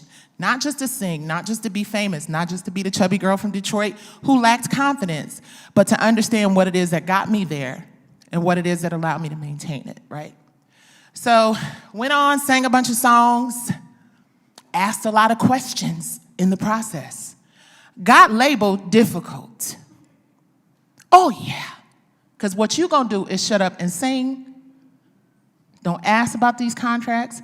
Yeah, your lawyer is my buddy's friend, and your accountant is my buddy's friend, and this guy is my buddy's buddy, but you don't ask questions. You do the work. I knew then that asking questions and being assertive and being like my mama and wondering what is going on was going to be yet another obstacle. So I said, you know what? We're gonna transition out of music. Let's get into some TV and film, because I'm a theater major, let's act. Got into Hollywood, woo-hoo-hoo! We did Woo, we did Martin, we did all of that. Once again, it was even deeper down the rabbit hole of don't ask no questions, just read these words on this paper. Malik Yoba was talking about that script, read it. This is what we're paying you for. Started to make me think about why we don't own more of our stories, why we can't own more of our narratives. So then I took a step back from Hollywood and I moved to ATL, shawty. And I met Tyler Perry. And he gave me a role in one of his most successful plays, Meet the Browns. Y'all seen Meet the Browns? Yeah. Please keep me on time because I'm long-winded and it's a lot of story. Okay. So Meet the Browns. So Meet the Browns gave me the opportunity to play the role of Vera Brown. You shy, right? A lot of fun. Understanding the success of being able to create your own stories and ideas. But I still had a yearning I'm like, what else is something missing? I can't just get on stage and perform. And I hear the woman who is now my partner in several of our brands. Lucia's coming through the Airy Crown as I'm walking out of my dressing room. And she was talking to her boss, who's the person who funded all of Tyler Perry stuff. And she's like, we did it. We did it. We sold out 5,000 seats. 8 shows. We made, I ain't gonna tell this man business, but he made so much money, y'all. And I'm over here and I'm like, what is that? Ding, ding, ding, how do I do this? She said, oh, you gotta write something, you gotta create something. Really, is that what it is? And you have to push it. And if you create it, I'll introduce it to the man that I was on the phone with. And we'll see if he wants to do something with it like he did with Tyler. So I created a play called Soul Kittens Cabaret. It was based on the city of Detroit. It was, what up, though? Whoop, whoop! Cody High School, 1988, what up? So it was based on, you need to go back home, too, if you haven't been in a long time. Y'all need to go to Detroit, there's a lot going on, but you from Detroit, right? Whole nother conversation for a whole nother day. Go home, it's a lot going on. So I get with this writing this show, I presented to the man who discovered Tyler Perry. He decides that he wants to help me move this thing along. One thing led to another. It did not quite turn into the musical that I wanted it to be, but what was born from that is R&B Divas. So Monifa, Selena, Angie Stone, all these women who were a part of my play, I'm like, listen, we're gonna show the struggle of women in entertainment. We're gonna show the behind the scenes of making this play. All the trying to get the funding and the no's and the yeses. We're gonna show our struggle. We're gonna strip it all down. We're gonna be transparent. And we hustled. And we came up with, my husband and I, he had way better credit than I did at the time because I fell off. I'm not gonna hold you up. We're not positioned in the music industry for longevity. My husband helped me put this amazing sizzle reel together that became R&B Divas. What I did not know at the time that I created R&B Divas was that I had no power. 5 minutes, I'm gonna do it real fast. I had no power because I did not own the narrative. I could not say, we are not going to do that. We are not going to say, you've been there, you know what that is, right? And then it became more popular for us to be fighting each other and to be angry. So that school that I came from, of being the oldest of my mother's 3 girls and being in a group with other women and understanding how to compromise and love each other and really build together, became something disastrous that was not what it was supposed to be. I then moved on with the biggest, harshest, I lost my sister, my best friend, in the middle of that. I lost everything financially because I refused to allow someone to just take something from me without a fight. I refused to allow somebody to change the narrative with women that you all know and love and respect into something terrible and angry and something that to this day we are still trying to repair. But I learned the only way I could have power is if I owned that narrative. The only way I could really own that narrative is if we worked together. We stood with one another. We demanded not as one or two, but as a unit, a whole group of women. We demanded better because y'all's kids and all of you, the media is the most powerful tool in the universe. What we weren't paying attention to when our parents were hustling, our kids aren't really paying attention to while we're hustling, right? So we have to hold the content creators and the people who are getting this messaging out to our communities responsible for it. So I learned the only way we can hold them responsible is to own it. And I'm gonna say this because I know I got like 2.5 minutes now.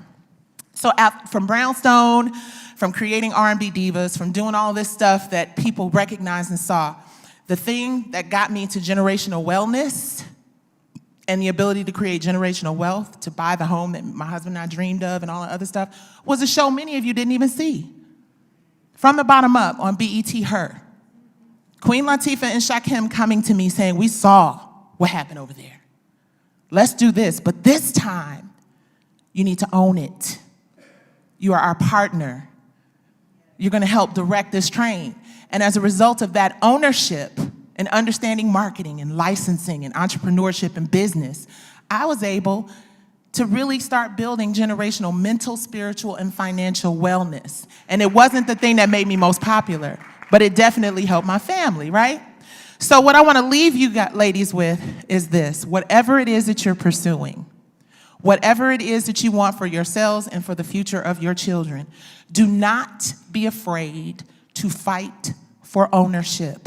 Do not be afraid to demand partnerships in business. You ain't gotta own it all, but you have to have a partnership in every aspect of your life in order for it to work for you: body, mind, spirit, finance. What we're building now, real quick, and then I'm gonna introduce Troy Byer. What we're building now is a network called Worth TV, Women in Reality Film, TV, and Music. It's a streaming platform, but it is also a talent incubator so that we're hopefully doing a deal to do it in Detroit. Repurposing one of those abandoned high schools in the city, right? So that we could teach women and girls the importance of business, knowing your contracts, understanding ownership, understanding how to be fearless and just walking in and demanding equality. So if you guys could please support it. It's worthtv.com. We're building it from the bottom up is the name of my foundation. Thank you to Sharon, Paige, and Hannah, and Steve and Marjorie Harvey for always allowing me to share my story and my journey. There's so much more to it. So if you guys will please follow, before you follow me, Nikki Gilbert, at Instagram on everything, follow Worth TV, because it is the future of our narratives. It is the future of us being able to own this content that is worth billions of dollars. And it is the only way that we're going to be able to change what people perceive us to be. That's all. Well, it ain't all, but that's all for now. Worth, y'all, WIRF TV. Worth, Women in Reality, Film, TV, and Music. Put the mic down. Say it one more time, please. Worth. Put it down. WIRF, Women in Reality, Film, TV, and Music. Leave it lower. Leave it down. Oh, okay. Intro now for Troy? Yes? Okay. All right, ladies, thank y'all for that moment with me. Coming up next, Dr. Troy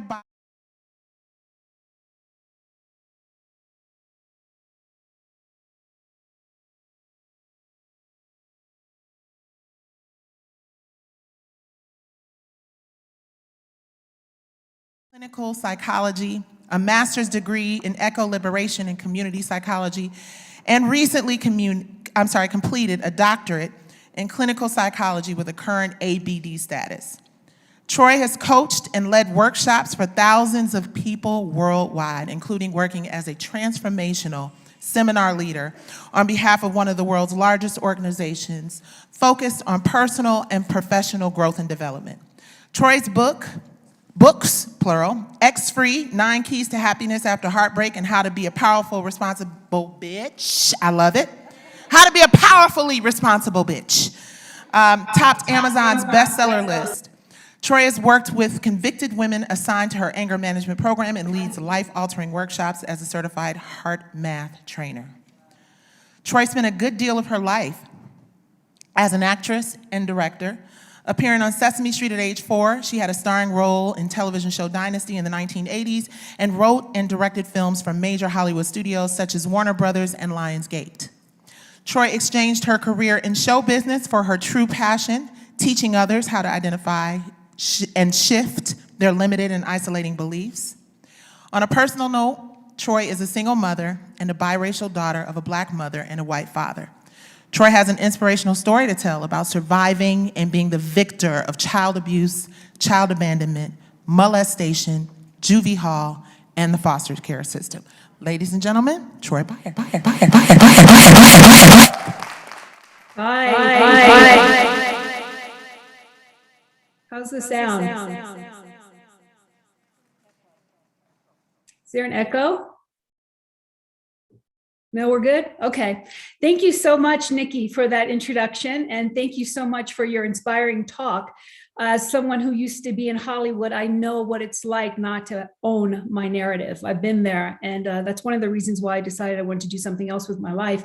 I just didn't have the tenacity that you had to fight that fight. And my fight was a little different. I was raised by a single mom. When I was 8 years old, my mother tried to kill herself in front of me. She jumped out my bedroom window. So I remember as a child thinking, wow, my mom's got some issues. And I decided, I guess when I was 42 years old, that, I have some of the issues that my mother has, because what happens is behavior is learned. And so I started to deal with my emotions the same way my mom did. And so I started studying psychology just so I could figure out myself. As a part of my journey, I started falling in love with human beings. And I thought, well, what if I can teach everyone that I can come in contact with how to handle these unwanted emotions, a lot of which for us as Black women are inherited, right? All people, by the way, is inherited, but specifically for me, I could say I come from a pedigree of single Black women who had anger issues. And I inherited that, and I needed to take care of myself. And in doing so, I got so inspired to take care of everybody else that I come in contact with. And that's what I do. I teach people how to organically regulate their unwanted emotions. Now, when I say organically, I mean it's not synthetic. Yes, sometimes we do have to take a pill to heal, but I think we should know the options. And I've committed my life work to providing this information to specifically single moms so that we can learn how to organically regulate our emotions and then be better examples for our children. It's very important that we model the behavior that we want to see. So what I want to teach you ladies today is 2 organic remedies for dealing with any unwanted emotions, whether it's anger, fear, panic, low self-esteem, or grief. By the end of our time together, you will have organic tools in your toolbox to manage any of these unwanted emotions should they arise. So the first thing I want to do is I want to teach you how to activate your heart's intelligence. I think that if we can start living from our heart instead of our head, we'll start seeing different realities for ourselves, and we'll be able to create different realities for our children when they upset us and we feel like we want to knock them out. There's other options. We can actually come from our heart, and instead of hitting them, we might decide to instead hug them. So first, I want to explain to you what it is to activate your heart's intelligence. Science now proves that we have 3 brains. We have a brain in our head, we have a brain in our heart, we have a brain in our gut. What constitutes a brain is anything that can transmit intelligence. So for example, we know that we have a brain in our gut because sometimes we have a gut feeling like not to do something, right? That's intelligence being conveyed. Also in our heart, sometimes we feel something in our heart. We know that we have the brain in our head, but science also proves that the brain in our heart is the dominant brain because there is more information that goes from our heart to our head than our head to our heart. So if the heart is the dominant brain, why haven't we been taught to live and to think from our brain? Good question, right? Well, that's what I'm going to teach you now. So the first thing we're going to do is we're going to activate our heart's intelligence. And when we activate our heart's intelligence, you're going to be producing a vitality hormone known as DHEA. Some of you may already be taking it in synthetic form, in pill form, because as we get older, our body does not organically, naturally create that. But I'm going to teach you how to create it right now. And why is it so important? Because DHEA is the enemy of cortisol. And I know you know about cortisol, right? That's the stress hormone. So why is it important to know how to create DHEA? Because when you're stressed out, when you're dealing with a stressful situation and you're having a stressful conversation, it is crucial that you interrupt your cortisol surge immediately, because if not, what happens is you continue to surge, you get angrier, you get more stressed out, and the next thing you know, the reptilian part of your brain is activated and you're 2 seconds away from acting like a fool. That's just how it goes, right?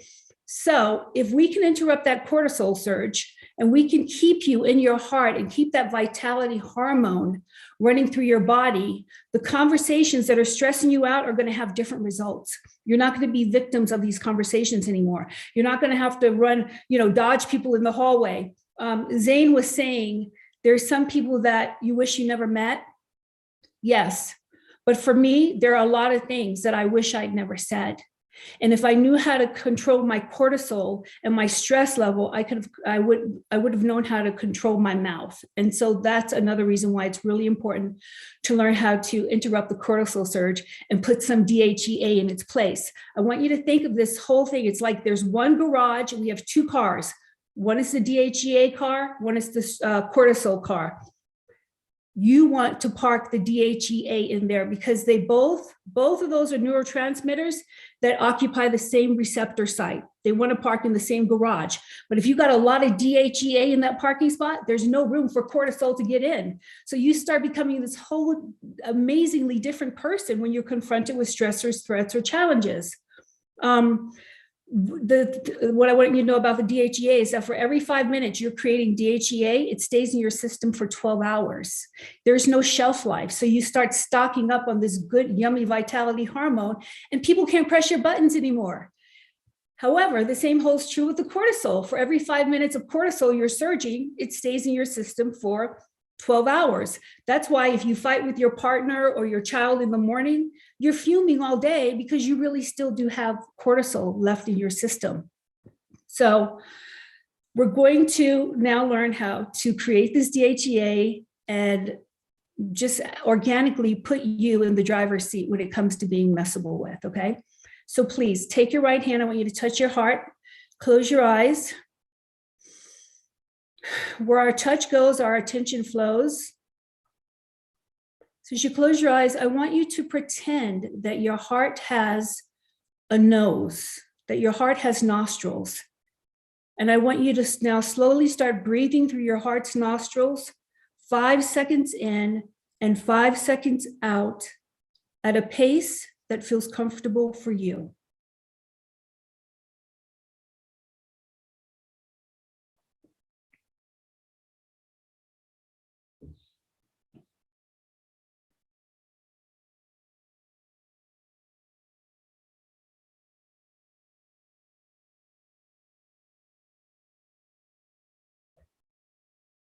You're breathing through your heart's nostrils, 5 seconds in and 5 seconds out.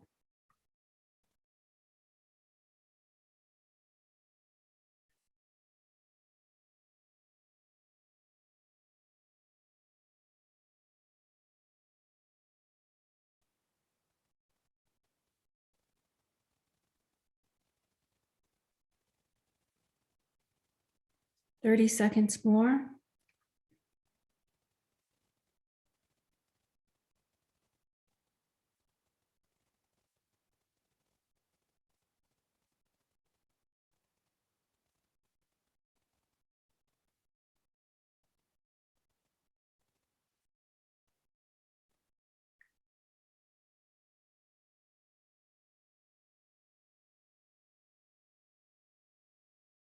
Okay, please lower your hand. Slowly open your eyes, come back into the space. Inhale. Exhale. Now, you might be feeling this really lovely feeling, which is the exact opposite of the way that you feel when you're stressed out. Again, it's because we've just created DHEA, which is the vitality hormone that actually kicks the cortisol out of the way. The reason why breathing this way is so important, again, is because it allows your brain to not be hijacked by the reptilian mind. When we're creating too much cortisol, the frontal cortex, the part of our brain responsible for logic and reason, disengages, and it allows us to be hijacked by the reptilian brain. And then we have reckless behavior. So I want to invite you to practice making DHEA every day. I do it while I'm driving. I do it while I'm in the shower. I do it while I'm cooking. I urge you to start breathing from your heart as much as possible, because again, the more DHEA you create, the more DHEA you stock up, and the less space there is in that garage, your receptor sites, for the cortisol. The other thing that's really great about this breathing process that we just learned, and by the way, this is a Heart Math Institute methodology that I taught you, and it's used by NASA, and it's endorsed by Stanford School of Medicine. So when you're engaging with someone and you're having to deal with any kind of a stress, threat, or a challenge, I want you to stay in the conversation. You don't want to close your eyes and take your eyes off the situation, but stay engaged, but then drop into your heart and start breathing through your heart area. And when you do that, you will shift. You will have the ability to shift the entire conversation. Why? Because if there's no offense, there's no defense. If there's no defense, there's no offense, right? So first of all, the individual who's coming at you will be deflated energetically, right? Because you're not giving it back. You're taking care of yourself. Then the other thing that's really great is that it's scientifically proven that our energy field extends 7 feet beyond our cell body. Okay, this is our cell body, so it extends 7 feet beyond our cell body. That's our energy field. So if someone's in your face and they're coming at you and they're surging with cortisol, and then you drop into your heart's intelligence and you start generating this DHEA, you're going to saturate them with that. And love always wins over hate. So you can shift the entire energy field around you. This gives a whole new meaning to, changing the vibe in the room. It's also great when you're interacting with your kids. I know sometimes, okay, I could speak for me. Sometimes my kids get on my last nerve, right? And there were times before I learned this, is that I would just engage and I'd start having a shouting match with my child. It doesn't happen anymore. I drop into my heart. I activate my heart's intelligence. I start creating DHEA. My kids are like, Mom, are you heart mapping me again? I'm like, yeah. And so then I teach them how to take that into their life and protect them from having unwanted experiences. So I think we have a few minutes left. I want to teach you guys another exercise. Now, this is something that will also make a huge difference for you when you're dealing with a stressor or threat or challenge, but it's even more specific. So practice making your DHEA organically. Another thing I want to say, for those of you who have excess fat around your waist, creating DHEA will actually help you reduce your waste. Why? Cortisol that is in abundance, right? We build fat so that we can metabolize the cortisol. It has to have a place to go. Otherwise it starts attacking our organs.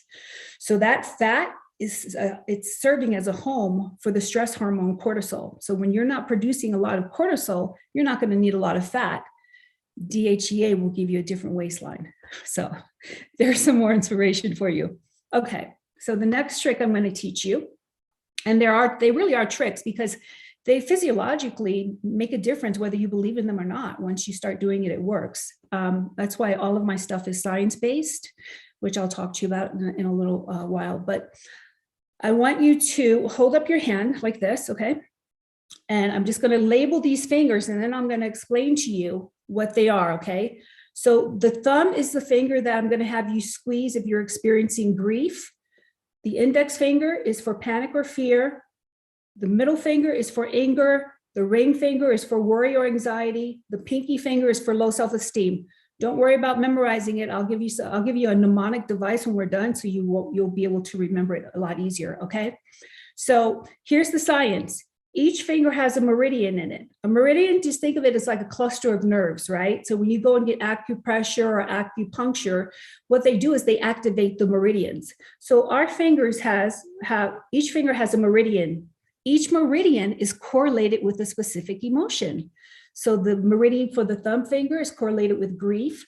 This one is fear and panic. This one is anger. This one is anxiety. This one is low self-esteem.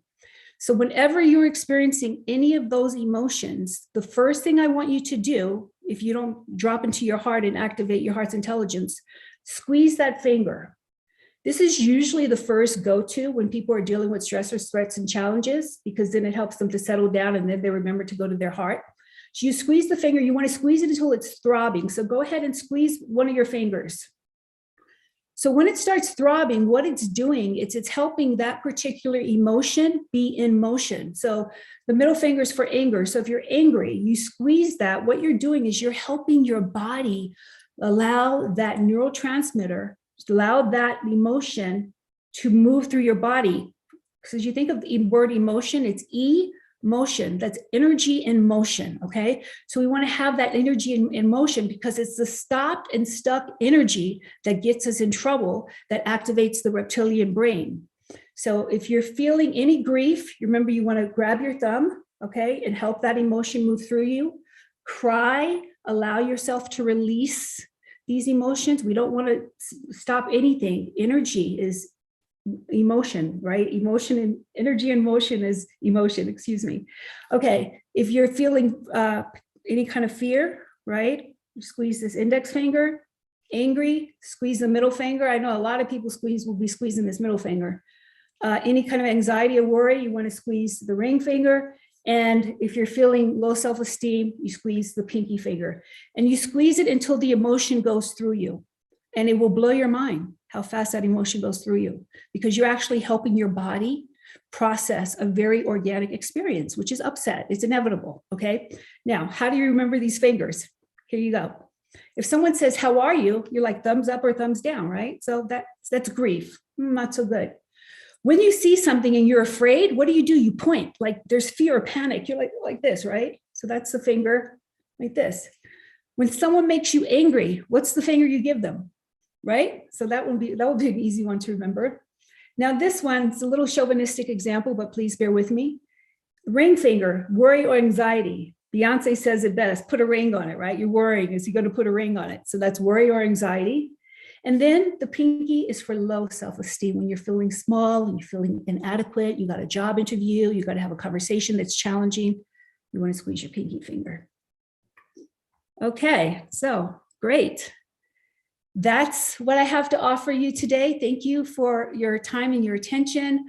I just really want to encourage you to practice these exercises, activating your heart's intelligence and using your finger holds to regulate your unwanted emotions. And please, please go home and teach your babies this. Can you imagine if we had this information that we just grew up with it? It was like, naturally for us to just squeeze a finger instead of swallowing a pill. So that would be great.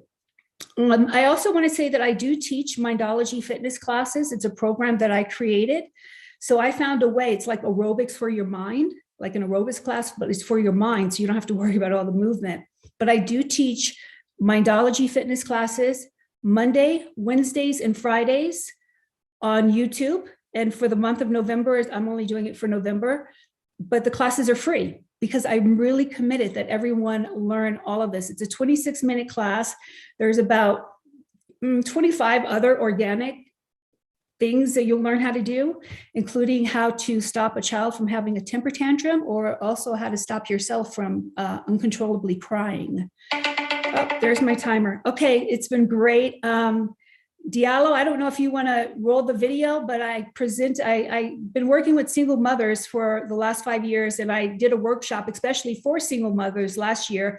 So I wanted to show it to you so you could get an idea of the kind of work that we would be doing if you were to participate in a Mindology fitness class. So Diallo, it's up to you. Being a single mother is not something we dreamt about becoming when we were little girls. As single mothers, we didn't see ourselves having to protect our kids like this. As single mothers, we didn't see ourselves having to shelter our kids from this. As single mothers, we will do just about anything to protect our children and keep their minds fit. As single mothers, sometimes we are all that we have, and we must learn to protect ourselves and take care of our minds with the same commitment that we are doing so for our kids. I'm Coach Troy. I'm a single mom. I'm a mental fitness expert. So if there's any grief that you're present to in your life, please think about it right now, because I'm going to invite you to cough it up and out. So you stand, put your arms up like this. And I've got the perfect program for you. It's called Fun, Fit, Fabulous Mind, and it begins June 9th. My number one intention is to provide you with the tools you need to ensure that your peace of mind is in your hands at all times. Wonderful, thank you.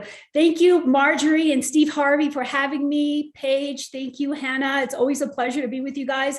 And I'd love to see you in class on YouTube, Monday, Wednesday, and Friday. And after class, there's a Q&A, because sometimes things may come up that you might have some questions about. I am so committed to you being amazing, fabulous moms. So it's an opportunity to share this with you. And just thanks again. God bless.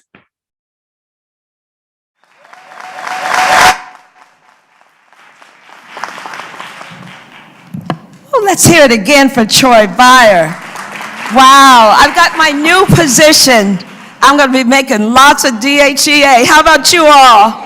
Yeah, that's it. Boy, that controls the space. Oh my goodness, what a day we've had, huh? It's been amazing. Dr. Maya Angelou once said, "Pursue the things you love and do them so well that people can't take their eyes off you.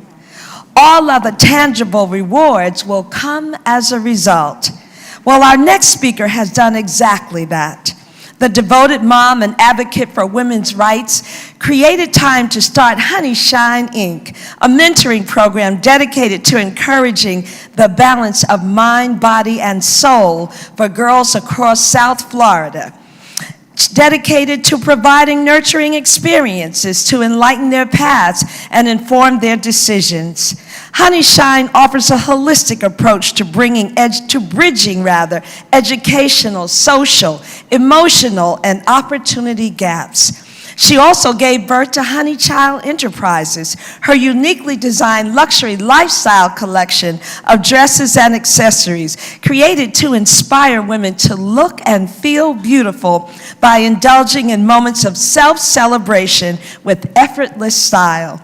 Here to share her spiritual journey and the importance of having a spiritual foundation with you is philanthropist, mentor,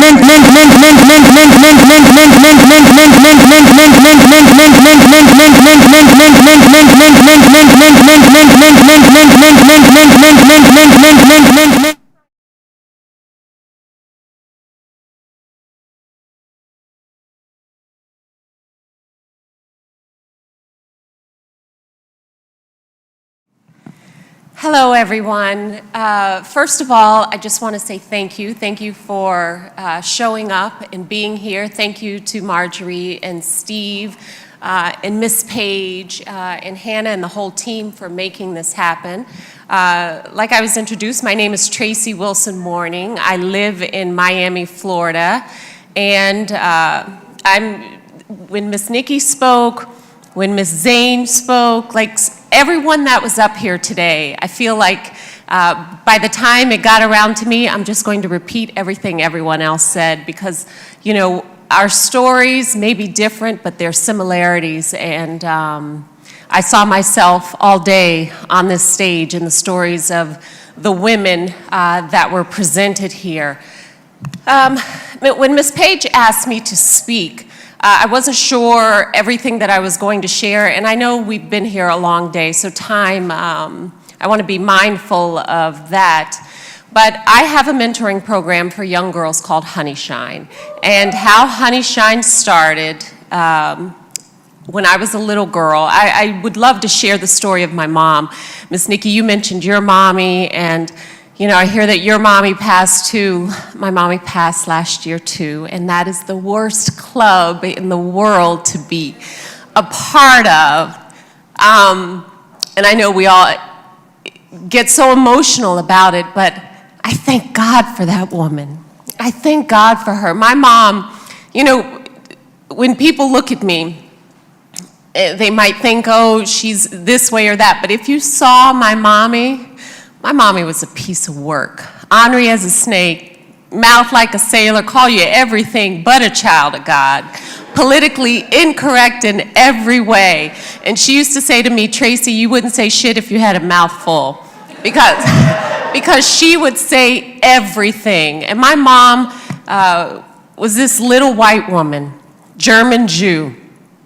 And she was married before my father, had 3 children, my 2 sisters and a brother. She was married to a white man. It was an abusive relationship. And she divorced him. This was in the 60s. She divorced him, moved from Kentucky to Cincinnati, where she met and married my father. And she was pregnant with my sister Lisa.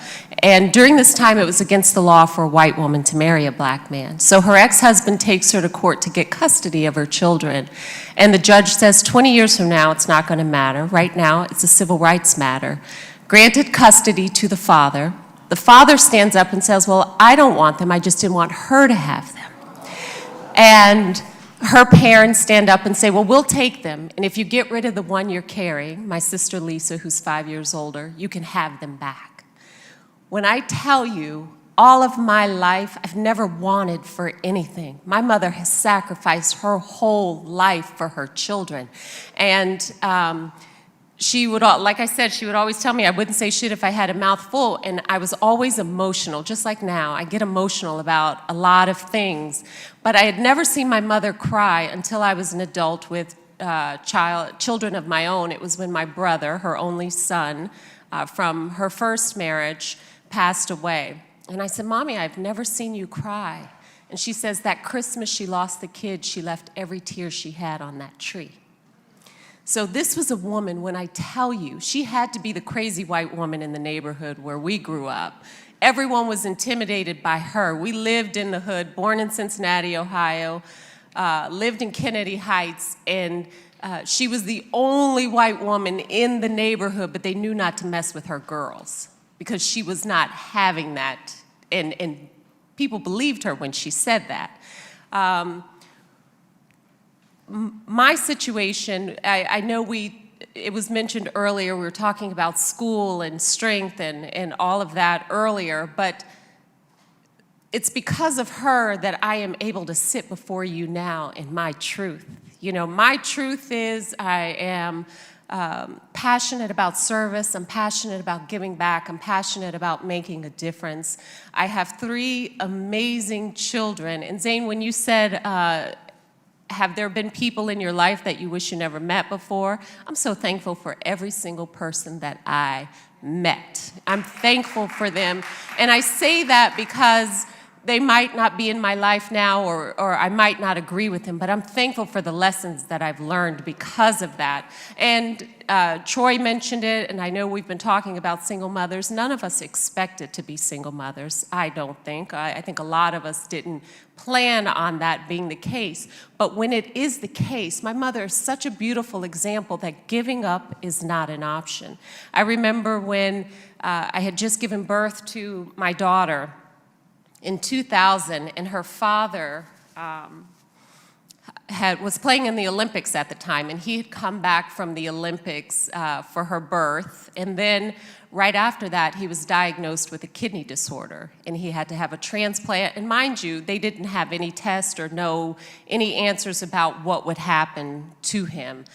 So I was a new mom at the time, again, and I remember just weeping because they didn't know if he was going to live, if they had the medication. You know, it was like a test. He's a really big person. And so they didn't know a lot about what was going to, the next steps for him. And I remember looking at my mom and I was like, Mommy, what am I going to do? You know, what am I going to do? I felt broken at the time. And she looked at me and said, Tracy, what would have happened to you and your sister had I given up? And then just knowing her situation at that time, what she went through, you know, her children being taken from her in the courtroom, you know, that was the last time she saw them until she had visitation rights to see them 3 years later. And in the court papers, they say that she was something less than a mother because she married a Negro. I have those papers that say that. And my mission in life is for the world to know that I have had the most amazing mother in the world. And I'm so grateful for that. I'm so thankful for that. And when I tell you this woman, the strength of this little woman, till 87, she lived on a farm, 13 acres, cut her own grass, cleaning her own gutters. I finally got her to stop doing that, had horses, donkeys, everything.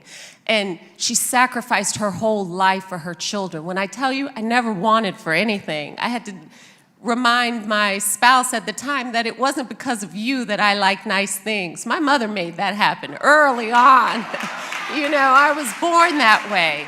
You know, so it's the sacrifices that she make. And I just sit before you as mothers to remind you that giving up is not an option. You can never give up. Until the day my mom died, and I remember saying this up until that very moment, thank you, Mommy. I thanked her because she never brought a man in over us.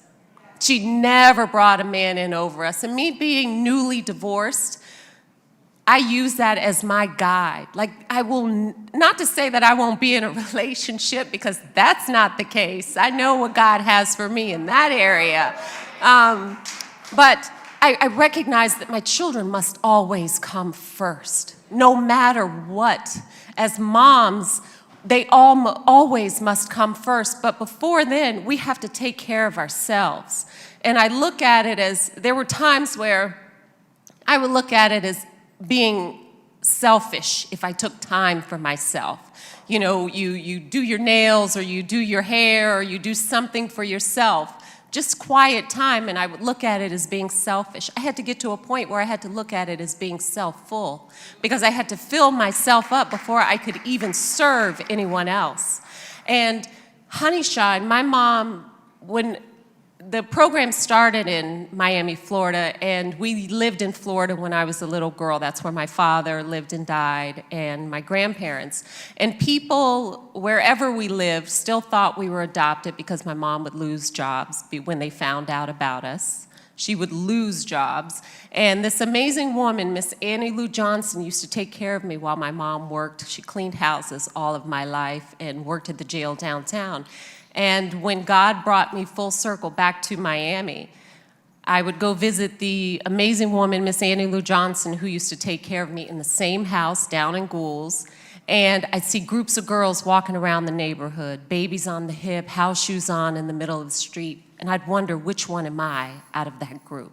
Had it not been for the mommy I have in my life, had it not been for the Miss Annie Lou's or the Mama Rainey's or the women that I had in my life. And that's when God placed it on my heart that I was to start Honey Shine. I didn't know all the details of what Honey Shine was going to be, but I knew someone took me outside of my neighborhood and it changed my life, showed me something different. I had a girlfriend whose mom took me to see Alvin Ailey. I was blown away, like, we move like that, we gather like that. There was another young lady that took a group of us, that took a group of us to near the University of Cincinnati. And I was like, wow, this is how they gather. I knew then that I wanted to go to college. I knew that there was more out there in this world, and that's what Honey Shine is about. It's about showing our girls that this is how we gather, because far too often when we are portrayed on television, we're portrayed in a way where we have to be aggressive with each other. There can only be one. We don't get along, but I know that's not the truth. My homie, don't you know me, my girls, we've been like this for a long time, and this is how we gather, and this is what young people need to see. Our young girls need to see this. Our boys need to see that. Far too often, I'm hearing so many stories of our young men being rejected by girls and women and not knowing how to handle that rejection. I think that's something that we as mothers and fathers in the room have to address that. You're going to get rejected at some point in your life. And far too often, we have to deal with that. We have to deal with that. Our young boys, they don't know how to deal with rejection. They don't know how to accept no for an answer without becoming abusive or angry. And that's not all young boys. I'm raising two myself. And these are conversations that we have often, that you have to be okay being told no. You know, when I speak of my mom and think of my mom, she came to visit us. You know, they say in life, death, moving, and divorce are some of the toughest things. And I did all of that, plus moved 3 times during a pandemic. I did all of that, and that was the toughest time of my life. And when my mother came to visit, she came in March. My youngest woke up one day, and he said, "Mom, I'm not eating right. I'm not sleeping right." I was like, "What are you talking about? We feed you very well." He said, "I need Nana's cooking. I want Nana's food."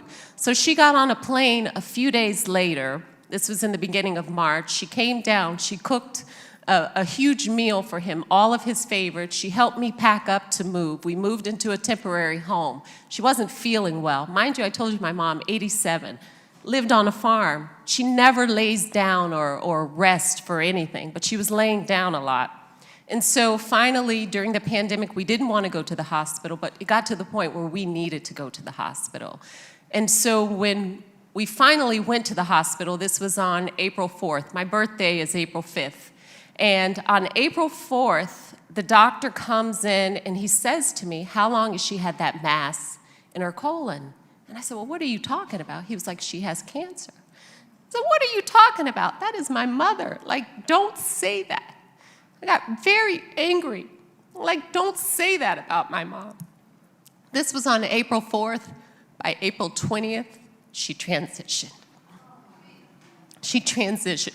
But I share that not to receive sympathy or anything like that, but just to tell you how good God is. Because I am a witness. It is because of her love for her children and her grandchildren that we were even together. It was because of that, because the pandemic started. It would have never happened. But God. When I tell you that, ladies, I share this, and I was in my relationship for over 30 years. 30 years growing up together, and for it to come to an end, devastated. When I tell you I was on the floor, I was devastated. But what I heard clearly, God said, Tracy, stop reaching for others and things that are outside of me and reach for me. Reach for me. When I tell you, that is the only way I got up. So I just want to say to you ladies, at the end of the day, yes, it's going to get hard. Yes, it's going to get tough. But giving up is not an option. We can't do that. We can't give up. And again, reach for God, because with God you can do everything. Everything. I am a witness. I am a witness. When I tell you the toughest time of my life, I didn't think I'd survive. But I had the example of my mom, who did not give up. Her children were taken away from her because she loved a black man, because she married a black man. And she would always tell me, Tracy, things get tough in life, but you got to keep going. And I just want to encourage you ladies and gentlemen, keep going. Things are going to be hard, but prayer is so powerful, and you must turn to that, and we must be mindful. And I'm sharing this story with you to give a little background, but I don't want us to move forward sharing our stories of pain, of sorrow, of hurt. I want us to claim everything that God has for us that is good. I've had someone ask me, how did you heal? How are you healing? And I had to really think about that. And how I've come to heal is to say thank you. To say thank you. I thank every person that has come into my life, the good, the bad, the ugly. Thank you. And I thank God. God, you love me that much that you saved me. You saved me. You saved me, God. And some of our biggest blessings are unanswered prayers. That's some of our biggest blessings. Thank you, God, you love me that much. And I want you all to know how much God loves you. God loves us so much. He gave it all for us. So we must always give our all to serve, to make a difference. With Honey Shine, people would always say, Tracy, you don't have to do that. Why do you do that? I believe that I do have to do that. That's my assignment. We are here to make a difference in someone else's life. And if I can have one of my honey bugs, that's what we call our girls, if I can have them see that no matter what you go through, that you stand there in front of everyone with your shoulders back, with your heart to God and your crown on your head, that's how you move through this world. That's how you walk through life. And I just want to encourage you all to continue. Giving up's not an option. We have to lean in and lean on each other. We have to. I just implore all of us, when you see someone going through it, and we all go through it, see yourself there. See your reflection there. But know that you are not alone. But you must walk this journey on your own, because at the end of the day, it is just you and God. When my mom was on her deathbed, and she said, in her last days there, she said, Tracy, tell them I forgive them for not coming to see me. I was like, whoa, what? Mind you, I had to think about, the who and all of that. But what it taught me was that at the end of the day, forgiveness is everything. It's everything. Forgive anyone that has ever hurt you in any way. Forgive them and tell them thank you. Because it's through that forgiveness, that's how you heal. That's how you move on. And you have to know that God has something great for you. It gets better. It really does. And I was playing small. I was playing small. I was standing before women and girls, telling them, shoulders back, heart to God, crown on your head, go where you're celebrated, not simply tolerated, blah, blah, blah. But I wasn't applying it. And God said, not on my watch. God said, not today, Tracy, not on my watch. So I had to get down in order to be built up again.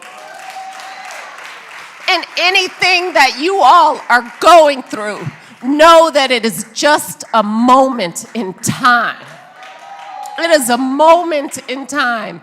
And there were so many things that my mom would say and tell me. And, you know, one of the things she said when I was going through my relationship trials, and one thing she said, leave them where they lay.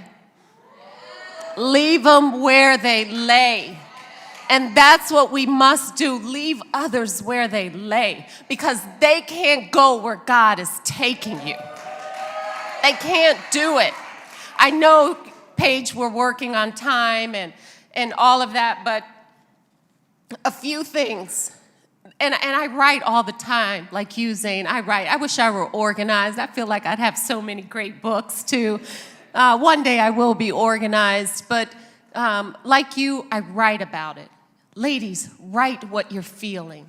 Write about it, and you will see the growth in that.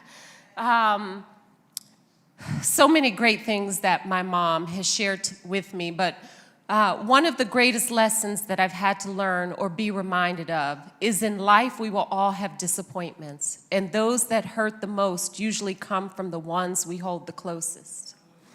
Don't hold anyone so close that your vision is blurred and you're blind and cannot focus. We should only hold God that close. That's how we see everything clearly.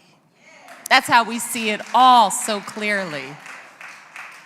When I tell you that is my foundation, and my boss is my daughter.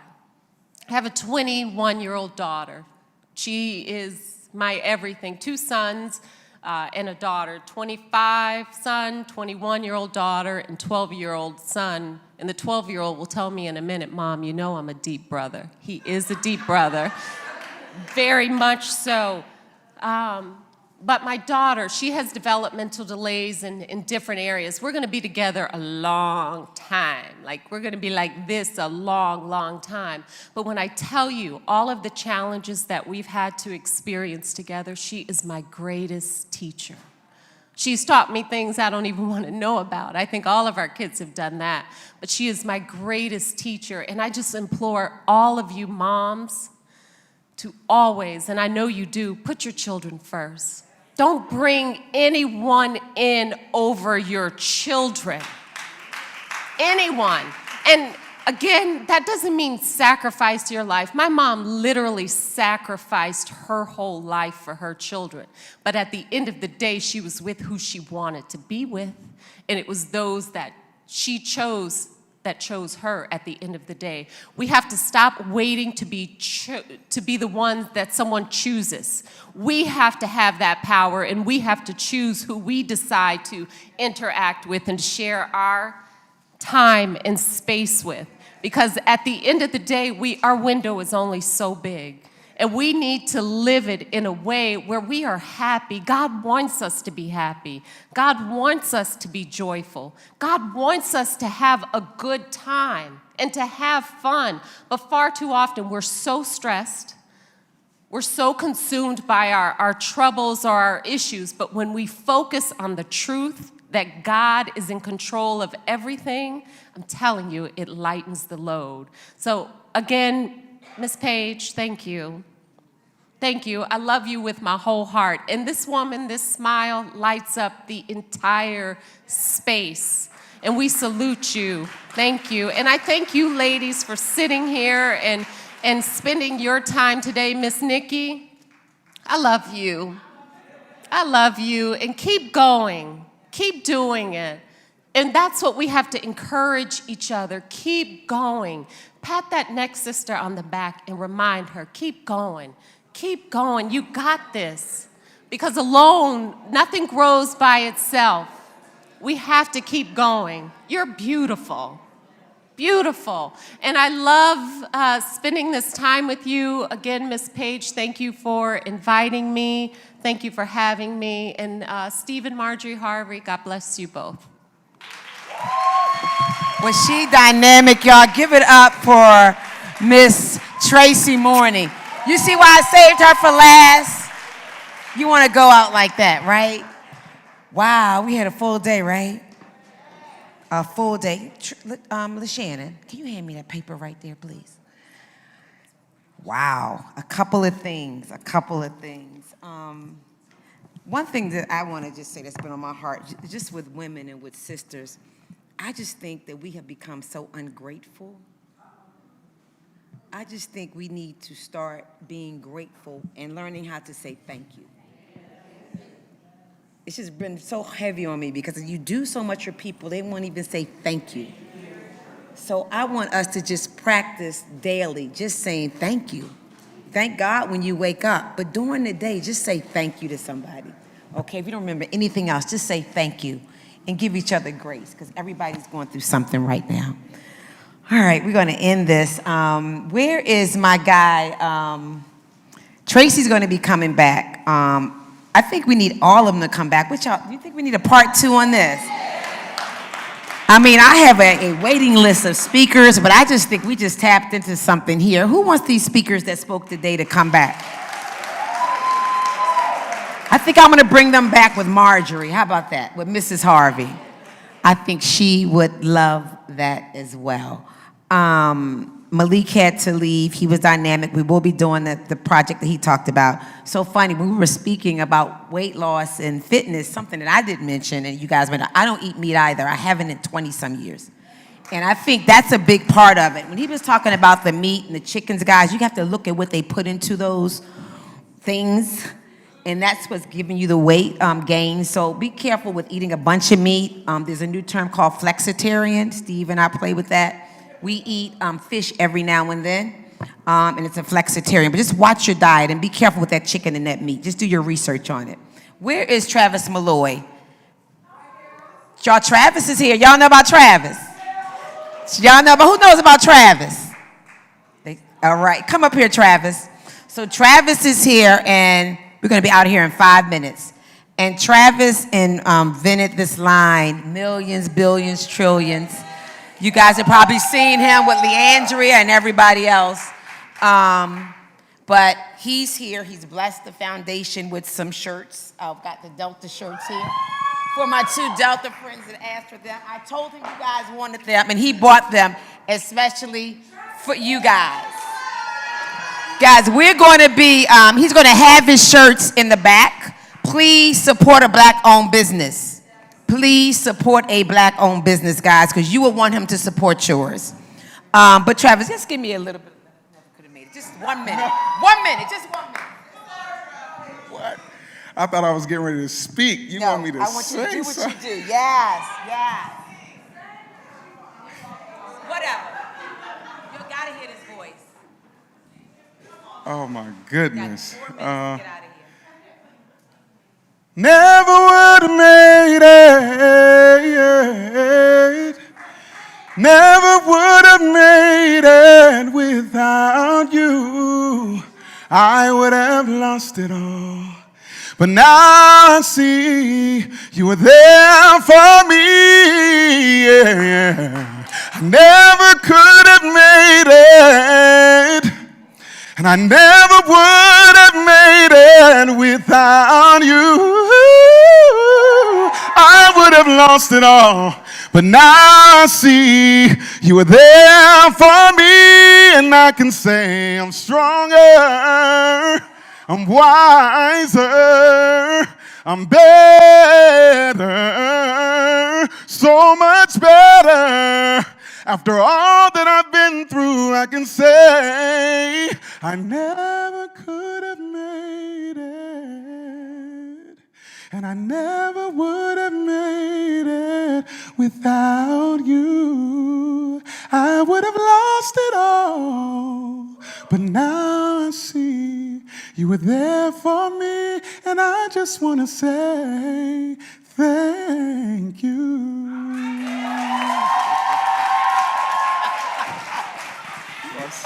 This is my boy, and he's always gonna be there for me because he wanted to meet one person. I don't know if it was bad or good, but he wanted to meet R. Kelly, and I introduced him, so he's indebted to me. But a few years ago. But guys, please support Travis in the back, okay? Travis Malloy. It was so funny. Keisha Green, we're gonna end, guys. Thank you for everything. I want you moms to come back. We have a long list of moms, but I would love for you guys to just take this journey with us and just be some moms that we try to impact. So we want you guys to be the moms that we invite to our next summit. That's the good news. Guys, on Instagram, don't forget, I am Sharon Page. Follow Detroit Jermaine. What is your Instagram? Lisa Nicole Cloud. Tracy, what's your Instagram? Honey Child Tracy. Gilbert, what's your Instagram? Okay, got it. I think that's just about it. We've had a full day, but what's so funny is I text Steve, right? And I text him the video, and I said to him, I text him, y'all coming in, right? And he said, I love them all. You got to read this, Tracy. It's so funny. Look at this, Tracy. Look, because y'all ain't going to believe this man. So I text him, y'all coming in. And what did he say? This is him. He said, what did he say? I love them all, and don't forget to pray. Don't forget to pray. But then I showed him the video with Zane. I sent him that, and look what he said. Jesus, too late for prayer. Just go on and ask for forgiveness. See, he says too late for prayer. Just ask for forgiveness. Guys, and he's here. You guys are going to be seeing a lot more of him, but I'm not supposed to talk about that. Really quick, my girlfriend Keisha Green is here, and you guys know Keisha's story. She is unbelievable. My Keisha. So please speak to Travis Malloy going out. Please support him, my sisters. But it's so funny, and you guys might not know this, but Steve paid for her legs. But she gave them back. And tell them why you gave them back. The Lord actually told me, you know, who needs legs when we're all working for wings? You know? And when he let me know who needs legs because we're all working for wings, he began to press up on my spirit that how easily God will take the time to set us apart. And we will so easily allow the world to make us believe that we need to blend in. And we need to be like others. I heard so many amazing women say so many dynamic things on today, from Zane to Nikki, Tracy, or I think she was talking when I came in, and even, who do we have here, Dr. Beyer. It was just phenomenal. And they just talked about, you know, being able to go through life when things happen unexpectedly. Tracy said, life is gonna happen.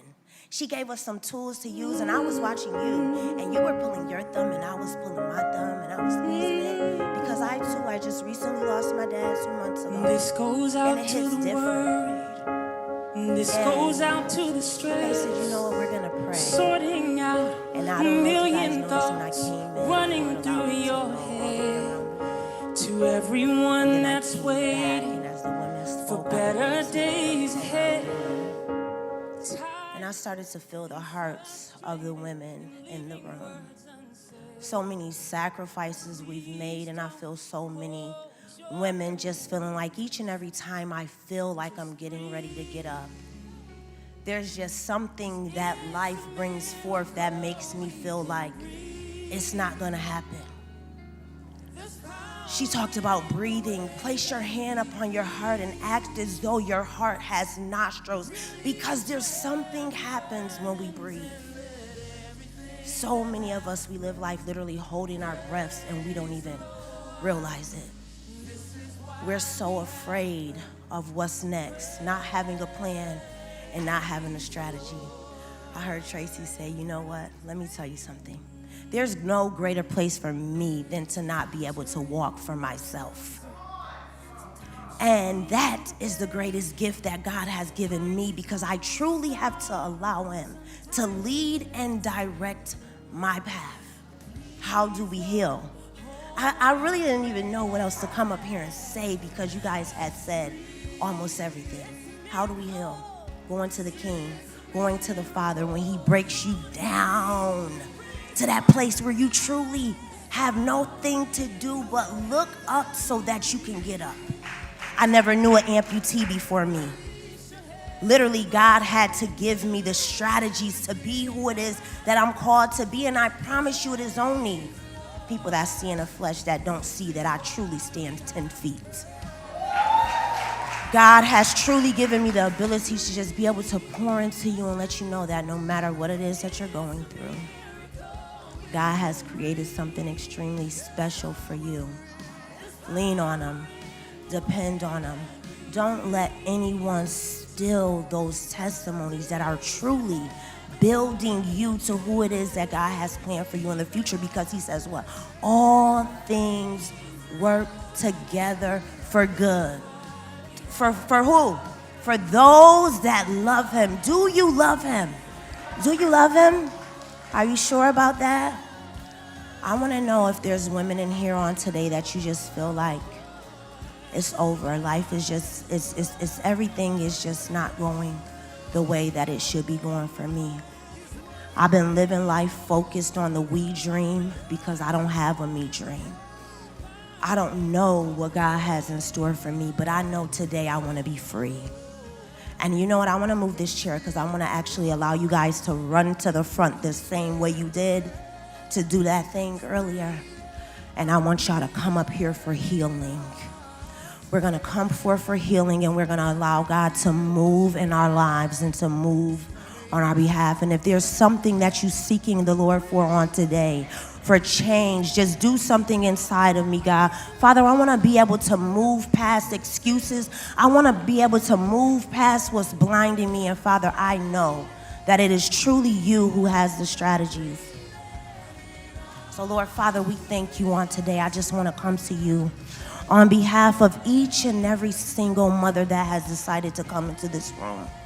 God, we thank you for the strength for them to be aware of what it is that they need on today, oh God. They came in this room to be fed. They came in this room to get the tools. They came in this room to see somebody like themselves that has been able to deal with some things that I need to confirming, oh God, that I'm not the only one, and it is truly through sharing our stories that we create healing for others. And Father God, I want you to use me. I want you to use these tragedies, these things that have been hurting me, this pain inside of me. I want you to give me the strength to show me what to do with these things. And God, on today, we come to you for clarity. We ask you to give favor. We ask you to open doors on their behalf. Allow them to breathe again. And as they breathe again, Father, we thank you for what you're birthing on the inside of them. And God, we know that you will get the glory. Father, they don't need to look to the left or the right, Father, on today and going forth. They will look up to be lifted up by you, oh God, because you truly have set out each and everything that they need is on the inside of them if they would just take the time, oh God, to breathe. Father, blow a fresh wind upon us today. Give us the strength to move forward in spite of.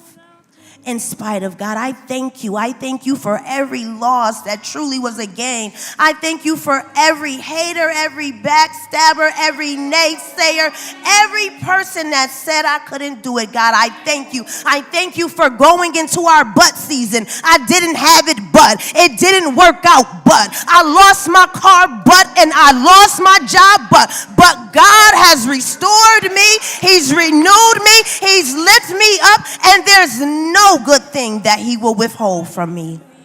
So, Father God, we thank you on today. We thank you for connections. We thank you for Steve. We thank you for Marjorie and their hearts to bring these women together, to give them the ability to breathe again.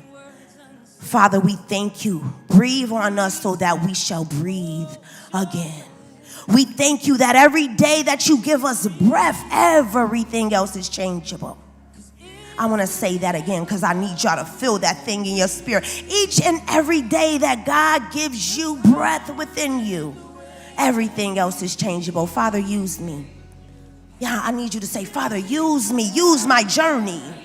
use my story. Use every letdown, every hurt inside of me to heal the woman next to me. I am her and she is me. God, I pray for the women here. I pray for those that look like success, that we will be able to see the signs of struggle and sorrow even in their success, oh God. That we will be able to see where they need mendings of the heart and where they just need love, oh God. We thank you that we will begin to just move in love. We will begin to say thank you for being all that you are. Thank you for everything that you have done. God, on today, give me the strength to breathe again. And we give you all the honor, oh God. We give you all the praise. We give you all the honor, and we give you all the praise, and we ask you these things in Jesus' name. Father, that you have had your way in this room, and may you flood their lives and blow through like a mighty rushing wind, blowing them into the places where they are supposed to be. Because God says when you're in the places you're supposed to be, you won't have to beg for honor and you won't have to beg to be seen. So Father, we give you the glory for the shift right now that's happening in this atmosphere. Every broken heart, oh God, that you mended. Every lack that you provide, that you shall make them the head and not the tail, above and not beneath. And we thank you on today that they will be the lender and not the borrower. And God, we give you glory in this place. And as we leave here, we ask you to keep us covered from the dangers seen and unseen, oh God. When we go home, oh God, let what we've been fed here stir up inside of our spirits, that we shall eat again and again to become better for you, oh God. And we give your name the glory, the honor, and the praise. Father, you're deserving. We thank you. Bless your holy name in this place, oh God. We thank you. Won't you just bless the Lord right there? Because I just feel the wind of God blowing through here. I feel the wind of God blowing through here. I feel the wind of God blowing through this place. Healing is taking place. Deliverance is taking place. You women are being set free. Receive, receive, receive. I thank you, Paige. I thank you, Marjorie and Steve Harvey. They've been so amazing to me whenever they call upon me. I just want to be in the room. I just want to be in the room. I just want to help you to breathe again. I just want to help you to know that it is going to be okay. God has created a lane that is just for you. Burn rubber in it, sis. Burn rubber in it, sis. Burn rubber in it, sis. Burn rubber in it. You deserve it. I love you guys. I love you. I love you. I love you. I love you. There's nothing else to say. Be blessed, guys, and thank you.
The whole day was amazing.